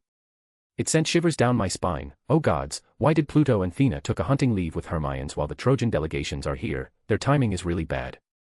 Paris continued to watch it as I ate. I elbowed my husband, but he didn't seem to care. This is quite uncomfortable. I didn't know what to do, so I smiled at the prince, and the prince smiled back. I think I just made the wrong decision. Paris's POV. We are eating right now, and I just can't keep my eyes off this goddess in front of me. I told my servant to distract the king, so I could enjoy the sight without distraction. I also saw her keep eyeing me. Perhaps she's attracted to me as well. I kept eating while I enjoyed the sight. I just can't keep my eyes off her. Then, I saw her smile at me. Gods, is this a dream? She smiled at me. I smiled back, and she looked away, clearly embarrassed. I might have a chance after all. Helen's POV. It is now night. We are gathering in the gardens of the palace, gazing at the stars above us. The prince is trying to get close to me, rather forcefully, while my husband is talking to the other guests, seemingly didn't know what's going on. The prince is flirting with me, a queen. I tried to subtly say that I refuse his approach, but he didn't seem to budge. I have the urge to just slap this prince, but I feared that it would damage the already strained relationship between Sparta and Troy. So I endured. I really wish that Athena was here. She could beat some sense to this prince. Paris's POV. The stars were showing themselves as I sat closer to the goddess. I spoke to her sincerely. I complimented her, saying that she is the most beautiful woman that I encountered, and no other woman is compared to her. Again, she smiled at me. Gods, that smile. I also noticed that she is playing hard to get, all the more fun to make her fall in love with me. While I was trying to seduce the goddess, the king suddenly had an urgent message from his faraway family. His grandfather, the king of Crete, is dead. Menelaus frowned, and he hesitantly dismissed himself so that he could attend his grandfather's funeral. This is my chance. The king had given the authority to the queen, replacing him. And so, the king went to the port, and caught a boat towards Crete. As soon as the king was gone, I confronted my goddess. Goddess, you must be tortured living in this barbarian's hometown. Let me bring you to our civilized city. I whispered to the goddess, smiling. The goddess frowned. What is the meaning of this, Prince Paris? I was confused. You are attracted to me. Are you not? What? No. You are a creepy man, Prince. I froze on the spot. Creepy. Wasn't she smiling at me? Did I not act nice in front of her? What did I do wrong? Then I realized. She was playing with me. This bitch. Are you sure you won't leave this horrible place, my goddess? I questioned coldly. What is wrong with you? I am the queen of this place. Are you mocking me? So she played me. I was so nice to her. Very well, my goddess. I will save you. You are brainwashed by these brutes. I said. I turned to my men. Men. Kill everyone in the palace. Loot their treasury. We're going home. What? Do you dare to face the consequences? The goddess shouted, fear on her face. I just punched her, knocking her cold. I carried her like a sandbag, and left the place as the palace burned to the ground and my men looted the palace, killing all the guards that tried to defend. What a joke. They were caught off guard, and they were killed instantly. A/N, honestly, I don't think I could finish this novel at all if it's on the current pace. I am now planning to just time skip to the era that I want to really tell. For example, after this Trojan War arc, I'm planning to just skip to the year 500 BCE, then the Punic Wars, then Gupta, maybe a couple chapters about the Three Kingdoms in China, then Arthurian Britain, etc. To be honest, I just wanted to go to the Victorian era so that I could write about Belgium versus monkeys lol. And I think I know what I'm going to do with this book now. At first, I was just going for the typical op-MC, face-slapping, edgelord fanfic that is rampant in this site, but now I'm thinking about a more toned-down version, where the MC learns what it means to be human again, as compared to his long life now. He's only human for like 20 years or so. I mean, we don't even remember shit that happens when we were a toddler, let alone this. Chapter 41, Chapter 38, Seduction or Abduction. 1194 BCE. Pluto's POV. Me, Athena, and Hermione were coming to Sparta again. We hunted many things, deers, boars, even lions. Hermione wanted to see the world, wanted to see the animals. She was a curious girl, so I reluctantly agreed to her request. We traveled around Sparta for about 3 weeks. I was only gone for 3 weeks. Yet as soon as I left, disaster struck. We were now at the gate of Sparta. Corpses everywhere, houses were burned down, blood was spilled. I looked at the palace in the middle of the city, and smoke was coming from there. Then, I felt a sensation that I haven't felt in a long time. Fear. Anxiety. Desperation. What's going on? Questioned Hermione. She was scared because she saw the dead bodies littered everywhere. Let's take you somewhere safe, said Thena worriedly. I only spoke one word. Helen. I dashed towards the palace, as if my legs were moving on my own. I heard Thena shouted behind me, but I didn't care. I ran as fast as I could, and I arrived in mere seconds. When I arrived, the guards, who looked battered and bloodied, aimed their spears towards me. Stand down, or I'll chop your head off, I said coldly as constructs with different sizes appeared behind me. They were scared, so they let me in. I quickly entered the palace, where some servants were treating themselves. I scanned the entire palace, but no sign of Helen. I rushed towards one of the servants, I grabbed his neck, and slammed him to the wall. Where's Helen? The man was choking, but I didn't care. Run, Trojan. Run. Trojan. Wait, what year is this? Hermione's 9 years old, right? That means. And I froze. The Trojan War. I questioned the servant again. What did Paris do to her? Seduce, the man was choking, and I grasped his neck tightly. Seduced? Helen wouldn't do that, she's not that stupid. I then heard a shout from the door. Pluto, that's enough. It was Thena. I looked behind her, it was Hermione, she had fear in her eyes. I realized what I was doing, and dropped the servant. The servant was catching some air, and I walked to Helen's room. Thena then dashed to me, and stopped me in my place. Don't do anything reckless, Pluto, you already did it once, Arisham's not going to forgive you again. It's Helen, Thena. I said solemnly. It's Helen. I know, but let's discuss it with the others first, said Thena softly, as if comforting me. I just nodded. I'll check Helen's room first. Thena just hummed, and she walked back to Hermione. I could hear Hermione ask Thena where her mother was, it felt strange, it felt wrong. I entered Helen's room.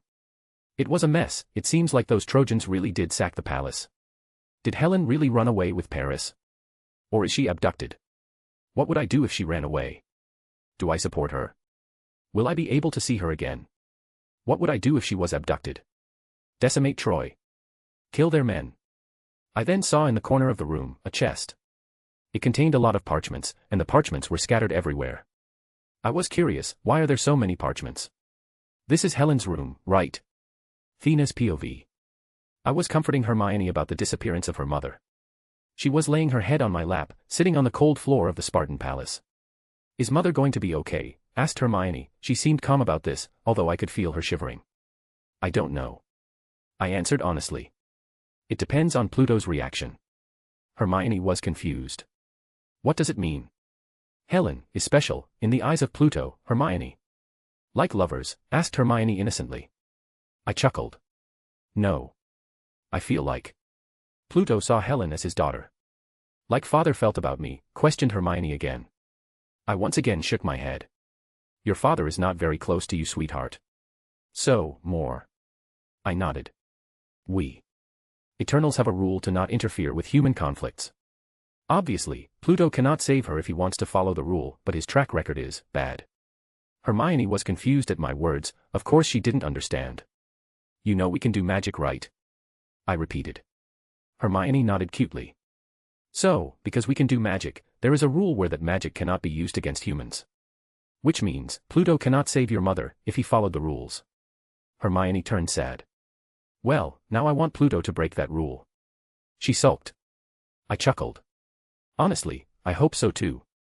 You should rest now, Hermione, I'll send you to your room. I cooed the girl. She shook her head furiously. I want to stay with you. I smiled, and ruffled her hair. Very well, let's go to your room, let the servants clean the mess. Okay. Hermione answered softly. As we stood up, I looked at the corridor where Helen's room is. I hope you choose the right path, Pluto, whatever it takes. Chapter 42, Chapter 39, Scrolls and Memories, 1194 BCE. A/N, last chapter for the day. Unless I can't sleep. Pluto's POV. I walked towards the scattered parchments, and picked up one of them. As I opened the parchment and read it, my eyes widened. Greetings, this is me, Helen, daughter of Tyndareus, and this is me practicing my writings. I had been in this world for almost 12 years, and last month, I was kidnapped by a bad man from Athens. Father told me that man was the king of Athens. I didn't know why I was kidnapped, I never did anything bad. But a nice man and a kind woman saved me. Their names are Pluto and Thena. Father said that they are immortals, it means that they cannot die. Pluto seemed scary at first, but he comforted me when thunder appeared, and he told me to not be afraid of anything. He gave me a cat. The cat is strange though, it's transparent, it didn't eat, it didn't drink, but it was still cute. He helped me travel back home, it was a fun journey, I never really went outside apart from this. They showed me many things, they showed me animals, plants, and they cooked for me. It wasn't as delicious, but it is special. In the middle of the road however, my brothers came to pick me up. I was disappointed a bit, after all, they are good company, he gave me the cat though, I hope they come to visit. This is diary. I murmured. Do Greeks do this type of thing? The entry said it is for writing practice though. I closed the parchment I had, and took another one, I opened it. Today, finally, Pluto and Athena came to visit. They didn't change at all, the perks of being an immortal perhaps. They visited me when it was the time for my father to choose who I would marry. I was nervous of course, honestly, I'd rather have Pluto as my husband, but I don't know if Pluto and Athena are lovers or not, I never ask. We talked in the gardens, Pluto told me that I am beautiful, it was nice. They also told me to choose my own groom, it was a great idea. Why didn't I think of that? I told my father about it, and he agreed. He made the men swear to protect my marriage, which was nice. After I chose Menelaus as my husband, Pluto and Athena told me that they'll stay in Sparta for a few decades, which was great. I could visit them more often.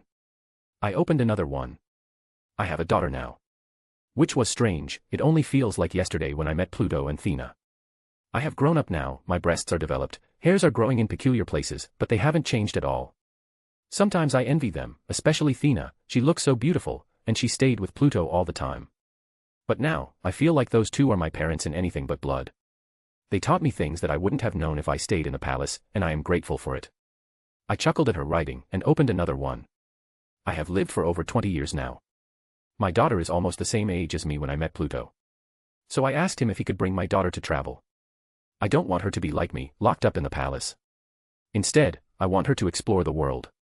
I got a taste of it when I met Pluto, I wanted my daughter to have more than a taste. He agreed, but he looked reluctant as he usually does, but I know he's happy that I asked him to do that, I could feel it. I opened another parchment, and another, and another. As I opened all the letters, I realized that I have been sitting in this room for so long, that the sky outside is dark. I also felt something in my eyes, something wet. Does the room have a water leakage? I asked myself as I looked up on the ceiling, wiping the wetness around my eyes. I shrugged, and I tidied her room.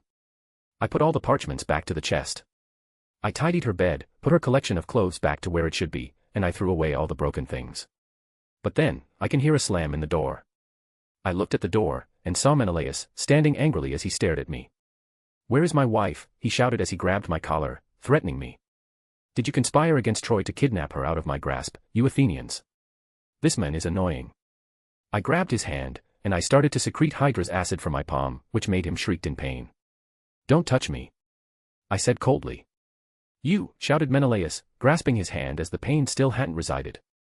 "You should cut your hands, it's better that way," I said nonchalantly. I heard that he still shouted, cursing me, but I didn't care, as I saw my construct, the cat, sitting on the window.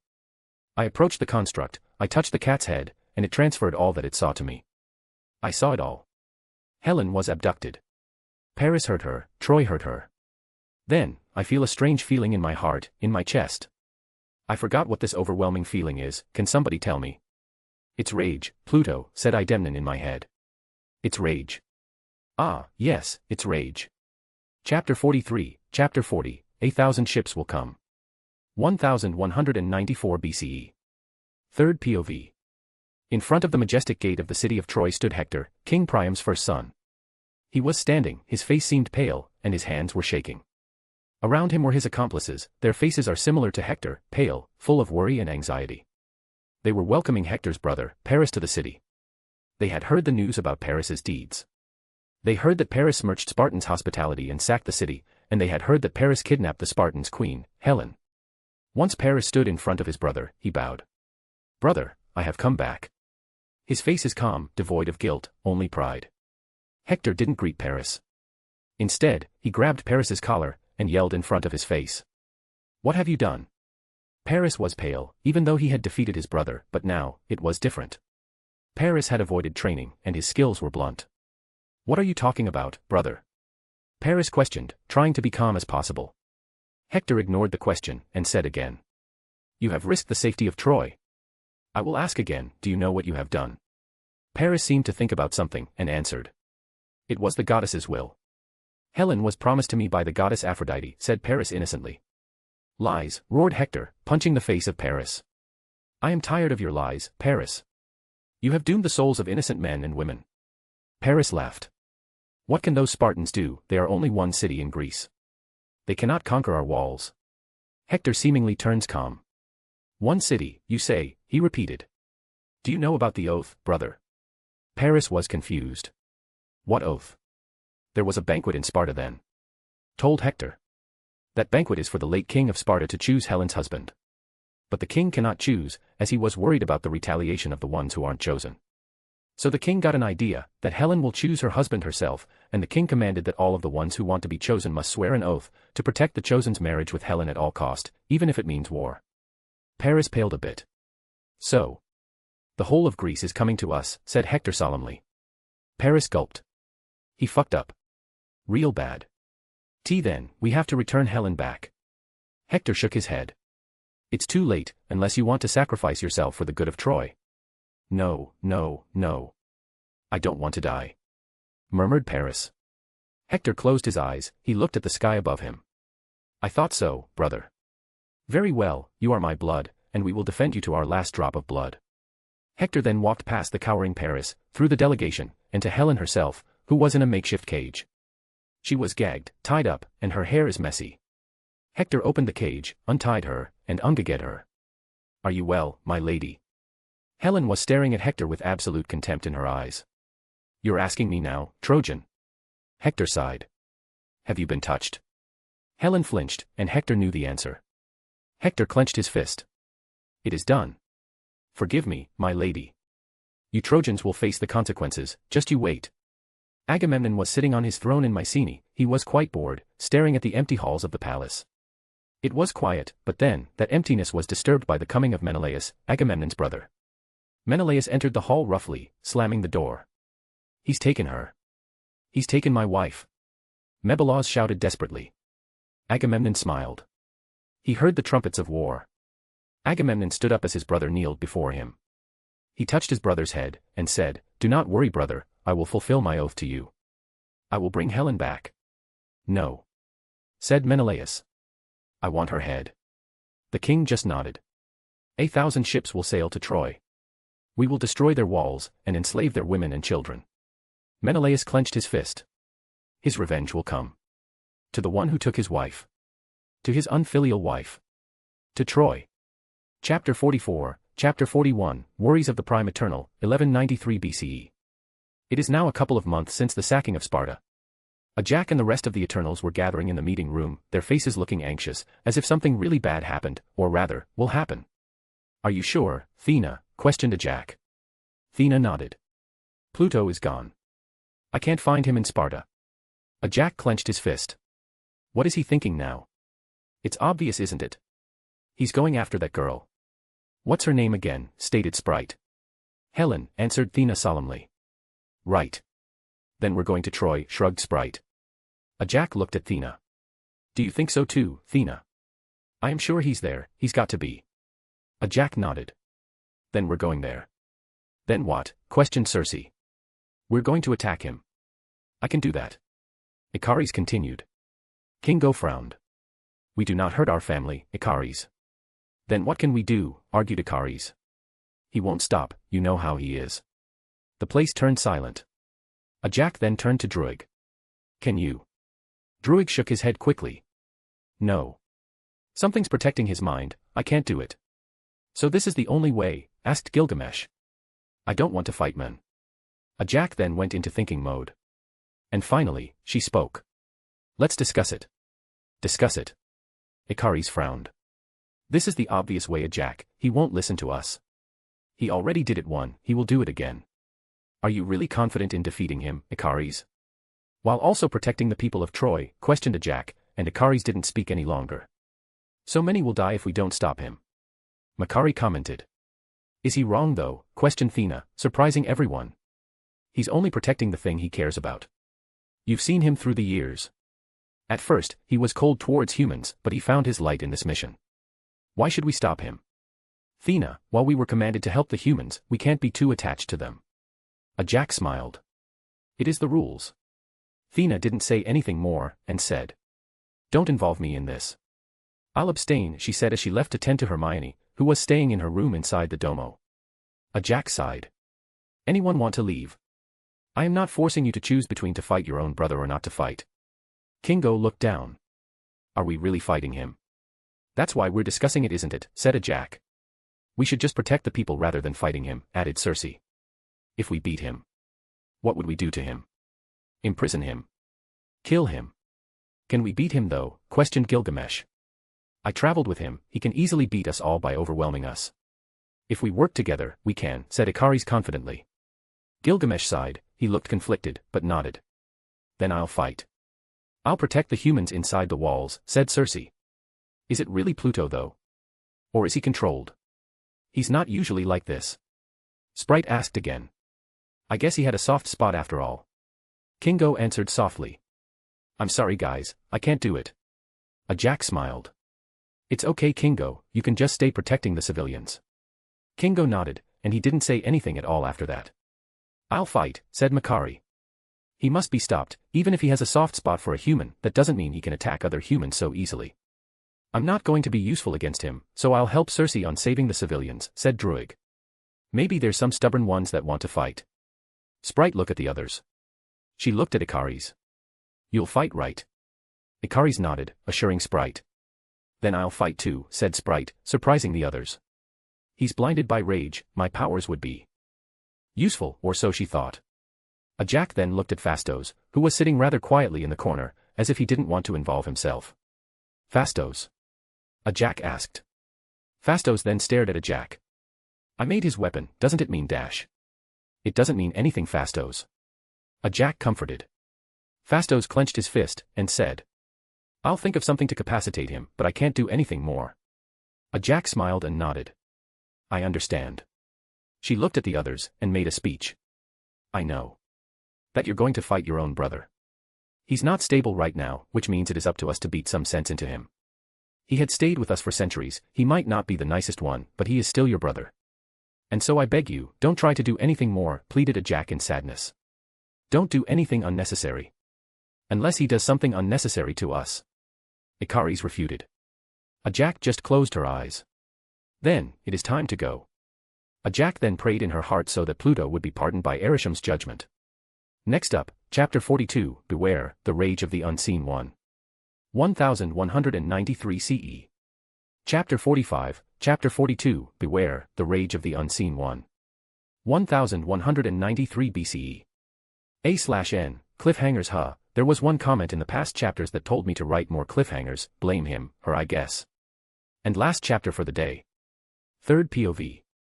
The sight of a singular army of Greece is a sight to behold. 1,000 ships have landed at the coast near Troy, and 100,000 men stood in front of the walls of Troy. Hector was standing on the top of the Trojan palace, looking at the army in front of the city. "We are doomed," said one of his retainers. His face was pale, and he looked like he could piss himself at any second. "Don't worry," said Hector as he equipped his helmet. 100,000 men is nothing if faced with impenetrable walls. "We should at least negotiate," said one other retainer. Hector shook his head. "It is no use, I already sent a messenger, the only thing that returned was his head. These brutes are standing in front of your city 100,000 men strong, do you still dare to mock them?" questioned Hector. "Prince Hector, we should give them Paris, and pray to the gods that they will leave," murmured one of Hector's advisors. "Unless he's willing himself, I will not give away my blood, advisor," answered Hector. "But I will ask him again, bring him to me, and Lady Helen as well." The advisor frowned. "My prince dash. Just do it, advisor. If we want to survive, we need to throw away our pride as much as possible." The advisor just nodded, and he left to bring Paris to Hector. "But my prince, you said it yourself, we need to throw away our pride, we must bring Paris to answer for his crime, one way or another," said a retainer, sweating like crazy. Hector clenched his fist. "Are you doubting me?" questioned Hector coldly. "And no, my prince, it's just that dash." "Enough," said Hector. "Just enough." After a couple of minutes, Paris was brought to Hector, his face was pale, but he kept himself strong. "Brother," he greeted. Hector didn't look at Paris, and instead asked him, Last chance, brother, the lives of your people, or your life. Paris gulped loudly, and said. Does it matter? They are already in front of our gates, they will fight one way or another. We are on the defensive, we can win. Suddenly, a laugh came from their backs. They turned around, and it was Helen of Sparta, the spark of it all. Are you afraid of the army in front of your gates, Trojans? Shut up, woman, we are not afraid, said one of the retainers. Disgust could be seen in his eyes. Helen nodded. Good. Because that won't be your biggest threat. Hector turned sharply to Helen. How could you possibly know who our biggest threat is, my lady? Helen just smiled, she didn't answer. Please, my lady, the lives of innocents are at stake here, pleaded Hector. As he pleaded, Helen's gaze turned cold. And whose fault is that? The place turned silent. You dishonored me, dishonored the name of Sparta, dishonored the name of my civilization, and most importantly, you dishonored my father's name. Hector frowned. Your father's name? Helen smiled again, but there was a trace of coldness in it. Suddenly, Hector had a bad feeling. My prince, we should just kill this woman, she is of no use to us in terms of defending our city. If we kill her, those Greeks will waste their time here, someone whispered. No. Hector said. Don't kill her, place her somewhere safe. The guards nodded, and they escorted the woman back to a safe place. But when she was about to leave, she suddenly stopped, making the others curious. She turned around to Hector, and sang. Beware, the rage of the unseen one. She turned away from Hector, and left the place, leaving the others confused. The unseen one. Paris murmured. As soon as he said that, there was movement in the Greek army. Hector got alerted, and he turned to the army again. There, he saw a single man that wore a hood, walking through the sea of men in front of the gate. Everyone let him pass, but Hector saw that the men were afraid of the men. Who's that? Questioned a retainer. A champion. They want a duel. The men kept walking, and he stood in front of the walls alone. Suddenly, a spear formed in his left hand, a black bident that gave off an evil feeling. The men then suddenly took up position, as if he wanted to throw a javelin. The guards of the walls were obviously alerted when they saw this, so they attacked first. They threw javelins, they threw rocks by slingers, but none damaged the men. The men kept standing as if nothing had happened. Rocks and javelins scattered around the men, and the man was still in a throwing position. Who in the god's name is that? Shouted one of the guards, but no one answered him. The man's hands suddenly were covered in golden circles and lines, as if a rune was drawn in an instant. Then, he threw the bident. It was so powerful that it made a loud boom. The ears of the Greeks and Trojans alike were bleeding, and the ground shook. They turned around to see what it had hit, but the guards didn't see any damage at all. But suddenly, a barrage of shouts came from the palace. They saw Prince Hector, nailed to the wall of the palace, lifeless.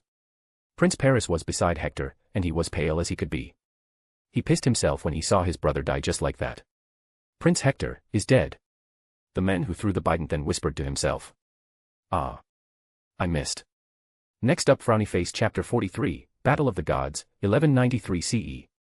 Chapter 46, Chapter 43, Battle of the Gods, 1193 BCE. A/N, CK, I lied. And apologies, it's been a while since I've written some action scenes, just comment on what you think is bad in this chapter. Honestly, I'm not really satisfied with it, I just don't know what to change. Somewhere near Troy, minutes before Pluto showed himself. In an invisible spaceship, a Jack and the other Eternals stood in front of a window, peering at the sea of humans in front of the city of Troy. They were tense, anxious, and nervous. No sign of him, but he's definitely there, said Phastos, looking at a golden hologram. Should we just scatter those humans? Icaris questioned as he kept staring at the scene in front of him, not missing anything. And hurt them, said Circe. Our mission here is to minimize the casualties caused by Pluto, not attacking the humans. Icaris sighed. I got it, Circe. They kept staring at the scene, looking for any sign of Pluto. Let's go nearer, said a Jack. Once he showed up, let's talk to him first. Talk, asked Icaris. You want to talk to him? If he hasn't attacked anyone, we don't need to engage Icaris. Icaris just nodded, and he continued to stare at the scene as the domo flew near Troy. Then, Pluto showed up amidst the army of men in front of Troy. There he is. Circe commented. Let's go down, he hasn't done anything yet. All of them quickly came down to Domo, trying to sneak into the city of Troy itself. But Icaris stayed inside the Domo. Icaris? What are you doing? Questioned Sprite, who hasn't come down yet. He's doing something, said Icaris, looking at the way Pluto is standing. He's going to throw his spear, he's attacking. Icaris didn't hear the shouts of Phastos and Sprite from the inside of the Domo. He went through the window of the Domo, and flew at the speed of sound towards Pluto, not caring about the damage he had done. He ultimately didn't care about the spear that was about to hit Hector, he just wanted to punch Pluto. The spear nailed Hector to the wall, and Icaris didn't care whatsoever. Mere seconds after Hector died, Icaris finally arrived at Pluto's location. "I should have done this years ago," shouted Icaris as he shot golden beams from his eyes to Pluto. It looked like a direct hit, Icaris could feel it, but he felt something was wrong. He deactivated his golden beams, and saw that Pluto blocked his attack with his palm. He now saw that Pluto is glowing golden as if cosmic energy had overrun him, and his hood is still hiding his face. Icaris didn't falter however, and he sped up instead. He wanted to beat the hell out of Pluto, to prove that he is the strongest one. He wanted to prove himself to Ereshkigal, to his god. He was about to punch Pluto, his fist was so close to Pluto's face, but all of his momentum suddenly stopped, and he realized that Pluto was grabbing his head by the face. Icaris panicked, and tried to escape, but Icaris felt that Pluto was stronger than ever, stronger than him, stronger than Gilgamesh. He tried to break free, desperately. He punched Pluto's hands, he used his golden beams to burn Pluto's hands, but to no avail. "Icaris, why did you attack me?" Pluto asked Icaris softly. Icaris couldn't say anything, his head was grabbed by Pluto. Icaris could feel that Pluto could literally pop his head if he squeezed it any tighter. So Icaris kept fighting, trying to break free, again, to no avail. "I see," said Pluto. "I see it in your eyes. Envy. Devotion. Desperation. Envy." Icaris seemed enraged as he heard that. He never felt jealous, he never envied anyone. Pluto then used his other hand, he opened his palm, and touched Icaris' chest. "Here, I'll return everything to you, don't disturb me again, I need to kill them all, for Helen." Slowly but surely, Icaris' chest felt hot. Literally. Seemingly abundant cosmic energy was gathering in Pluto's palm, and not a second later, a burst of energy exploded in Icaris' chest. "Argh!" shrieked Icaris. Icaris couldn't breathe, he was thrown to the walls of Troy, making a hole in it. For the first time in a while, Icaris felt pain, immeasurable pain. He clutched his chest so tightly, trying to breathe, and he was cowering like a shrimp on the ground. Suddenly, Makari dashed to Icaris, checking his condition. Icaris' condition looked pale, and he couldn't breathe. "Looks like his lung is literally shattered." Makari then disappeared, and not a second later, she had brought a Jack, and a Jack is now looking at Icaris with worry. "You're too impulsive, Icaris," said a Jack as she tried to heal her. "You underestimated Pluto." Icaris could only agree, after all, he was the one in pain, not Pluto. So he took a rest as a Jack was healing him, sitting against the wall. Makari then narrowed her eyes as he saw Pluto coming closer to them. She dashed towards them, she was so fast that even Icaris couldn't see her run. She ran towards Pluto, she grabbed his neck, and tried to slam him against the wall. But Pluto suddenly grabbed Makari's arm. Makari could feel pain once Pluto touched her arm. She saw that some kind of acid was digging through her skin, slowly burning them. She couldn't hold the pain anymore, and she released Pluto, making them both slam against the wall, rolling on the ground. Pluto just stood up, as if nothing had happened, but Makari was in a lot of pain.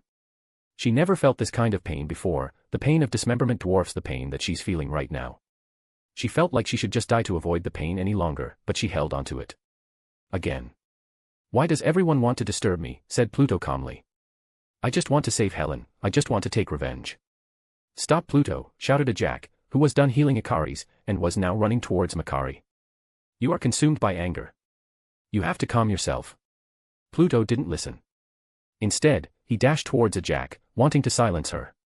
As he neared her, Icaris stepped in, preventing her from getting hit. Icaris dragged Pluto to the sky, intending to fight above the ground, his domain. But boy, he was wrong. As soon as they were quite high in the sky, Pluto grabbed Icaris' hand once again.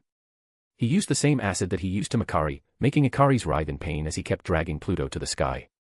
Icaris was tenacious, he kept dragging Pluto, showing no signs of stopping. Seeing this, Pluto crushed Icaris' hands, making them fall towards the ground. Pluto then grabbed Icaris' neck. He turned so that Icaris' back was facing the ground below them, and he readied his fist. He slammed his fist to Icaris' head, making a loud boom that shook the entire battlefield. Icaris roughly slammed against the ground, making a huge crack in the ground. And to top it all off, Pluto used the force of gravity to stomp Icaris, making a deeper crater on the battlefield. "Icaris!" shouted Circe desperately as she ran towards them. Pluto turned sharply to Circe, his feet still on Icaris' face. His eyes then glue golden, and 20 or so constructs with different shapes and forms suddenly appear beside Pluto. He only pointed at Circe, and the constructs dashed to her, as if they had just found their prey. "No." Icaris shouted from below Pluto's feet, trying to break free. Circe was overwhelmed by the constructs, she desperately transmuted anything around her. The ground to quicksand. The ground to water. Rocks around her turned into steel to protect her from the bites, but the constructs were overwhelming. But then, Gilgamesh arrived. He slammed his feet towards the ground as it glowed, and the constructs were thrown away instantly. Icaris finally found the strength to break free, and he flew to the direction of Circe, who was writhing in pain from the bites and scratches. "Where are you going?" Icaris questioned Pluto suddenly. Icaris then could feel a string was restricting him to fly. That string came from Pluto's wrist. Pluto quickly conjured more and more strings, and finally, Icaris was covered up in it, and he couldn't move whatsoever. Pluto walked slowly towards him, and again, he stepped on Icaris' head. He looked at Ajak, Gilgamesh, Circe, and the recovered Makari in front of him. "Could you please just go home? This is not your business." "You know our rules, Pluto," said Ajak. "We can't allow you to proceed." "I will deal with the consequences myself, Ajak. I don't want to hurt you all," continued Pluto. He looked at the crowd in front of him, and asked, "Where's Thena?" "She refused to fight you." Ajak answered solemnly. Pluto sighed. "That's a relief, I don't want to fight her." As Pluto and his opponents talked, the soldiers of Greece and Troy shed a cold sweat. They couldn't interfere at all, it is beyond their capabilities. In front of them was the battle between gods. "Are we safe?" Paris questioned as he saw that the fight between the gods stopped temporarily. He had recovered from the shock, and quickly commanded the others around him to secure Hector's body. "We don't know, my prince," said a man beside him. "The gods are with us today." "Surely we must be safe," said Paris, trying to convince himself that they would win. But the other god seemed stronger than the rest. Paris gulped. It's true, his side's gods were beaten up by a single enemy god. Paris just clenched his fist, hoping that he would survive this ordeal. Chapter 47, Chapter 44, The Lord Seeks Judgment, 1193 BCE. A/N, I don't know about this chapter to be honest. Helen's POV. As she was locked up in a rather empty room again, Helen started to hear shouts from the outside. While she didn't know what was happening, she might have an idea on what, or rather, who caused the debacle. Her eyes lit up as she heard the shouts. "Pluto's here," she murmured excitedly. She stood up and walked towards the door. She checked if it is locked, and unfortunately, it is. "Hey! Any guards outside?" shouted Helen, trying to hear a reaction. No one answered. She listens for more than a minute if there's a movement noise from outside, and to her surprise, there isn't any. Pluto must have really caused a scene for the door to be unguarded, huh? She murmured. She stepped back a little bit, gathering her strength to her body. "All right, Helen, you can do this, you're strong enough." She then ran towards the door, slamming herself and making the locking mechanism break. "Well." Helen breathed as she examined the broken door. That was easy. She looked around the hall, it was empty. It seemed that a lot of the servants in the palace had evacuated along with the royals. When she was trying to find an exit, she saw a body was being transported to the inside of the palace. She hid around the corner, trying to see who was dead. She failed, as the body was covered in cloth, and men surrounded the body. So, while the men were distracted, she snuck out from that part of the palace, and continued to find the exit of the castle. As she was walking through the halls of the palace, the ground continuously shook, as if an earthquake was in progress. What is going on outside? She questioned herself as she stopped, waiting for the earthquake to stop. As soon as the ground stopped shaking, she continued, she explored the halls, trying to find the exit to no avail. "This place is like a labyrinth," murmured Helen. She tries again, scouring the halls while watching if there's any guards from the edge of the hall. A couple of minutes later, she finally found it, but there was one problem. She could hear voices from behind the big door, and from what she could hear, the voices sounded like Paris. She clenched her fist as she remembered what Paris and her men did to her. Humiliation, they tainted her, she couldn't shake the experience of it, she had nightmares because of that. She wanted to find another exit, but it must be far away from where she is. So she risked it. She opened the door slowly, trying to not make a noise, and she snuck out from the door, slowly sneaking at the back of Paris and his men. But then she saw something. She saw that Pluto was being bound by strange devices in the middle of the battlefield. She didn't like what she saw at all. She couldn't quite see Pluto's face, but she is sure of it, it's Pluto. As she saw the scene, she panicked, and stumbled, making a loud noise while at it. As soon as she stumbled, Paris and his men turned, they looked surprised. How can this woman get out? "Men! Bring her back to the palace," shouted Paris. "No." Helen cursed, she tried to run, but the men were faster. The men grabbed Helen's arms roughly, and they were starting to drag Helen to the palace. "No. Pluto, she shouted as loud as possible. She tried to break free, but she was only a queen, she was not a warrior, so she couldn't. But then, a deep voice full of rage sounded from the battlefield. You, fucking mongrels. A golden wave of energy exploded in the middle of the battlefields. Cracks started to appear in the walls, Paris and his men were thrown away. Helen was slammed against the wall. And before they knew it, the defenders couldn't believe what they saw. The entire battlefield has suddenly turned gold. Minutes before, as Pluto and the others faced each other, they continued to talk to one another. Ajax's side were beaten up, Circe is full of wounds, Makari is hurt, and Ajax is tired from all the healing. Please get out of the way, said Pluto calmly. We can't do that, Pluto, you know that, answered Ajax. If you're worried that I will attack the civilians, don't worry, I have no plans on doing that. And we're supposed to trust you, questioned Circe as she tried to stand up, ignoring the pain. You killed the prince. It was a miss, said Pluto nonchalantly. I was targeting the cunt beside him. But it's not like he's not guilty either. He's trying to protect his city, Pluto. Ajax said. Pluto chuckled softly and added. Not enough. He could have surrendered Helen and his brother to avoid war. But he chose his brother's head rather than his people's lives. If you were in his shoes and Helen was Paris, would you do the same, questioned Ajax. Pluto's face contorted as something was coming from the sky. It was his spear, returning to his arm. Bring her out of this, said Pluto as he stabbed the ground with his spear, resting it. Let's go back, Pluto, pleaded Ajax. It's not worth the consequences. Pluto narrowed his eyes. What about Helen then? I just leave her. Who knows what they might have done to her, if they. We can't interfere with human affairs, Pluto, you know that. Cut off Ajax. He's right, Pluto, said Gil. Come on, man, I don't want to fight you. Pluto closed his eyes and breathed the air that was full of dust. He grabbed the bident and said. I'm sorry, Gil, but I cannot stand idly while Helen was suffering. She is someone precious to me. Why are you so attached to her? Asked Ajax curiously. It's not like you. I have my reasons, hummed Pluto. She made me feel human. She made me feel alive. Ajax nodded. I understand, but I'm sorry, Pluto, we can't allow you to proceed. As soon as Ajax said that, he felt something was approaching from behind him. He quickly turned his head and body around, and grabbed something from the air. It was empty, but he could feel it.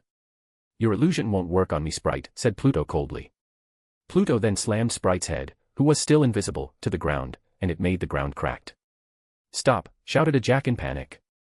But Pluto didn't listen. As soon as Sprite's illusion broke, he saw the bleeding face of Sprite. It's rare for you to fight, Sprite, said Pluto. He then whispered to her ears. Or do you want Ikaris to see you?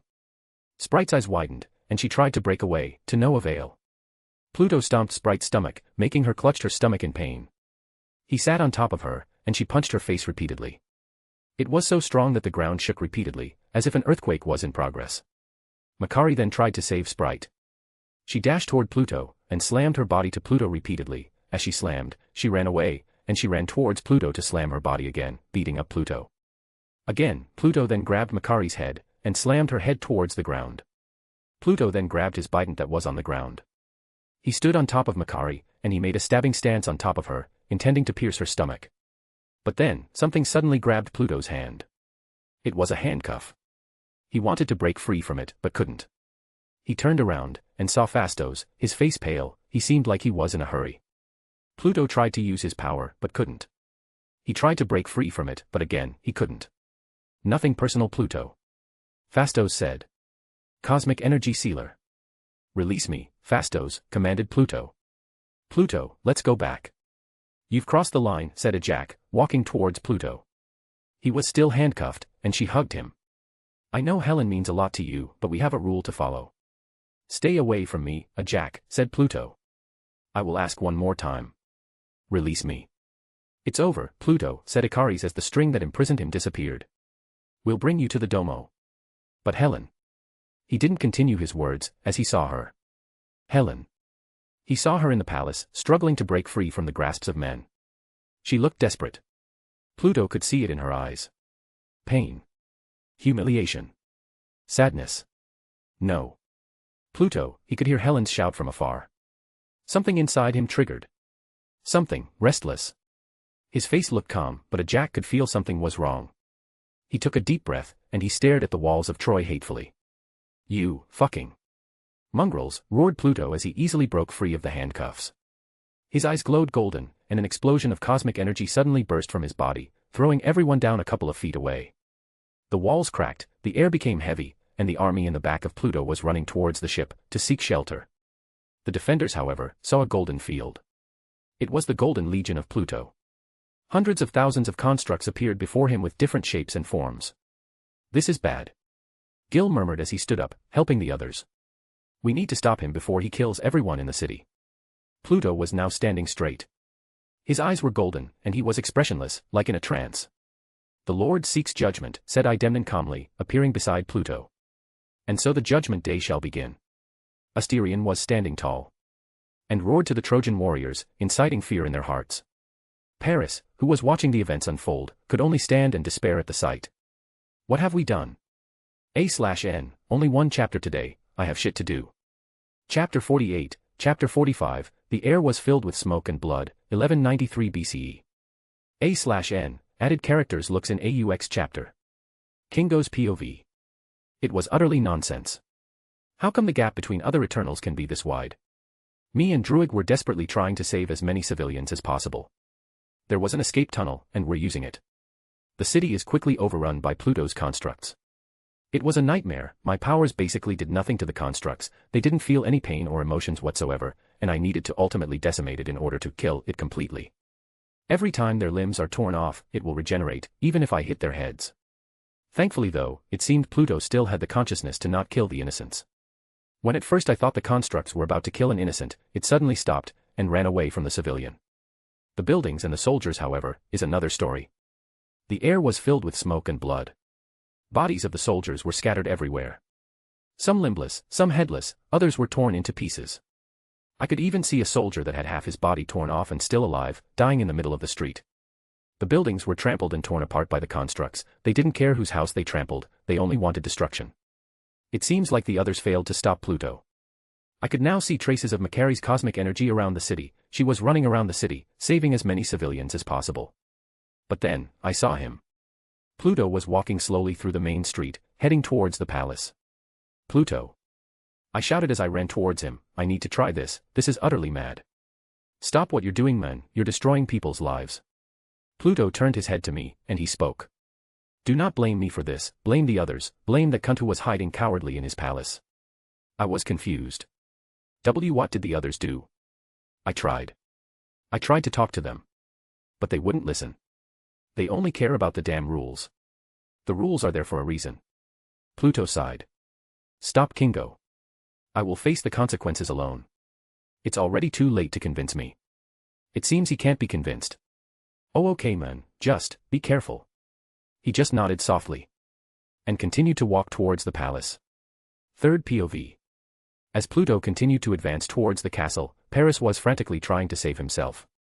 He locked the palace shut, bringing Helen with him as a hostage. "You see what you've done," shouted Helen, cursing Paris. "You think you could?" Before Helen could say anything, Paris desperately slapped her face. It was so hard that Helen's cheeks turned red in an instant.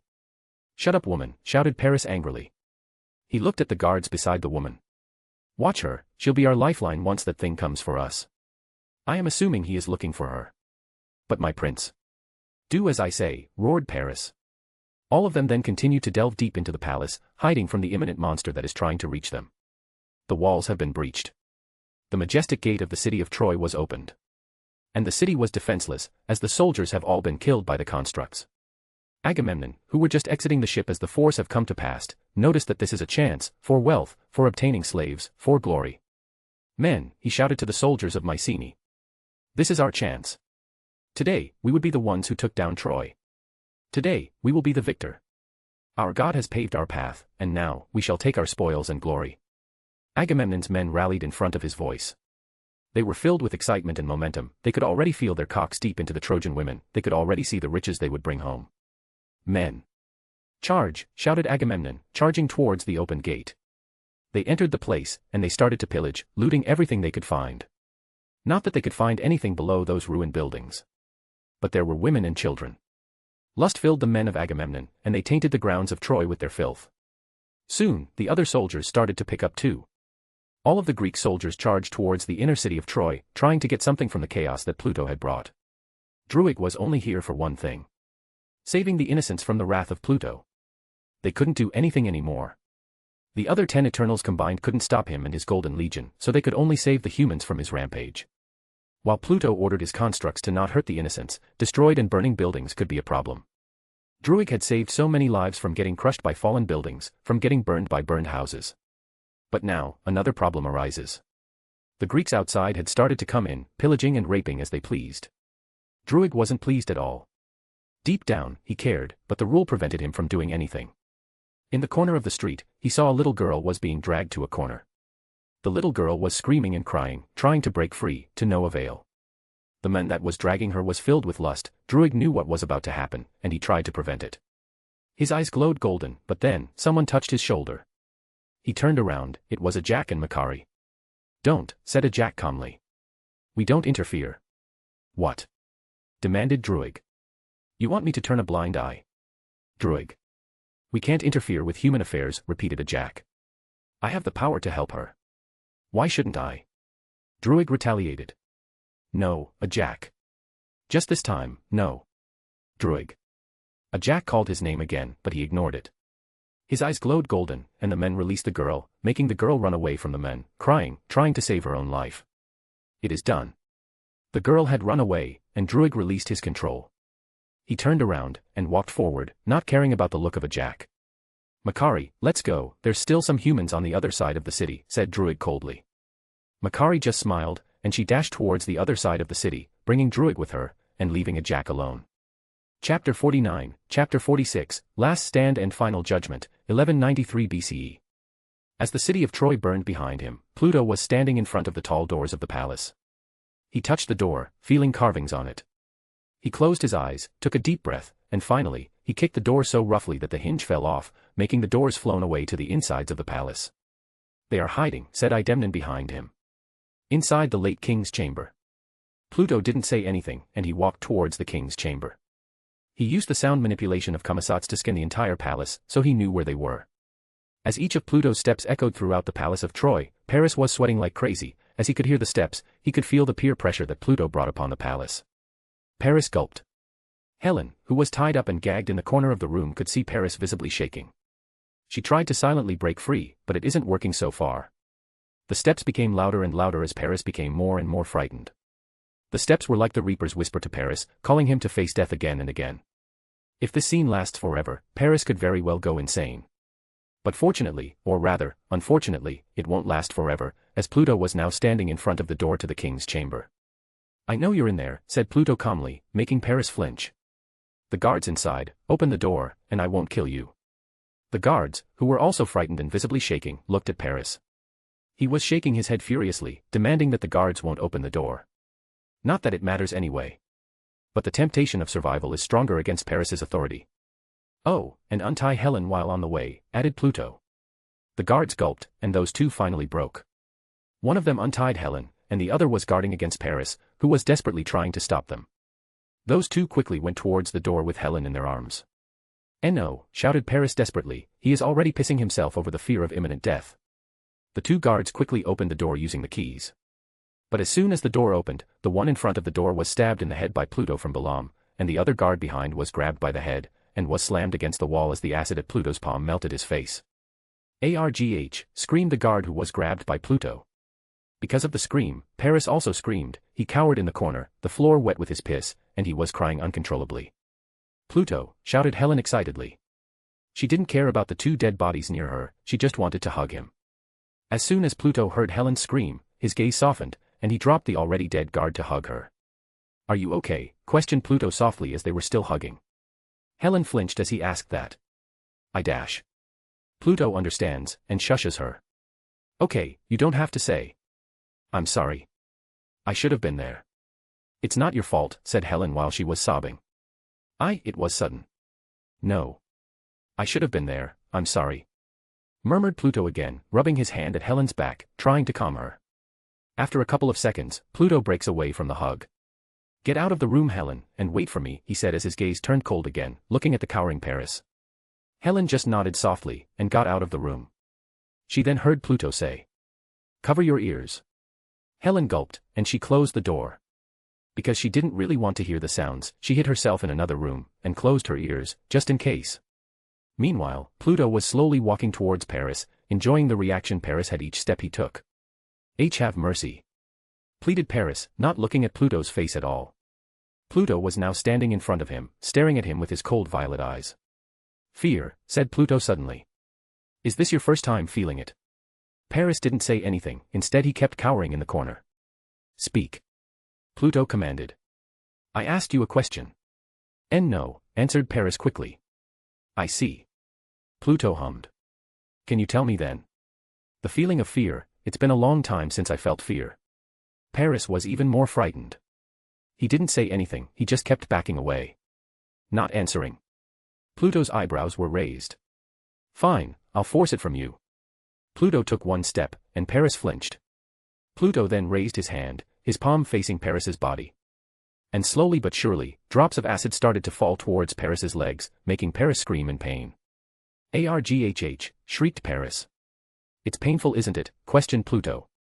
This acid is supposed to heighten your pain receptors to the maximum, so you'll be experiencing pain in the purest form. Even an eternal like me couldn't handle it. Arg. Please see. Please what? Please stop. Oh, but I can't. Pluto chuckled, but then his face turned cold again. We'll stay here for a little while. I'll return Helen's pain that was caused by you, times 1,000. And so, the echoes of Paris's screams traveled towards the palace until the sun sets and dawns again. Pluto was still standing in front of Paris, who was now a mess of a human. His skin was burned to the max, there was no humanity left in him, foams were coming out of his mouth, and his eyes were rolled to the back. Despite this, he could still talk. Pps. Spoke Paris in a broken voice. Pluto kept his cold gaze, he didn't stop, the acid kept dropping to Paris's mortal body. He should be dead by now, but he's awfully strong. Pluto, seeing that he won't get any reaction anymore, stopped. He closed his palm, and conjured his bident. You believe in the god of the underworld, right, Paris? Questioned Pluto. Please. Pluto sighed. Then I will send you to the underworld myself, said Pluto as he raised his bident towards Paris. I sentenced you to the deepest depths of Tartarus, said Pluto coldly. May you be tortured for eternity, if there's even hell. Pluto then flicked his bident, cutting Paris's heads cleanly. Pluto took a deep breath. And he dropped his bident. It's done. He said to himself, he seemed dissatisfied, but he couldn't do anything. He turned around, and he started to walk towards the door. But he was suddenly called. His eyes turned golden, his vision turned dark, and the area around him suddenly expanded. A moment later, his vision recovered. And he saw his supposed creator, Erisham, standing in front of him with his inexplicable size. A/N, right, I want to know you guys' thoughts. Would it be inhumane for Pluto to absorb Helen? Chapter 50, Chapter 47, Consequences. 1193 BCE. Pluto stood in front of Erisham. He looked around, and saw Earth behind him, along with the countless stars shining through the vast and empty space around. Erisham stood proudly, his size dwarfing Pluto's. To Erisham, Pluto was like an ant, he could easily crush him with one finger if he wanted to, he could easily destroy Earth with a punch if he desired to. About time you showed up, don't you think? Asked Pluto, fearless as he could be. Pluto. Erisham's words echoed throughout the space around him. You have broken our rules so many times. I know. That's why I'm here, right? Said Pluto casually. Erisham paused a bit, then he spoke. You have disturbed the balance of the emergence, do you have words to defend yourself? I just did what you ask. Pluto chuckled. You wanted technological advancements, right? War creates it. What you did isn't war. Erisham spoke. It is a massacre. Massacre in this stage of advancement could only delay the emergence. Pluto just chuckled. That's how it is, huh? Okay, then explain to me, why do I have feelings? Why do I have thoughts? Why do I have emotions? If I was but a mindless being, all of this wouldn't have happened, I wouldn't get attached, you wouldn't have to make those stupid rules, we would be tools instead. Tools for your grand design. Erisham then moved Pluto closer to his face, as if he was staring directly at him. Your mission is to nurture the humans. And for that, you have to have feelings, to relate to them. If I made you mindless, it will not be effective, as you cannot do the mission efficiently. Then why would you command us not to get too attached to them? At the end of the day, you are but a catalyst for them to advance, you are not human Pluto, your mission is to quicken the emergence and to collect data from the deviants. Pluto stared at the gigantic helmet of Erisham, fearless about the punishment he was about to receive. Fine then, Helen is safe anyway. Do what you want with me. Erase my memories, replace me, I do not care anymore. Erisham was quiet for a while, but then, he spoke again. No. No. You are one of a kind, Pluto. Erisham spoke. You are not my creation. The one above all gave you to me so that I could study the deviance and fix the anomaly of the universe. In other words, your mistakes. Pluto said sarcastically. And your thoughts, you are rebellious, like the deviance that I created. You will stay on Earth, I will leave your memories intact, but when the time comes, I will study your memories, to see what the deviants were thinking when they rebelled, and from your memories, I would improve the Eternal's design. Pluto looked confused. So I would be leaving scot-free then? No. Okay, then what? I will strip away your gifts, and I will study the deviance that you have brought to me now, spoke Erisham. 1,000 years of Earth time I shall study it, and when the 1,000 years are finished, I will give you your gifts back. That 1,000 years would also be your punishment. You cannot travel with the other Eternals, you cannot fight alongside them, you cannot enter the ship, you can only stay outside of it, and the others won't defend you. Pluto clenched his fist. So I'll be powerless. You are an eternal, Pluto, answered Erisham. Your body is still stronger than humans, use that to survive, and if you could survive for 1,000 years, I will return your gifts to you. Pluto looked down towards the empty abyss below him, and sighed. Very well. I accept your punishment, Erisham. Then good luck, Pluto. As soon as Erisham spoke his final words, Pluto felt something painful, like a part of him was stripped away suddenly. He could not hear the voice of Idemnon, he could not hear the voice of Mephia, he could not hear the voice of Asterion. For the first time in a while, his head is silent. His vision suddenly darkened again, and not a minute later, he woke up, he opened his eyes, and saw Helen was sitting beside him as his body was laying on the ground. Oh, thank the gods! Helen hugged Pluto, crying as she did that. I thought something happened to you. Helen.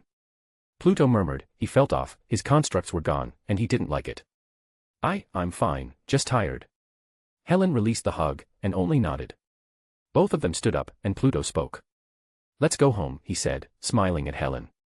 Helen also smiled, nodding vigorously as she looked at Pluto. Okay. And so, Pluto and Helen slowly exited the palace, leaving the empty place, never to visit it ever again.